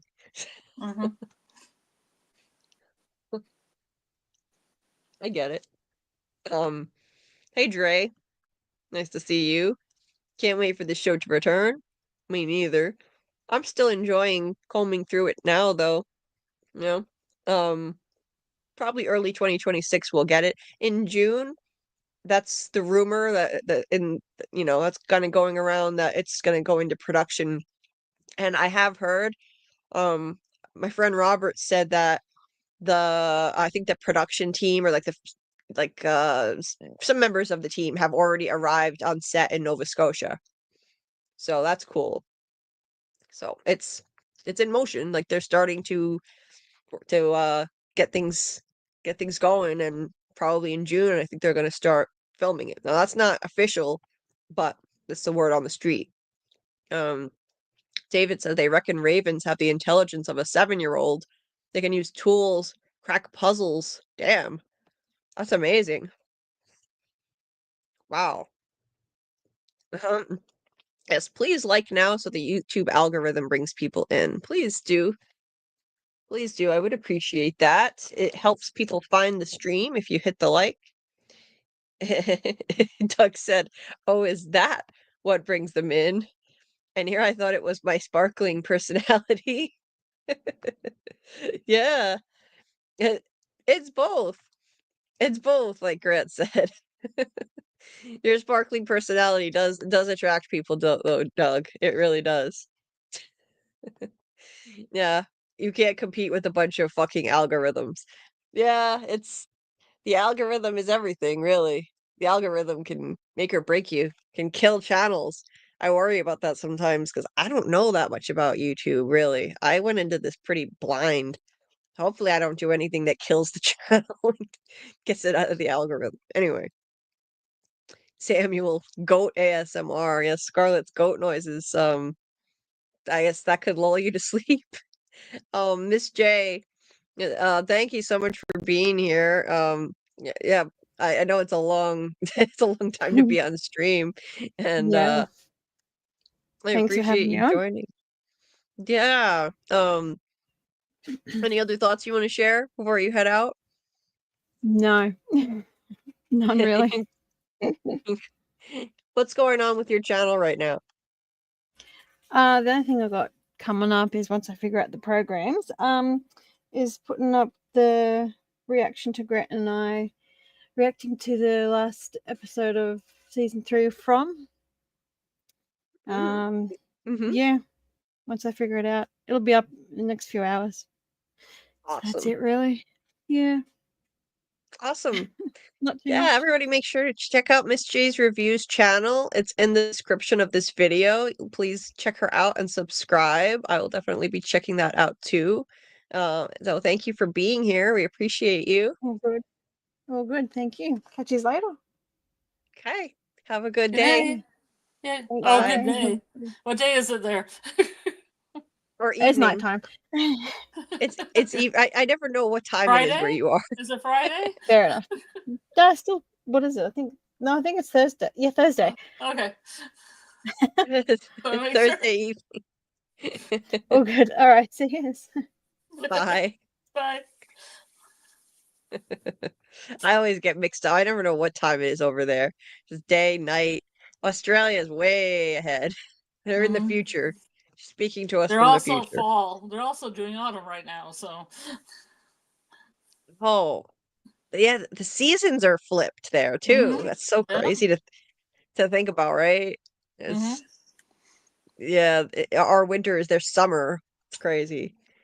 Um, anyway, um, Scott says to Doug, you are the draw when you're on. The likes drive the algorithm to suggest Julie's channel based on people's preferences, but you knew that. Yes. Oh yeah.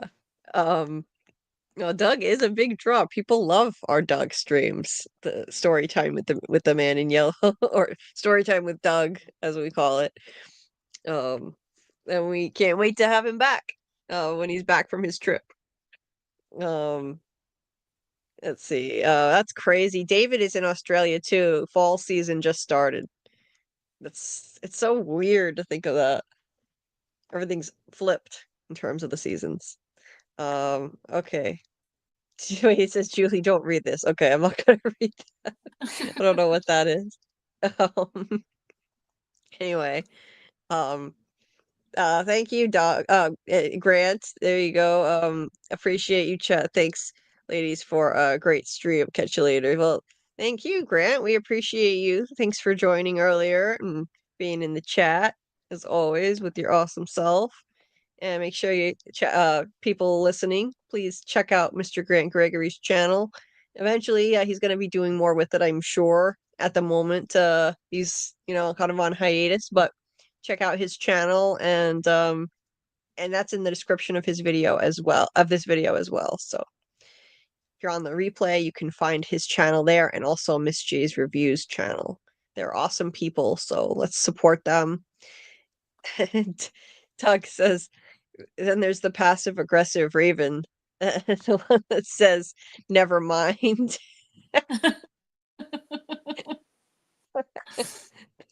That's great, Doug. Never mind. Never mind. Yeah. I hate that passive aggressive Raven. Oh God. Passive aggression, cannot stand it. I've had too much of that in my life.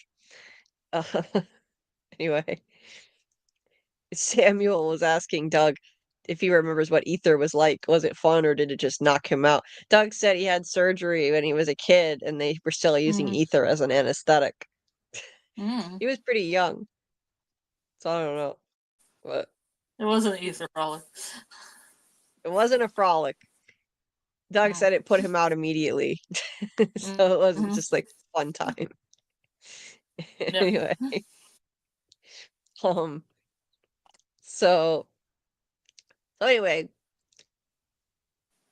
let's get back into the breakdown. Coming to the end now. So Donna unraveling. She's starting to unravel, admitting that she needs Boyd. First time she's really shown vulnerability is this season. And yeah, she's just like, I need to make sure you have your head on straight. So this is yet another reason why Boyd doesn't tell everybody what happened to him. He's everyone is counting on him, even Donna. And if he tells them all this crazy shit and how it's messing with his head and his sense of reality, I mean, he tries to talk to Donna and open up, saying that he's wondering if any of this is even real, but she doesn't want to hear it. She just shuts him down and says, you know, I need you to make sure you got your head on straight. I don't know how much more I can take. I need to know that you're back. You're really back. So I think this is a great explanation for why he doesn't open up. Even though it's frustrating for us as viewers, like tell people what happened with Martin and the dungeon and all that. I get why he doesn't do it. Everyone's relying on him too much. He's got to just keep it to himself, and you know, and this monster town is their normal.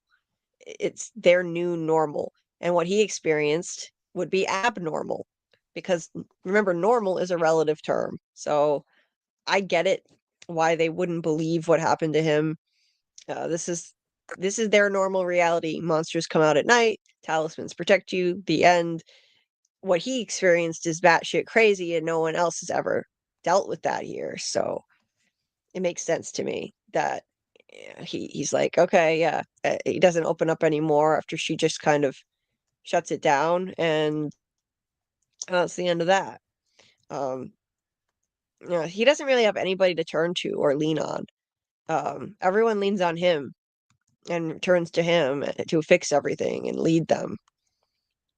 He's like he's Mr. Fish and Loaves. He's got the savior complex, and nobody else is. No one is really there for him. Now this is the final scene, which is was pretty crazy. Kenny comes to the church and he's looking for stuff to use for a funeral for all the people that died when the night the bus arrived. And he's looking through Cautry's stuff. Then he lights a lamp, goes down in the basement. And who does he find but Sarah in the basement? I forgot about the scene. Yeah. I was like, why is it in a basement? Oh, because I thought there was going to be a monster or something down there. I forgot about Sarah. Yeah, technically, you kind of like I were. forgot Padre died in that one episode. I forgot she was down there. Yeah, but I didn't remember this part of the episode either. And yeah, technically, you'd kind of be right, though. There was a monster down there because she is kind of a monster. The skipper's. I was going to say the skipper's screwdriver. You'll see it. Right. Dieter dropped the link to Miss J's Reviews channel in the chat. Please take a moment to check it out and subscribe. She's a lovely person. She has great commentary on shows. She and Grant work really well together. And so yeah, check out both their channels. and please subscribe and support these awesome members of the community. And if you're listening on the replay, again, those links are in the description as well. Thank you, Dieter. Thank you very much for dropping the links. You're awesome. You're always on top of things. I thought you had to leave for a while. You're back again just in time to do that. Thank you. Thank you so much. Oh, Doug is having breakfast. Oh, let's see. What time is it over there? 9 a.m. It's around 9:10 a.m. Doug is in Spain right now, so his Dieter's breakfast also time. eating. Dieter's taking a break and also eating. Everybody eats something. Yeah. Everybody go have a snack. I know I need to eat something soon. I've eaten nothing but a muffin in a really long time. I'm getting pretty hungry. I haven't had a meal since like yesterday morning or something. I don't know. So I'm gonna be eating soon. I've got food, just didn't have time to eat enough of it. I do have food.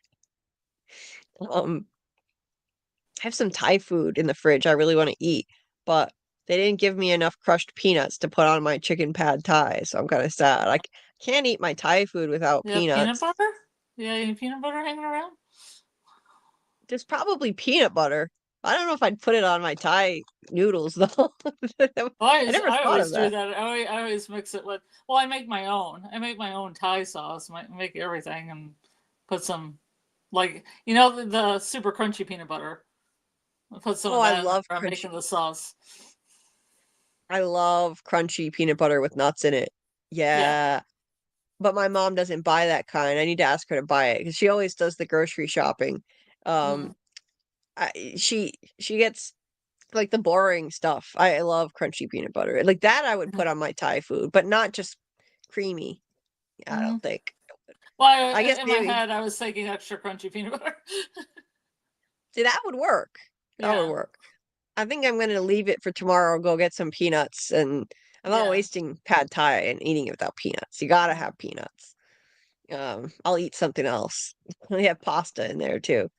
Anyway, Doc is eating Reese's chocolate lava big cups. Ooh, sounds good. I've never heard of that. Chocolate lava. What the hell? Yeah, they just have that one. They have that one and PB&J ones. I just saw them in the store.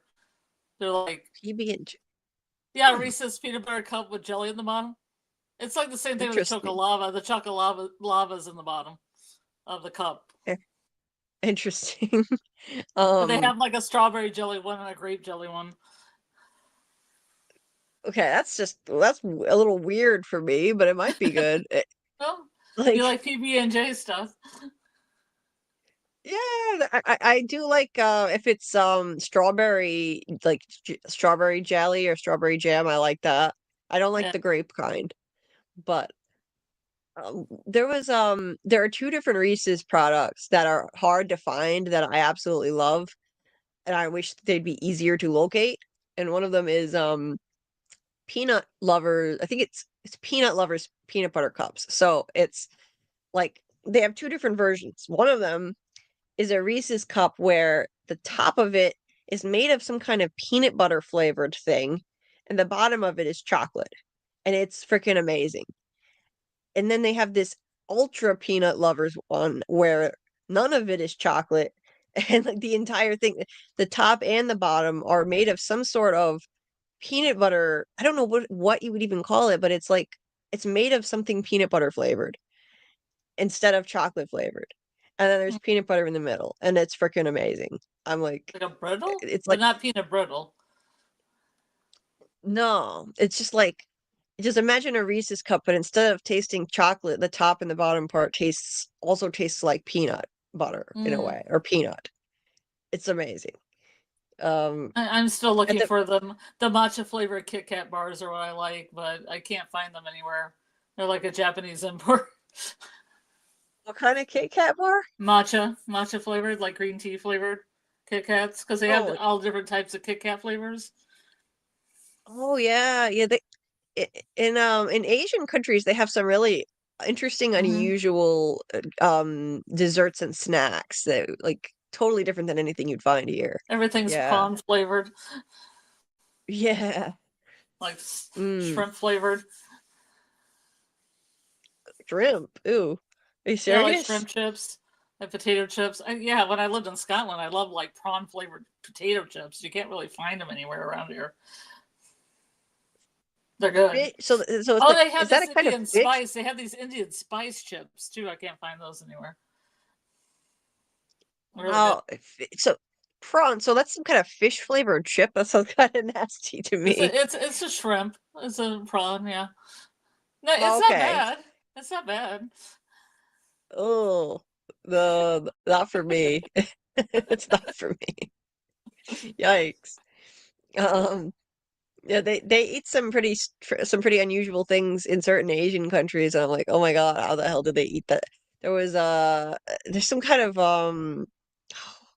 there's like this thing that they eat in South Korea that I forget what it is, but they eat it while it's still alive and moving in their mouth when you take a bite of it. Like I think it might be some sort of seafood. I forget what it is, but it's still alive when This you is put it quite in a your jump mouth. you've done. This is quite a jump you've done. All I was talking about was matcha Kit Kat bars, not eating a living creature that's dying in my mouth. It just made me think of that because it was another I was strange thinking of green delicacy. tea flavored confection. It just made me That think fish of looks good. I think I'm gonna take it out of the tank and put it right in my mouth. Fresh as it's it can be. No, I no, could no. never I could never do it. Like I was watching because I got really into K-pop a few years ago, and they Mhm. have this show. There's this show in South Korea that you can watch online where K-pop stars like they take a fan of their K-pop group, they take them around on a tour of different places in South Korea, and they introduce them to certain South Korean foods. And there was this one episode where they were eating something that was still alive. It was some kind of seafood, and like you could tell like the girl really didn't want to do it and she was horrified, but she didn't Mhm. want to disappoint her K-pop idol that she adored, who was encouraging her to eat it. So she ate it. And like, oh God, I couldn't do it. So, I so it was I like could Survivor or Fear Factor, but it also had a K-pop bent. essentially, yeah. It was a weird show. It was weird. I But just remember the show Interview with a Vampire. The one guy goes to the sushi bar and they're trying to like he's trying to serve him a still like breathing fish, and he's like, "No, thank you." oh yeah. So It, I just cannot handle that. Like it's I, I sometimes I have a hard time even just eating things that I know that were once alive, like meat, mhm, and eating something while it's still alive, I couldn't do it. mhm. I just couldn't do it. Yeah, me neither. Um, I think it's okay. I just Googled it. I think it's uh, uh, I don't know how to say it, but Sanakji. I don't know if I'm Mhm, probably saying it wrong. mhm. It consists of small pieces of baby octopus that are cut and served immediately, often while the pieces are still squirming. Yeah, yeah. An It's octopus. horrible. Octopus is an intelligent animal too. I don't know why I stand on octopus because they're so smart. I mean, not that I would just eat dumb animals, but you know. Yeah, I love the yeah. octopus. I love octopus. I love it. I mean, I love different animals. I always contemplate going vegetarian because I love animals so much. hmm I know I've thought about because like I used to really feel guilty about eating meat because I love animals so much and I wanted to become a vegetarian, but ultimately I just couldn't do it. So I'm not a big meat eater. I mainly just eat Hmm. chicken, meat sauce like beef Yeah, and hot dogs, all beef hot yeah, dogs, that, occasionally that's not ham, good for but you.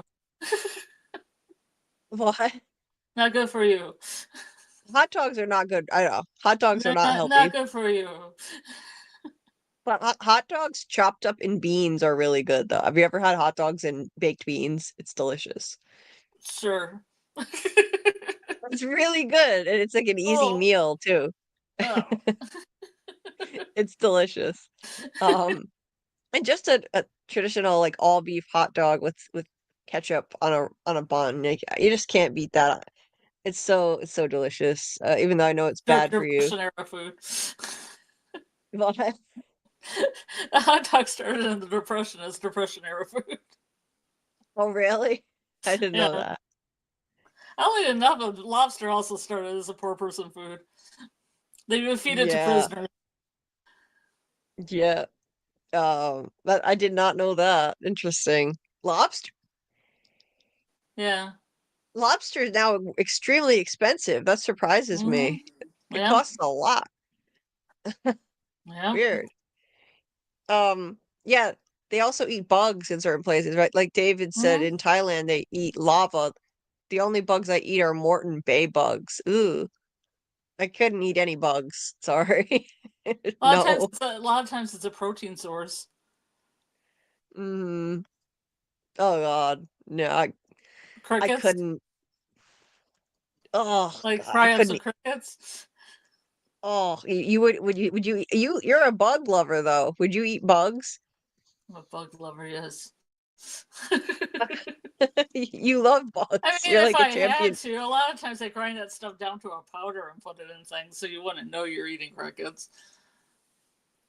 And oh my God, and some people have eaten spiders. I saw a video that horrified me. It Delicious.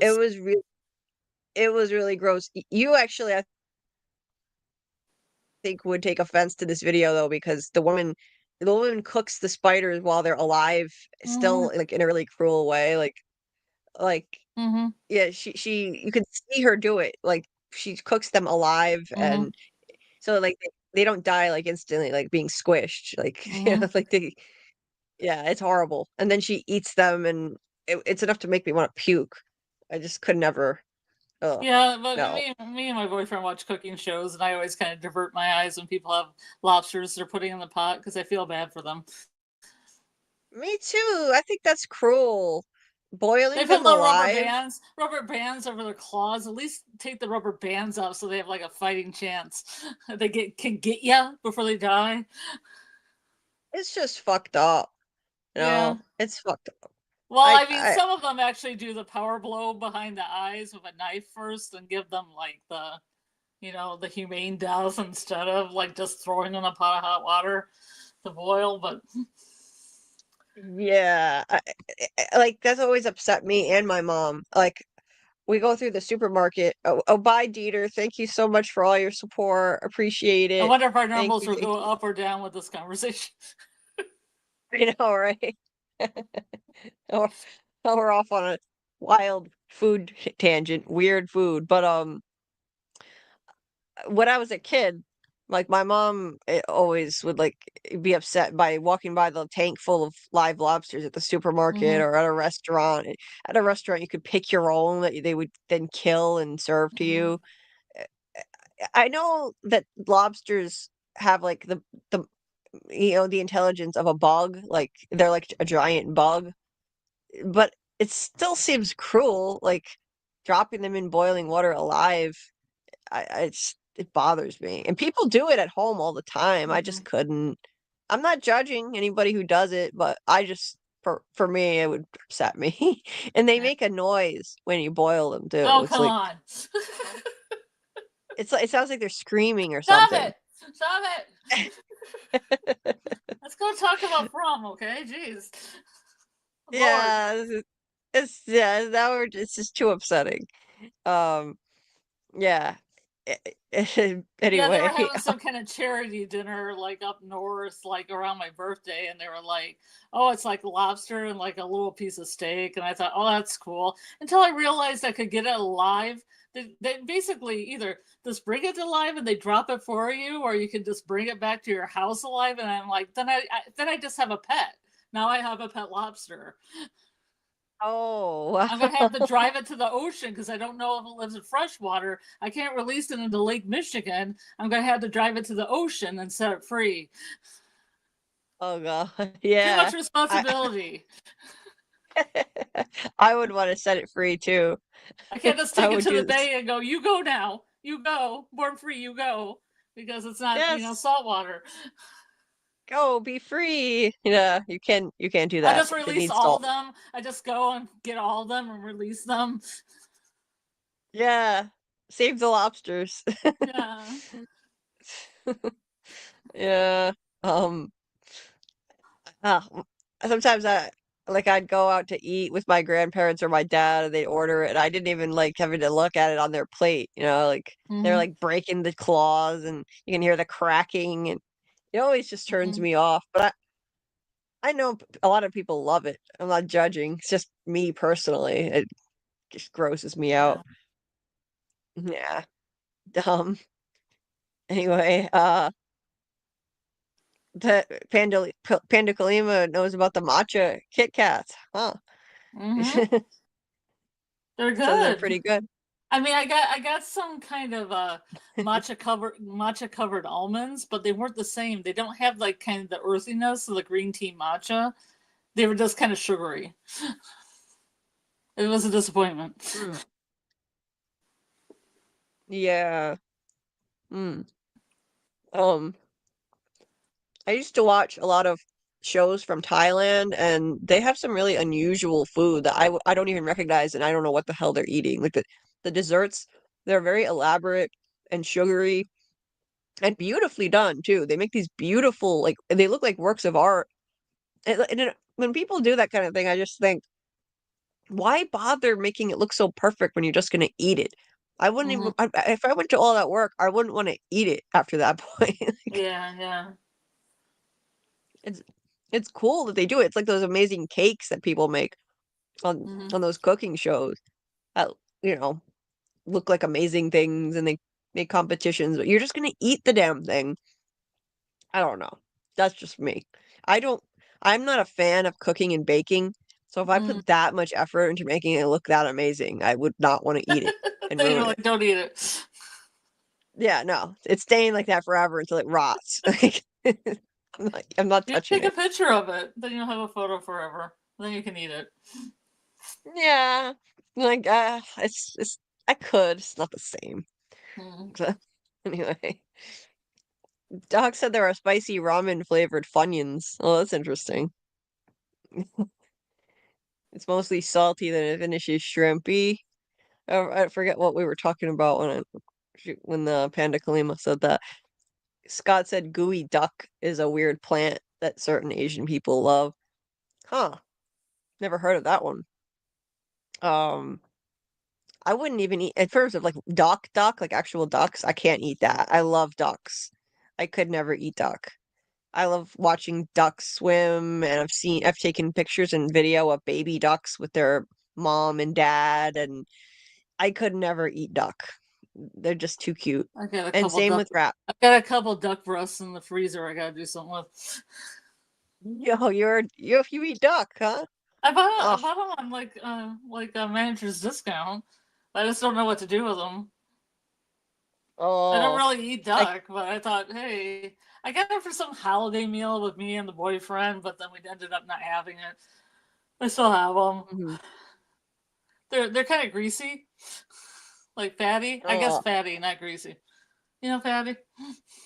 mm-hmm. Yeah. I couldn't.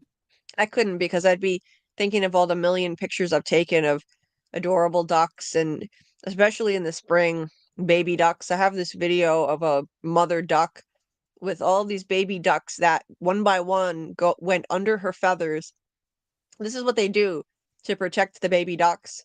When Mm-hmm. they go to sleep, the mother duck spreads her wings out, and all the little baby ducklings go underneath her wings Mm-hmm. and sleep under there. Yeah. And I have a video of it. It's one of the most adorable things I have ever seen. I like It was that. like, There's a nature center by my house where I watch wild turkeys all go in a group and get into the trees, and the tom comes out and fluffs all his feathers up and protects all the female turkeys in his harem, and they all walk past and he protects them, and then they all go up into the trees. They fly right up in the trees to sleep. that's cute. Turkeys are cute too. Um, like we have a ton of wild turkeys around here. Mm-hmm. Um, but yeah, I I just I'll never forget that. And I've seen that more than once. That's how mother ducks keep their baby ducklings safe when they sleep. I was amazed by how many fit under there. This was like a super mom. There were like, I counted at least 8 ducklings, maybe 9. It was at least 8. Somehow she fit them all under her wings, and it was so cute watching those little fuzzy baby ducklings push their way under her wings to go to sleep. And it's the cutest damn thing. And then the father duck hangs around nearby too. They're not Father ducks are not deadbeat dads. And same with father geese, and swans. They stick around as like a family unit and protect the mother and the babies. It's really cute. I've taken a million pictures of these things, so I know just from watching. It's so cool. It's just so cool. Um, anyway, but so yeah, I couldn't eat those things. I couldn't eat rabbit either because I love baby bunnies too much. Um, But the cow's fine. the cow. Oh yeah. I compartmentalize. I don't see, I don't have a lot of experience interacting with cows, so I think that helps. I don't go off and take a bunch of pictures of baby cows and whatnot, or chickens. So that helps. So I can eat those Yeah, things. you would know like that what that bolt gun from Severance was used for if you knew farmers in my family. Oh God, the bolt gun. Yeah. Yeah, have you heard I didn't even that song in Friends? The cow in the field goes moo. The cow in the field goes moo. The cow comes up and hits it in the head, and that's how we have hamburgers. Oh Jesus. What? You Oh never saw the episode of Friends where like Phoebe's playing at an elementary school? no, I must have, but I forgot all about that. I've seen every episode, but I Yeah. forgot that. So she sings that song. Yikes. She's like, "Here's a little song where your food comes from," Oh God. and all the kids are That's like awful. crying and stuff. That's awful. Yeah. I love Phoebe. I love that show in general. I just haven't seen it in a long time. Um, yeah, I dissociate when I eat meat. I don't think about the cute cows and chickens and whatever, turkey. Anyway, Doug had said when we were talking about Sarah, I respectfully disagree. I don't think Sarah is a monster at all, like Elgin. I think she's a victim. Well, no, I agree about that. I agree We were about just that. I was kidding like, about that. we were just kidding about that.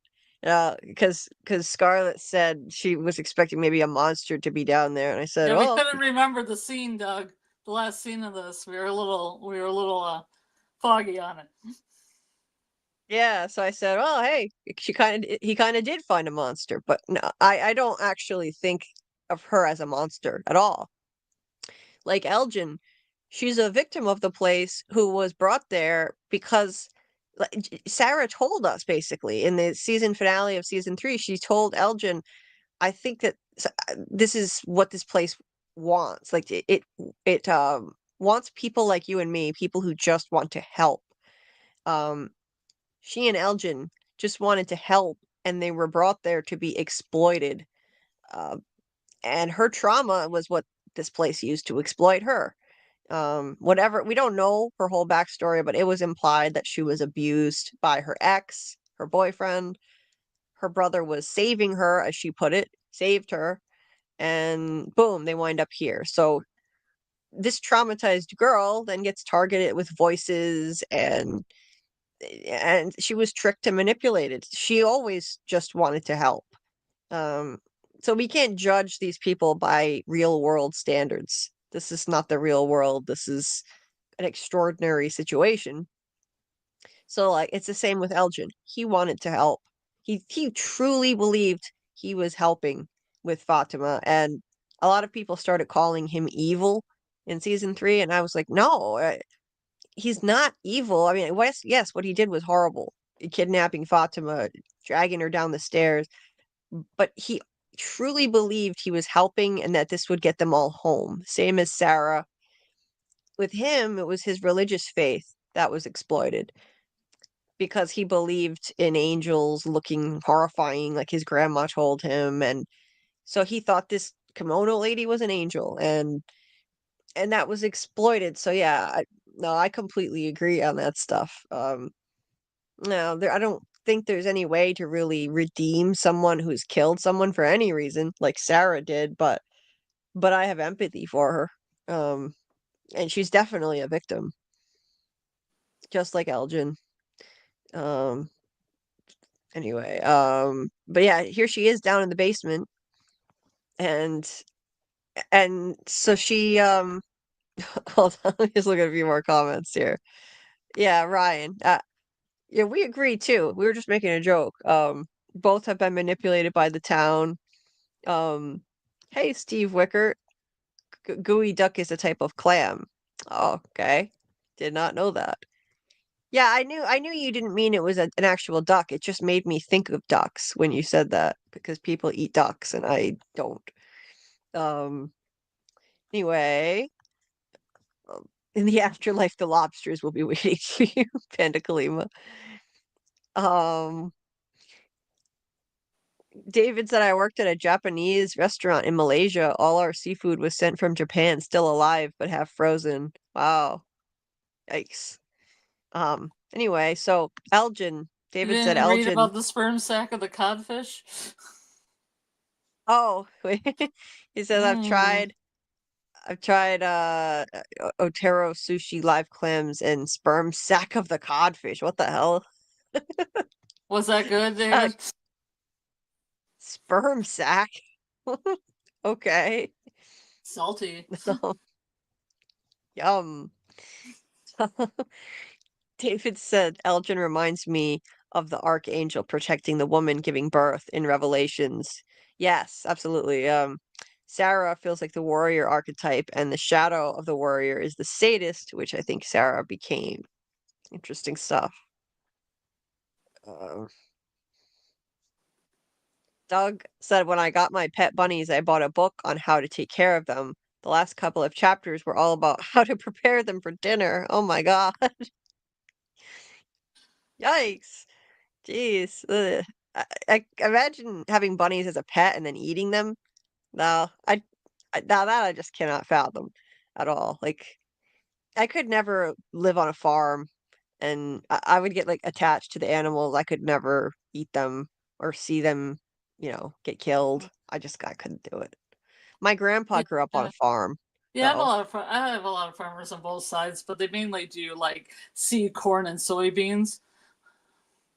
Mm, So they do plant crops. I mean, but they do have some animals and stuff, but they don't use them for food, like some goats, for milk and stuff, and you know, hmm occasionally some turkeys. I think my cousin was raising some turkeys. They probably ate those, but not a whole lot of animals. When you grow up on a farm, it's really just a part of life. My Hmm. grandpa grew up on a very large farm. He was in a Mennonite family in Pennsylvania, in Lancaster, Pennsylvania, and he from a young age, he just was just part of life. Hmm. They had a farm where they raised certain animals for meat and certain Hmm. animals, certain things they would sell. So that's just how it was, and it's just you get used to it. I'm just Hmm. somebody who couldn't handle it personally, and I wasn't brought up like that. Hmm. So Yeah, I grew up in the country. There was like hunting and fishing and stuff, so you know, it's a lot of it is regular what you're used regular to. country stuff. Yeah, it's like if you grow up in that environment and that culture, that's just part of life. Hmm. So um anyway, David said the voices in Sarah's head returned as she completes her brother's shattered ornament with a missing Hmm. heart. Yeah, Hmm. that was no accident. In season 3, that was crazy. Scarlet, I remember you noticed that. I hadn't Hmm. seen it, and it was like right where her heart would be, Yeah. the heart would be on the snowman ornament. She couldn't put all the Um, pieces back together, the heart was missing. but How she could fitting. try. Yeah. Yes, she said that, that she said that whole story about the girl with the broken glass, and she was trying to put the pieces back together because she knew that they once formed something. And she couldn't do it. That's the story she told in season 1, and it foreshadowed her own journey, how she became broken because this place manipulated her and ultimately led to her killing her own brother by accident. And so that broken ornament represents her, with the heart missing. And then the voices in her head returned right then. I don't think that was a coincidence, for sure. Let's see. What else here?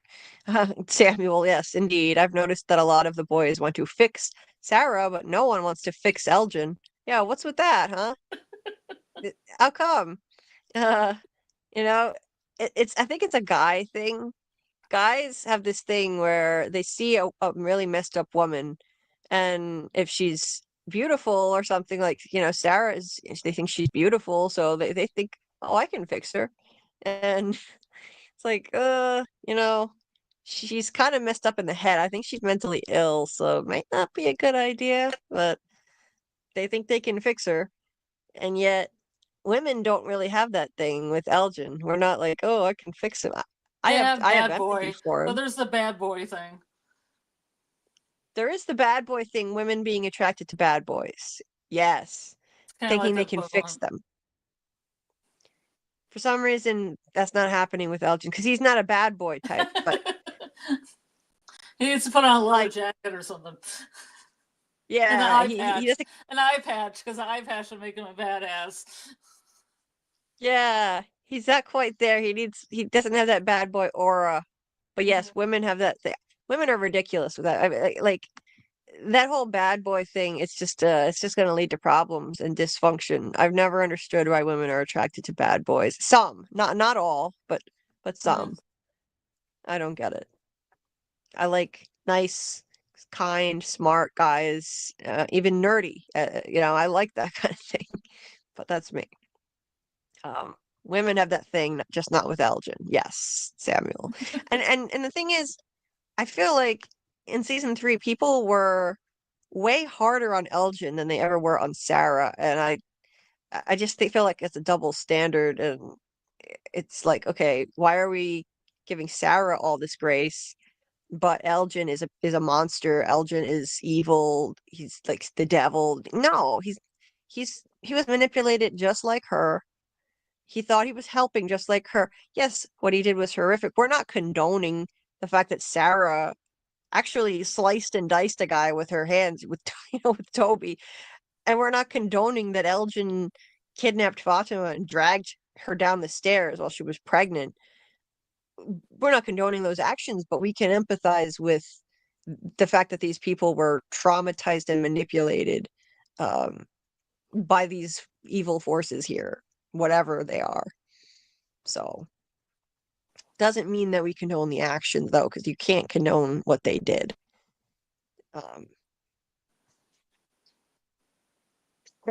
Yeah, I was just thinking this, Ryan. I was thinking, I bet some women think they can fix Randall. Yeah, he's a bad boy type, definitely. We saw him do those pull-ups. Remember that? This guy's, he can do pull-ups. He did that in season 3. He's a strong guy.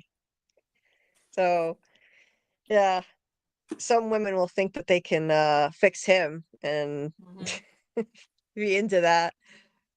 If they have him start breakdancing on the show, then yeah, maybe they'll attract even more. He'll attract more fans from the ladies, because that video was wild that he did. He was breakdancing shirtless. It was nuts. Did you see that? Nope. No, you probably didn't see that because you're not on Instagram, right? Oh, it's crazy. I can imagine. It's wild. I've never seen any breakdancing like that in my life. And he's really buff. Wow. He must work out a lot. Women can't be fixed, right? Well, nobody can be fixed. You got to fix yourself. That's the thing. Nobody can fix anyone. You have to want to change yourself. Nobody can just fix you. That's the thing. That's where people run into trouble. But So anyway, final thoughts on the episode. I I really appreciated this episode a lot more now than I did originally. And this last scene here, I mean, so we finally see where Sarah wound up when she went through the tree.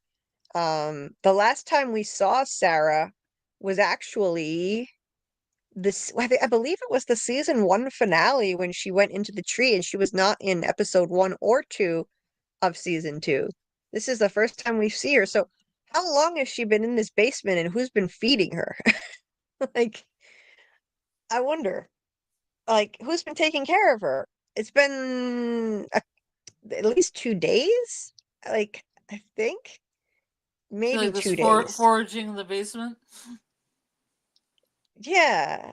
Uh, Maybe there was someone left food down there for her the last time she was forced to stay down there. Boyd kept her down there. I don't know, but last time we saw her was the end of season 1, and then a day, at least one full day and night passed. She's been down there. I just wonder, like, the food and water, but I guess we have to suspend our disbelief for that. But the faraway tree sent her there. The boy in white didn't lie. He said, "You'll be safe," and he sent her there. Yes, he sent her back to town where everybody would probably want to come after her with pitchforks and torches if they knew what she did, but they don't know what she did, and this is a safe spot for her, hidden in the basement. So I think the boy in white kept his promise to her, sending her there. He winds up there, and hey, Doug says, "Okay, kids, time to bounce. I'm off to the, I don't know how to say that, Reina Sofia Museum today to see Picasso's Guernica, among other things." Nice, Doug. Enjoy. That's so cool. Seeing a Picasso in person. Amazing. Yeah, have fun. Have fun. Thanks for coming in, checking in with us. Yeah. Oh, I'm sure he'll take lots of photos, Dave. Man in yellow photos. We'll get to see more of that. Keep an eye on Doug's Instagram. So, yes, yeah, be safe. Yes, as Scott said. We appreciate you and we miss you. Um, so, and yeah, people in the chat, if you haven't checked out Doug's plays, again, the links are in the description of this video. Especially Deadline. There's a link to his play Deadline in this description of the video, and check that out online. Read a free sample. 32 pages of it are on this website. You can read. If you want to read more, you can buy an e-copy or order a physical copy like I love it. So that link's in the highly recommend it. And Doug is trying to make some connections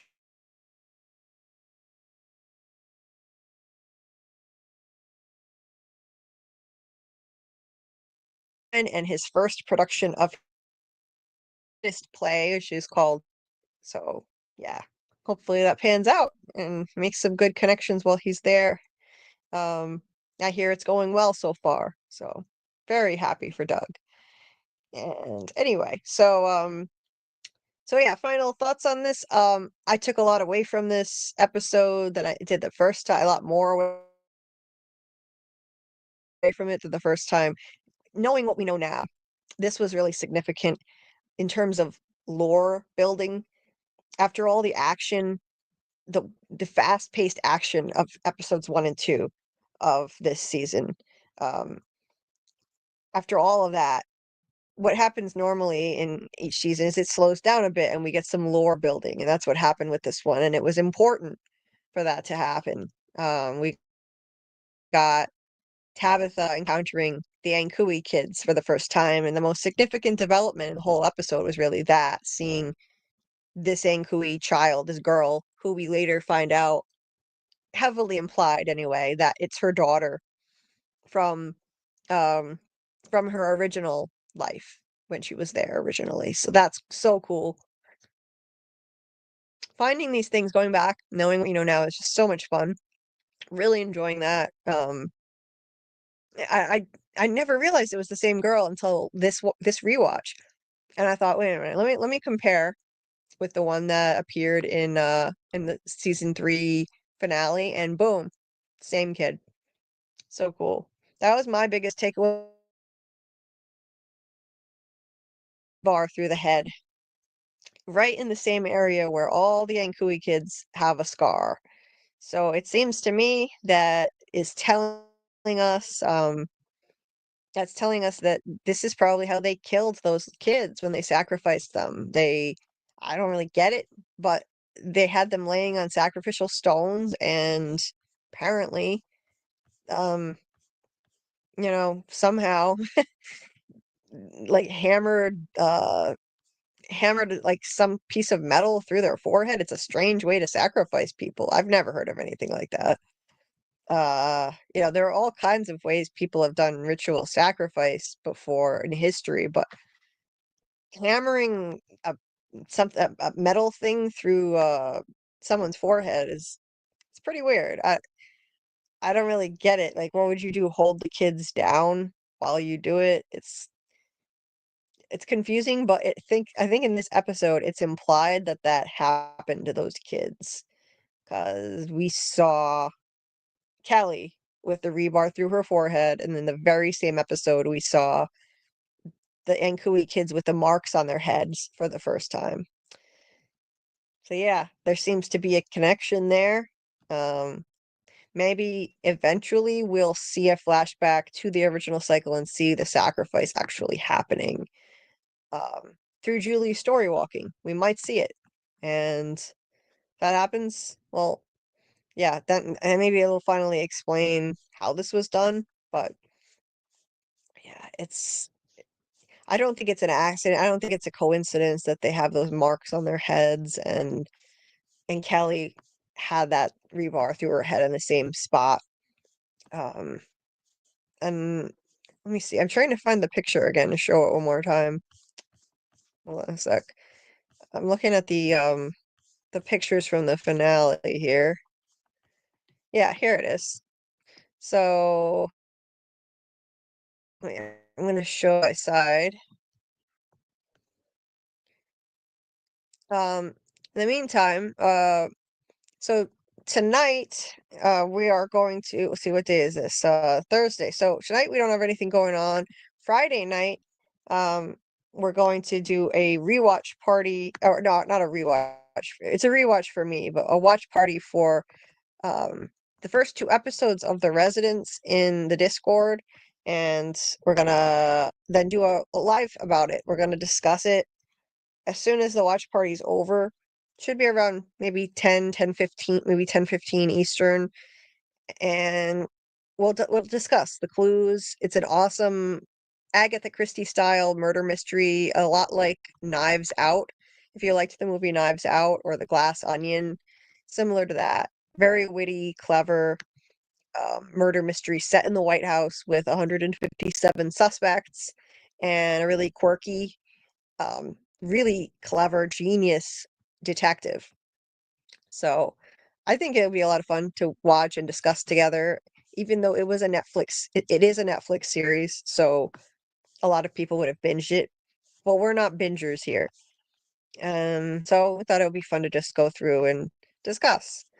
So we'll do the first 2 episodes Friday night, see how that goes, and then we'll do a discussion on it right after. And at 12:30, we'll segue into FROMacademy with Doc, and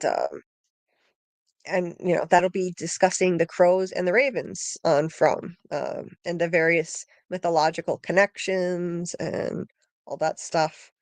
So that'll be Friday night. When Doc joins around 12:30 Eastern is when we'll segue into that. So if you have any ideas or theories about crows or ravens related to this show, you can drop them in my Discord. We have a channel devoted to FROMacademy. The channel in the Discord, it's labeled FROMacademy. You can put your theories and ideas in there. we'll discuss them on the live. I think Robert's going to do that, so that'll be cool. And so yeah, please feel free to share your theories in there. The link to the Discord is in the description of this video if you're not already in there. It's also a really fun place where we can do watch parties and have more discussions, keep the conversation going. We've been doing a lot of watch parties lately. We're going to do a lot more, and some of it will be for movies and TV shows that are similar to From and Severance or related in some way. We're going to be doing more of those. We also just do random fun ones. Like last Saturday, we watched The Terminator 2, the Terminator 2, and then this Saturday we're going to be watching The Terminator 3 at 10 p.m. Eastern in my Discord. So if you want to check that out, you can join us there. And then sometimes we just watch random stuff after. Like we ended up watching Fallout. We watched 2 episodes of Fallout after that, which was really fun. So yeah, that's Saturday night.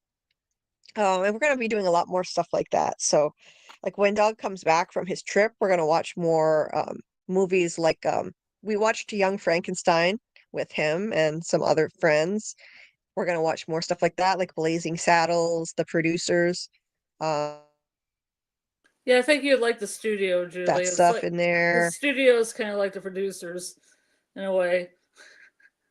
Oh yeah, Yeah, I'm trying to push the the studio on studio. you. Watch the studio. It's a really funny show. If you like Martin Scorsese Yeah. and if you like Sarah Polley and you like Ron Howard and good directors, watch the studio. It's funny. And a lot of the Yeah. episodes are done in a continuous shot, which is kind of an interesting technique. That sounds so challenging to do. Yeah, Continuous shot. it looks like it was challenging. I bet. Yeah, so that's a show I want to check out. I've never seen the studio.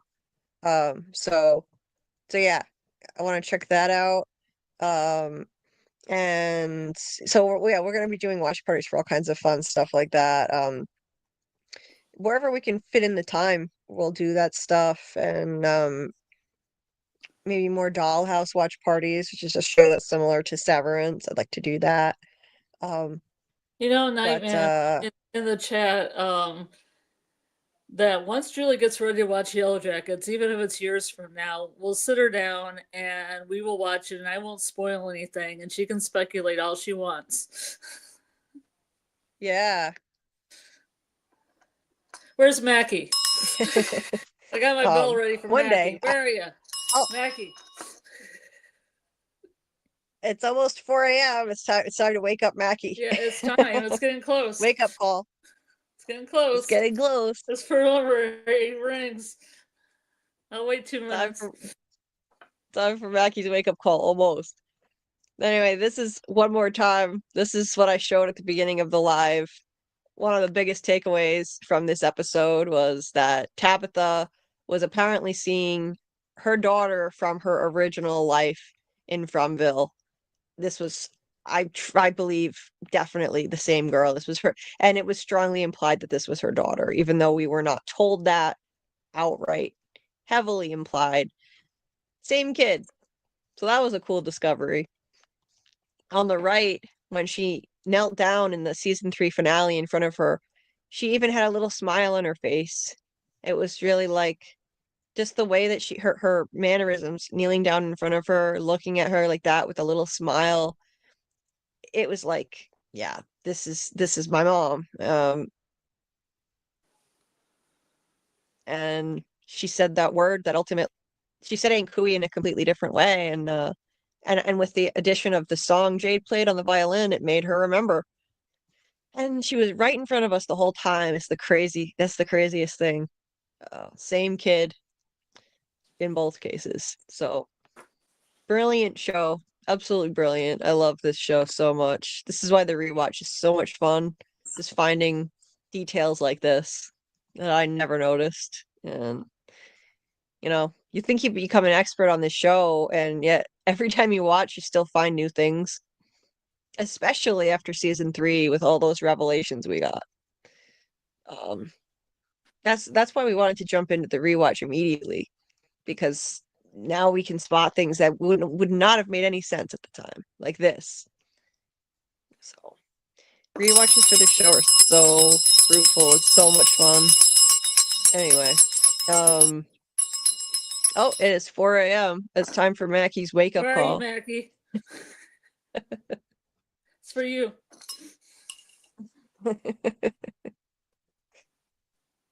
Yep, wake up, Mackie. I like to imagine myself as Lauren doing that because he posted something in Discord of a picture of her ringing the cowbell. Uh-huh. This is great. I think I woke up my You know- cat. He woke up I the hear cat. the cat meowing.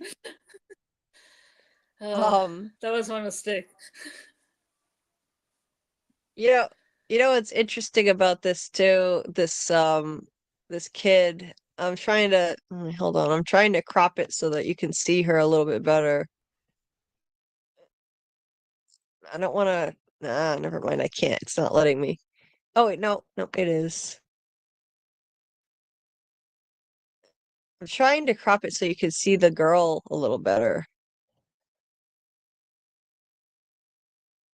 She's not smiling when she first appears to Tabitha. She's not smiling because Tabitha doesn't. Oops, now it's way at the top again. She's not smiling because Tab doesn't remember her yet. You know, she looks miserable. And this is her daughter from the original cycle, I'm sure of it. Here it is. Where is it? Where is it? I can't find the one I just edited. But anyway, you can see it. You can see her well enough. She looks really intense here. There's no smile on her face, just staring at her.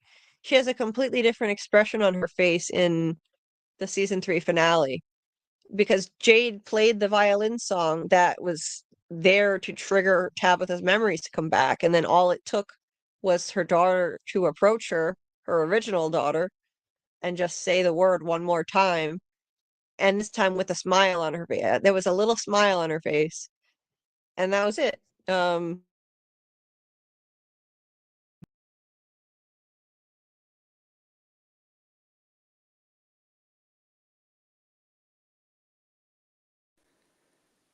Are you there? Are you there? Are you there? I don't know if it's just me here. If you hear my cat, that's cool. I don't know if you can hear me, but if you're a Yellow Jackets fan, we have a Yellow Jackets watch party at 9:30 tomorrow, EST. Sci-Fi Visions Discord. We have a watch party. Then we have a live on Sunday at 11 EST. Me and Jamie Ruby over at Sci-Fi Vision. Oh, it's just me now. Okay. Well, we're gonna have a rip-roaring time with the boys from Seaview Circle. They're a news channel that I'm actually surprised with. They have great production and they're really funny guys. And we're going to have them on for the first hour of our live, and we're going to talk theories about episode 9, which is called. What is episode 9 called? When the Story Ends, which makes me feel like it might be when Van's story ends. So it's kind of making me a little sad, and I'm not really sure it's just a theory. Yeah, that's my cat. That's my cat going crazy. So everybody, go to Sci-Fi Vision. It's cool. I can't really put the link in the chat, but if somebody else could, that would be cool. We have some interviews too with Keela and Jen. Yellow Jackets, Keela and Jen. Are you back? Sorry about okay. that. I had my laptop plugged in this entire time charging, but apparently if I'm using my laptop while it's charging, it doesn't charge. I thought I could unplug it and it would be fine, but it doesn't charge when it's being used, apparently. So it just died when I unplugged it. Anyway, sorry about that. Um, your cat was going nuts. Yeah, she like, I don't know. She just stuck her head out in the basement stairwell and just meowed a lot. And I tried to get her to come downstairs, but she just stared at me and meowed more and then ran the other direction. Because she's a cat. Yeah, Yeah, I Fletch, love cats. we have a Yellow Jackets watch party tomorrow. Why did I say it was 9:30? It's not 9:30 at all. It's 12 o'clock midnight. Yeah, It's early. midnight Wild in the theories for sci-fi next vision. episode? I'm just saying, I thought it might be the Pit Girl thing because it was called Where the Story Ends, but you know what? Van's a storyteller, and it might be when Van's story ends. And that makes me very sad because I'm a Van fan. Yeah, yeah. Oh, bye, Ryan. I probably missed this. He probably already left, but bye, Ryan. If you do hear Bye. this, thank you so much. Thank you for being here. We appreciate you. You're awesome. Um, glad you found us. Another awesome new member of the community. And like Panda Kalima as well. Um, yeah, it's so awesome finding new people who just fit in like immediately, and it seems like they've been here forever. It's happened with multiple people lately. Scott, and Ryan and Panda Kalima, like they show up. Oh, and Tabitha, they fit right in, and they just, well, everybody, like we you know we just want to be a welcoming space for anybody at all to feel comfortable here. And so it's just amazing. A few different people found us recently and just immediately they feel like they've been here all along. If that's what it feels like to me. It's so cool. There's someone else too that I'm forgetting. I forget. I'm bad with remembering names because they're not here right now, but there's someone else too who's new and just immediately just part of the family. So cool. So anyway, what were you saying? You were saying the so Yellow Jackets, the next episode is tonight, right? Yeah. I don't know why I said 9:30. Sorry, At midnight. midnight. Midnight. What episode number is it now? 9. Episode 9. So wait, two more, right? One more. Wait, this is the last one? It's a penultimate one. There's 9 and Oh, then okay. 10. Oh, okay, 10 more. Yeah, that's what I thought. Okay. So I'm going pretty fast. Yeah, it always goes fast. Yeah, with shows you love, like Severance. I couldn't believe how fast those 10 weeks went by. Yeah, yeah. Yeah, I hate that. Thank you, Scott. I appreciate it. I'm trying to make it a warm and welcoming place. That's always been the goal. So, you fit right in immediately. You were like, you were the very first night, you were cheerleading for likes and supporting and just being awesome. It's amazing. And thank you, Panda Kalima. Appreciate it. No, it's a team effort here. You know, we try to make everyone feel seen and valued and supported, both of us and everybody else on the panel who joins us. Everyone else is so kind. Scarlet, Grant, Doc, you know, just lovely people. I'm really fortunate. And Doug, I mean, geez, Doug is basically one of us, a guest co-host as well at this point. So, but thank you for the kind words. Truly appreciate it. And it is a team effort. And all of you guys in the chat make it an amazingly kind climate too. You're so kind to each other. I see you supporting each other, opening up about things that are bothering you, and just being a support system, like a family. It's amazing to see. I love it. You're so compassionate to each other and to us, to me. It's really changed my life. So I appreciate all of you guys, and we're always here for you. We can do, if you need to vent, you need somebody to talk to. Sometimes we have like a therapy channel in the Discord too, where you can just vent and talk if you need somebody to talk to. A lot of people who watch these kinds of shows, I've noticed, From and Severance, these kinds of things, tend to be struggling a lot in their lives, more than the average person. we gravitate toward shows like this, I think, because the people on these shows are also struggling in an extraordinary way and trying to survive really difficult circumstances in both From and Severance. So watching it for us, it's cathartic and it's inspiring that these people can manage to find their purpose and keep going.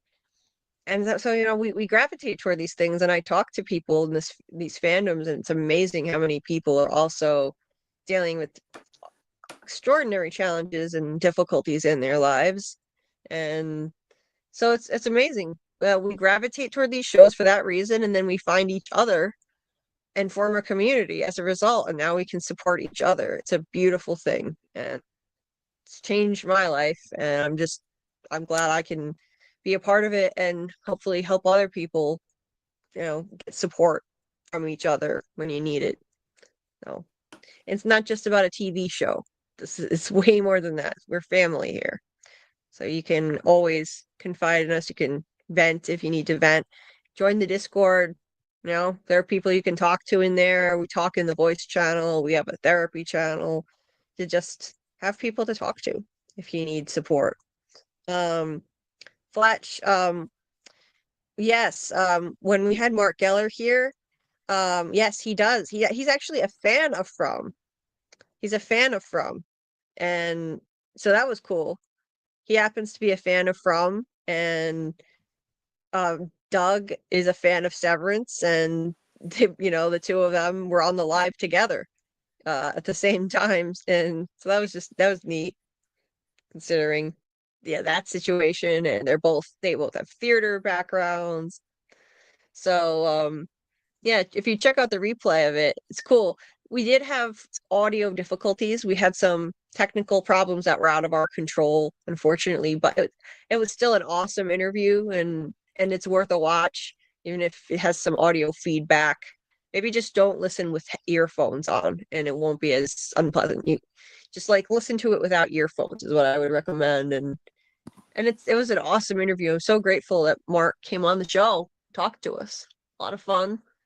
And he said that he'd love to come back again sometime. So hopefully we can get him back on again and have less technical issues next time. We'll try to work out those kinks. Here, Egan enjoyed each From episode equally. Yes, he did. He did. Maybe it wasn't about Mark finding his wife or saving the children, but the friends we made along the way. I love that, Nightman. I love that. It's not just about these TV shows that we follow, and you know, rooting for all these things to happen on the show and these fictional lives of these people. It's we get into that stuff. That's how we connect. But then we make awesome friends here along the way. I love that. That's what it's all about for me. That's what it's really about. That's why when we go off on tangents, I'm not worried about it. As long as we stay mostly on topic and we cover what we needed to cover. I like going on fun tangents and talking about random shit like weird food and, strange octopus that people eat alive. Whatever it was we were talking about earlier. It's just fun. Just having random conversations, and it's always a good time. Hey guys, you know what family does? They smash the like button. Thank you for that very much. Thank you. Yes. Thank you, Scott. 31 likes. Thank you. Thank you. Please hit the like. Let me see. Did I miss anything before I wrap this up here? Um, I'll just mention this one more time.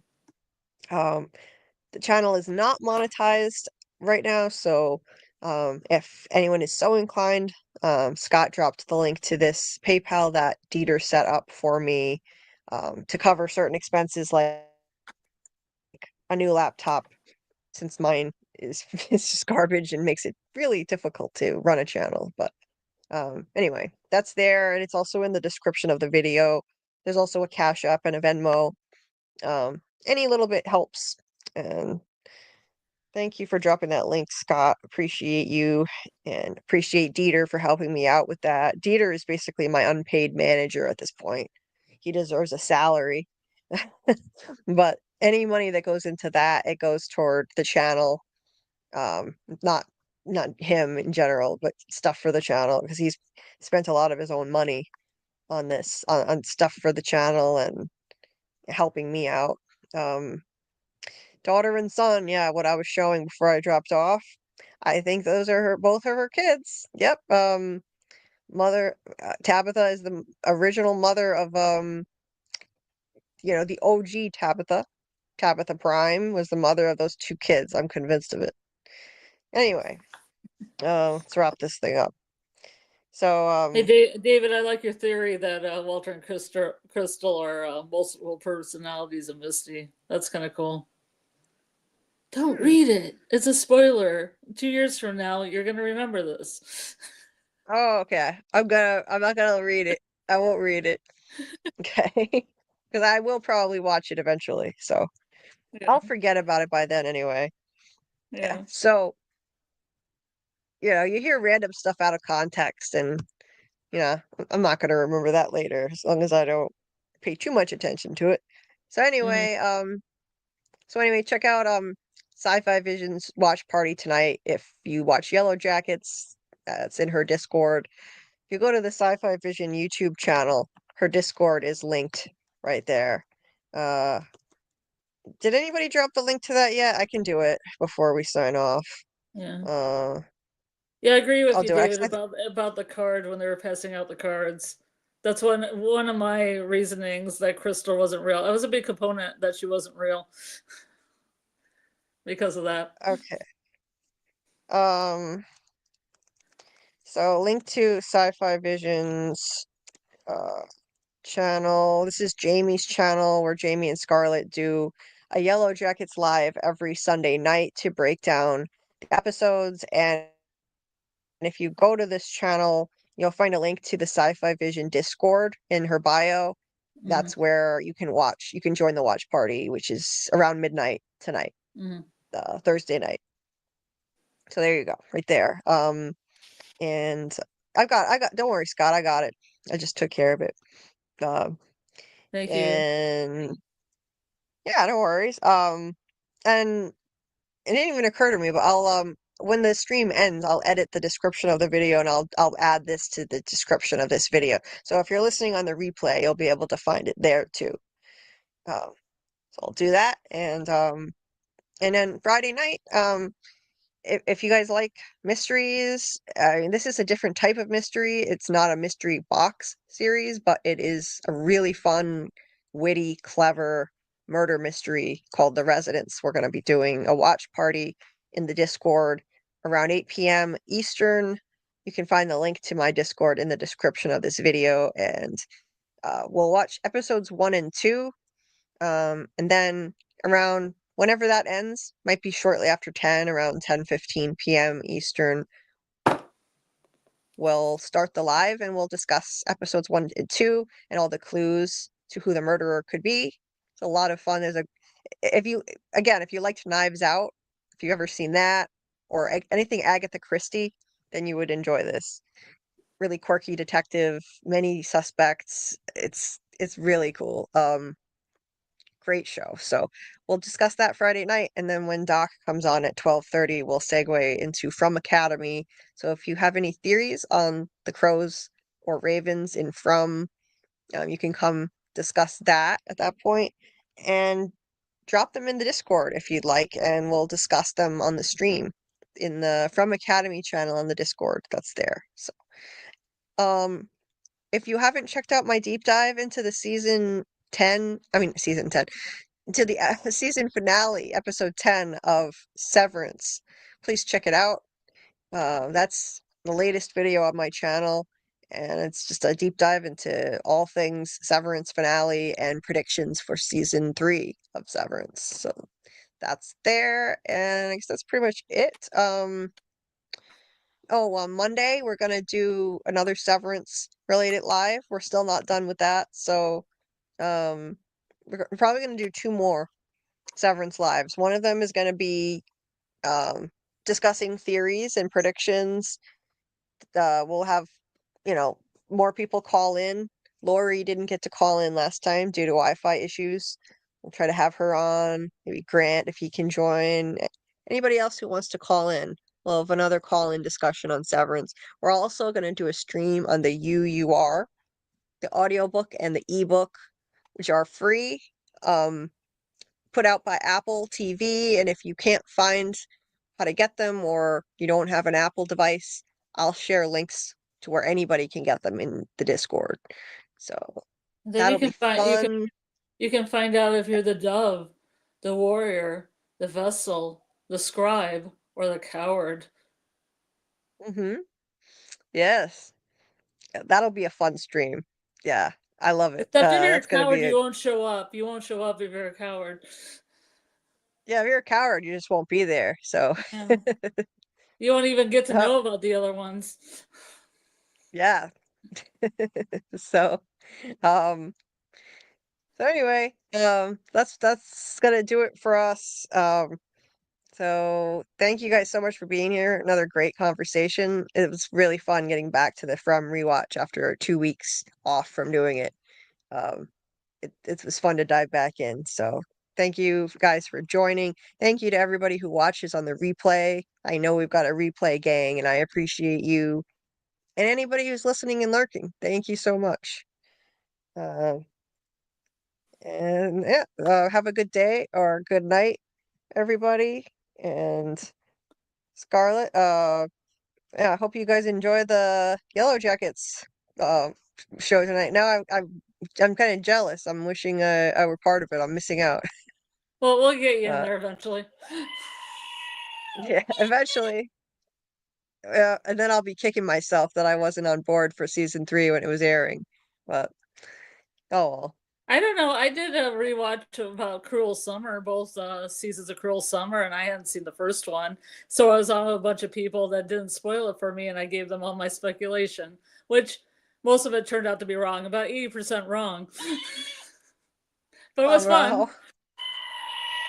That's cool. Cruel Yeah. Summer was one of those mystery ones where you had to guess what happened. There were different timelines that were happening at the same time, and you had kind of clues in each timeline. You could figure out, like, what happened with the mystery. That's right. That's another one on my list that I want to check out. For sure. I really like that concept. I love mystery elements. You know, any show that has mystery elements, whatever form it may take, whether it's a mystery box series or a murder mystery, even a slasher thing where you have to, try to figure out who the killer is. I just love mystery. So I'll have to check that out. But anyway, need to get off of here and take care of ourselves and get some rest. So I hope everybody has a good day or a good night. Nightman.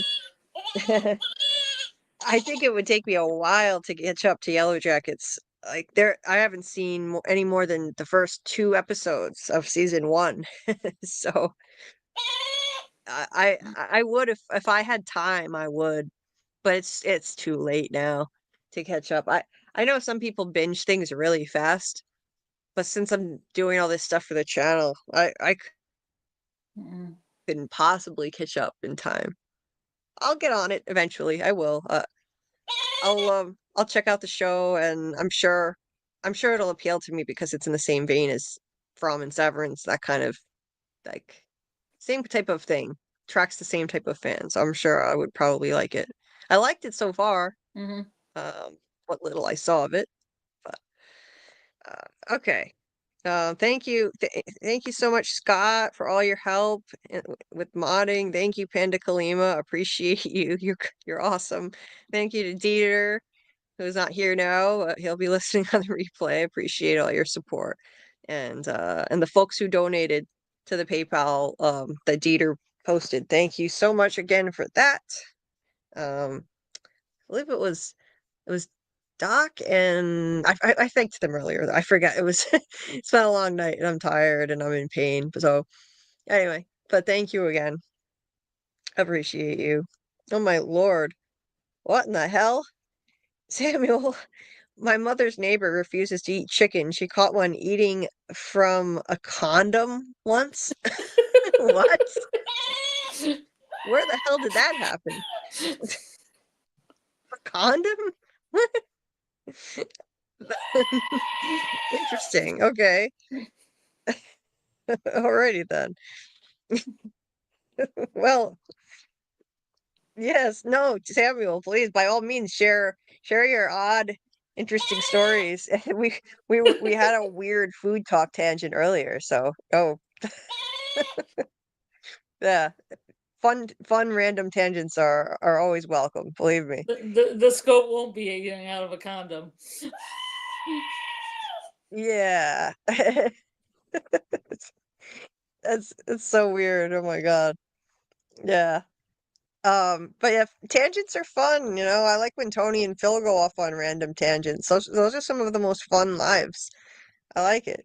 Um, as long as it doesn't go on for hours. I mean, sometimes tangents go on for hours with certain people, and I don't know how to, get back on track, and then it's not good. We want to at least stay on topic, you know, most of the time, but then I like tangents. Anyway, No, yes, I Nightman. don't. I don't think that's the way you're supposed to feed chickens, Scott. I don't think you're supposed to feed them from a condom. Yeah, I don't think so. Chickens eat from condoms every I day. don't think it's Yeah, the I don't think so. typical nutrition.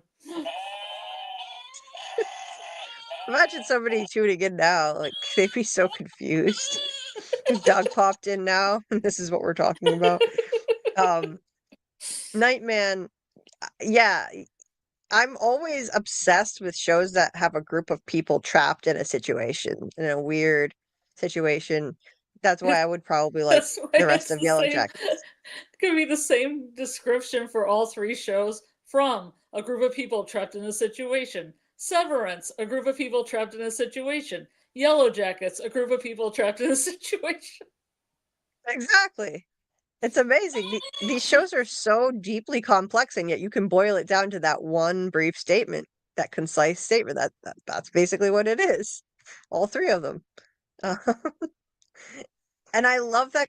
I don't know. I'm obsessed with that concept. That's why I loved 1899, Trapped on a Ship under weird circumstances. That's why I loved The Society, bunch of teenagers trapped in a weird town that that they can't get out of. Um, I loved Persons Unknown. Bunch of people wake up in a town they don't recognize and they don't know how they got there. I love that kind of shit. Uh, Under the Dome. Oh, I could go on and on. Like, I don't know. There's something wrong with me. I guess it's just it resonates with me because I feel trapped in my own life. So it's cathartic, I guess. I can relate. Yeah, maybe that's what it is. And it's I used inspiring to see, I you used know? to be a Uh, cannibal, so I can relate to Yellow Jackets. yeah. The taste of human flesh. Yeah. So Yeah, you can New relate. Gamer was like doesn't know what's happening, so yeah, that's that person. Mm. Hi, New Gamer. Yeah. How's your Yeah, evening been? I can ring the bell I too hope you if you. yeah. Yes, please like, subscribe, share, and ring the notification bell. Yes, please. Please. Thank you, Scott. Appreciate it. Uh, yeah. Sometimes we are late going live because of my life circumstances. So if you hit the notification bell, then you'll know when we're actually live. Um, yes, the Society was amazing, Nightman. I loved it. I did watch it, and it ended on a cliffhanger and drove me insane. It drives me nuts that I'll never know what happened. Like why those kids were a bunch of high school kids on a field trip. They find themselves in a like trapped in a town all alone, no adults, and they can't get out. And it's such a cool show. And it's a lot like Lord of the Flies too, turning on each other and stuff like that. And it got canceled on a cliffhanger. Oh, I hate that so much. But shows like about people who feel trapped are cathartic for me to watch and inspiring. At least shows like From and Severance where they still find purpose. That's inspiring. On the society, it kind of just turns into a dystopian society, so it's not so inspiring, but it's still gripping. Anyway, um, the noob gamer. Hey there. That's me. I don't know what's happening. So you just came in randomly and we were talking about chickens eating from condoms. Yeah. Yeah. We go off on some fun random tangents sometimes, but we mostly stay on topic for this live. I think we actually did pretty Yeah. well. The vast But majority of it was from talk, yes. it was. Yeah, So yay. We actually did it. We did it. We stayed on we did. topic. Great. Um, Yay. The Office. Yep. The Office, a group of people trapped too. That's true. Earth, a group of people trapped in a situation. Yeah, kind of. I can see it, Pandagalina. Um, bye, Jeter. Thanks for popping back in. Yes, this weekend Terminator 3 watch party at 10 p.m. Eastern in the Discord. That'll be fun. All right, but first, we will have the watch party for the residents around 8 p.m. Eastern Friday night. Episodes 1 and 2, and then we'll discuss them live after that. And again, FROMacademy will be at 12:30 that same night with Doc Kaiju Labs, our friend, discussing the Crows and the Ravens. So have your theories and ideas ready to discuss if you'd like to join that discussion. Anyway, have a good day or a good night, everybody. Get some rest, and we'll see you on the next one. The goat says good night. Good night, goats. Good night, everybody. Bye. Julie, hi. It's me. Why am I screaming? It's me, David Alpay. Hey Julie, it is also Julie here, name twin. Hi, JulieBDeepDives. It is Avery who plays Sarah on From. I just want to say thank you so much for watching and supporting the show, and I also want to give a shout out to your co-host, Scarlet of Many Names. Hey, Julie. Hi, Julie B. Julie B. Scotty McCord here. How are you? Hi. Finally, I get to connect with Julie B. Deep Dives. Julie B. My child, it is I, Father Khatri. But Julie B., I understand you are rocking it on the old YouTubes, and I appreciate you. We, as a Fromily, appreciate you like you wouldn't believe. And we are so thankful for everything you do and all the love and energy that you put out there into the universe. Julie, you're awesome. You work so hard. I wish we were friends in high school. You could have helped me with my, literature essays, my critical essays, because you are so deep and thorough. Keep doing what you're doing, and I'll see you around. Thank you for what you're doing, and keep at it, and I know you got this. You know you got this. Keep at it. Take care. Congratulations to you guys on all your success of your YouTube channel, and I'm wishing you all the best in 2025. Anyway, Julie, I just want to say, keep going, keep on keeping on. You got this. Holding Julie B, protecting Julie B. With big muscle car hugs, there's a bottle tree. Keeping you protected. That's for you. That's for you and for all your brilliance and for everything that you've given from and helped make it what it is. So, Julie B, thank you. Thank you. Thank you for season 4. We'll see you in season 4. It's coming. Hold tight. Maybe binge the show until we get there. Dive deeper. Julie B's Deeper Dive. You're doing great. It's amazing. Bless you. And we'll see you in season 4. Don't stream and drive. Father Khatri thanks you for watching. Sean Majumder, the actor who couldn't be here right now, but he wanted to let you know he's very thankful. And I hope you feel better. I know you will. Keep your chin up. And I wish you all the best. Take care. Season 4 is going to be fucking bananas. Be well.